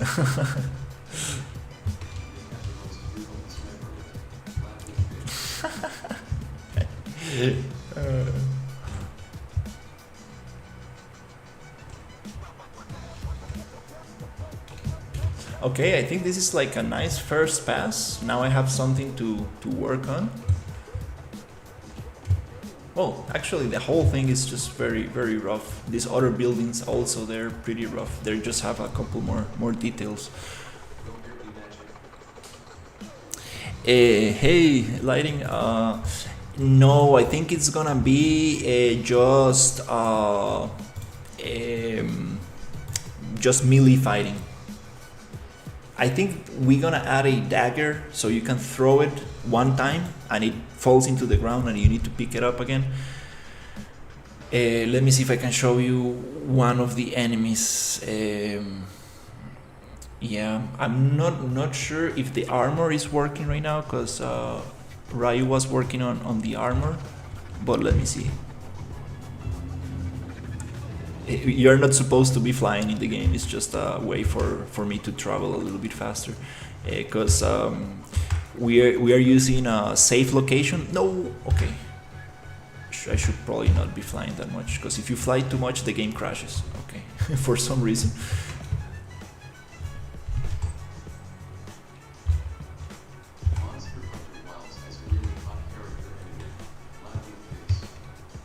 Nice. Oh, the armor is working now. Yes, good. So this is how the NPCs are going to look like. We have goblins, skeletons. We have a what else? We got like frog people, and so you can like block attacks. Well, this guy is a little bit too big, so I think the hitbox is not probably set up right now. But we're gonna add more attacks with the gas ability system. We have two.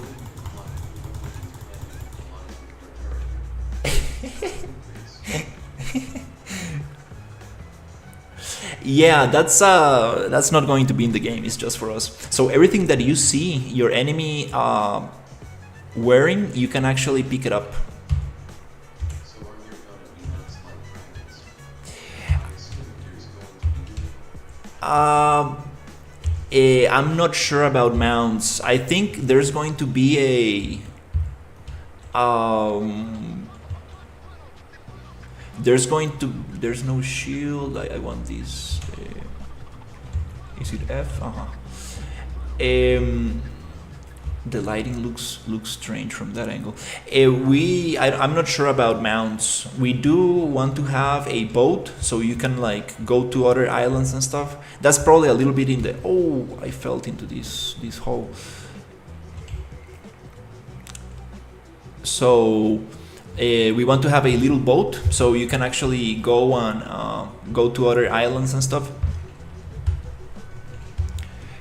But that's in the future. I'm not sure about mounts. I mean, it will be super fun to like be able to ride a pig or something. That will be super cool.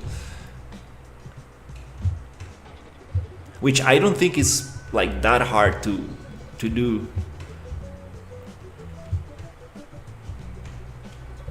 It's just creating, like probably the hardest will be making the character and animations like.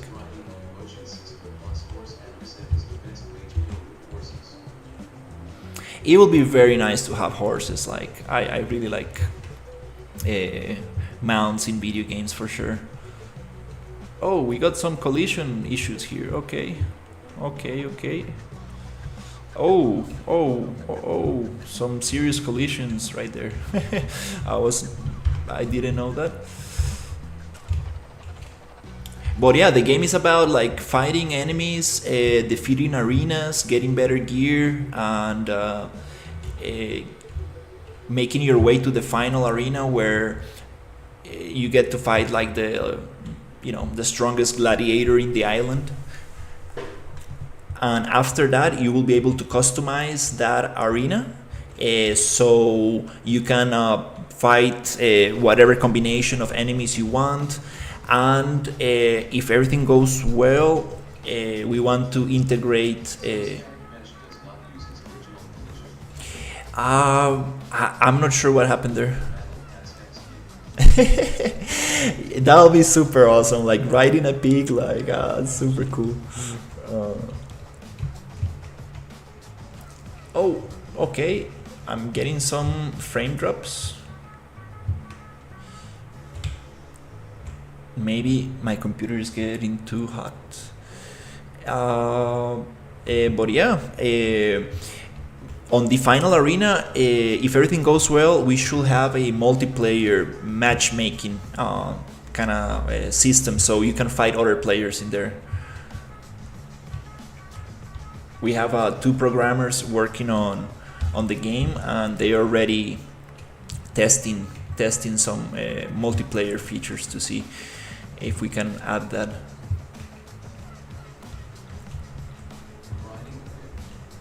Why not ride a bull instead?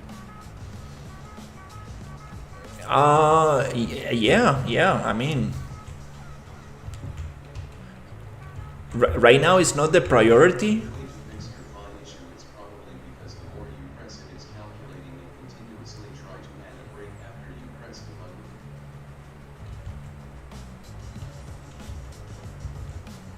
Yeah, I'm not really sure what's going on with the flying thing, because in the Unreal Engine 5.5.1 it worked perfectly. In 5.5.2 it started breaking, and now in 5.5.3 I think it's working again. So I'm not sure exactly what it is. But anyways, we don't need the flying thing. I like the view from here. It looks kind of cool.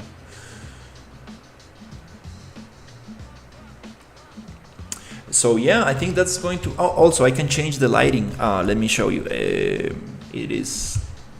I think it is time. Is it like that? Time 1700. Now we can make it like afternoon. And also I think I can make it rain. I always forget these shortcuts. Is it 8 or 9, or is it on the numpad? Okay, yes, 8 for rain.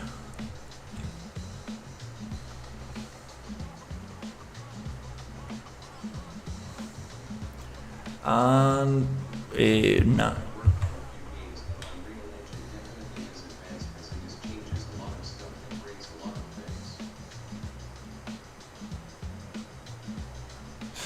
Yeah, changing engine versions during development, it is a bad idea. Like I heard this developer working on a rollerblade. Yeah, everything's super wet and shiny. It's super cool. The clouds are super nice as well. I really like the clouds. Let's see if we can try maybe 1500. It's like 3 p.m. Or maybe let's try the morning. Time 900.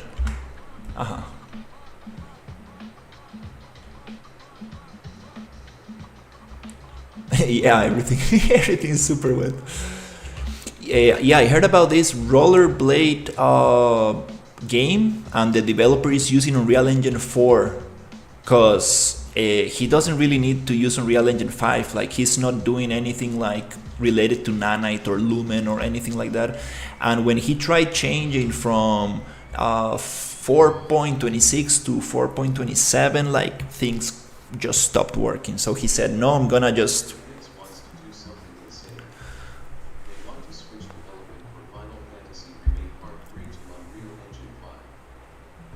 that's just gonna, take a lot of work. You will need to remake the whole thing. If you're changing engines, that means like, whoa, you won't be able to reuse your old work, just like, maybe the art, but not any of the logic. But yeah, changing engine versions, for sure, it is tough. Okay, I think I'm gonna leave it here.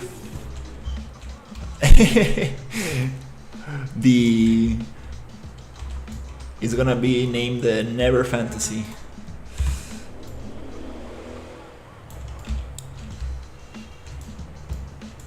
Okay, we got a rough blockout of this area. I'm getting that kind of nice, super. Oh, wow, my computer is lagging. That super nice kind of narrow streets. Never change a running system. Lacking face. He can fix it, he just has to go to his config files. Alright, I will let my team know to check it. Everything's super yellow. It's time to start actually changing some colors here, and I want to add some detail so I can make it look more like this.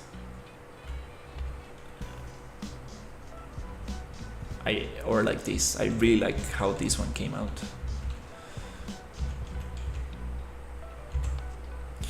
Hopefully today we will take a look at vertex painting.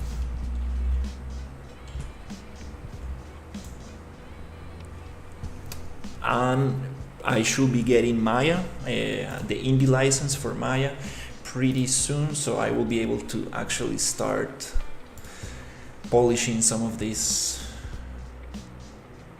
But that gives me, well, enough time to finish the layout for this village. I really want to get it to a point where everybody's happy with it, and so nobody makes changes, and we keep it like solid, and then we can continue with the next step.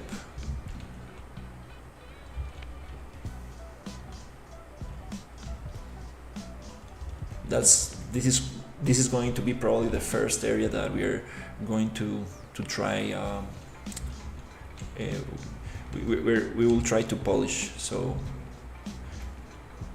that's gonna give us a nice idea for the rest of the environment.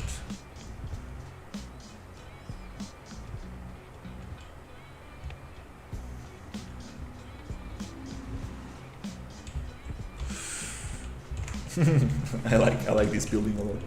Looks. You should have like an Atlantis scheme where it's like a whole of like the ocean and you have like the key built up from the center. That's super cool. Should I add multiplayer to my game? It's just exploring right now, not much to see except landscapes and trees. I don't know. If you need multiplayer, it's definitely gonna be. It's gonna probably take a lot of effort.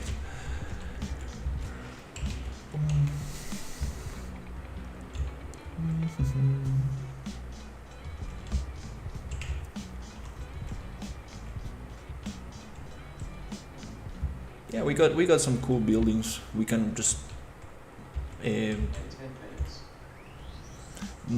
modify these ones and get more variations. And 10 phoenix. Are those the fox-like creatures?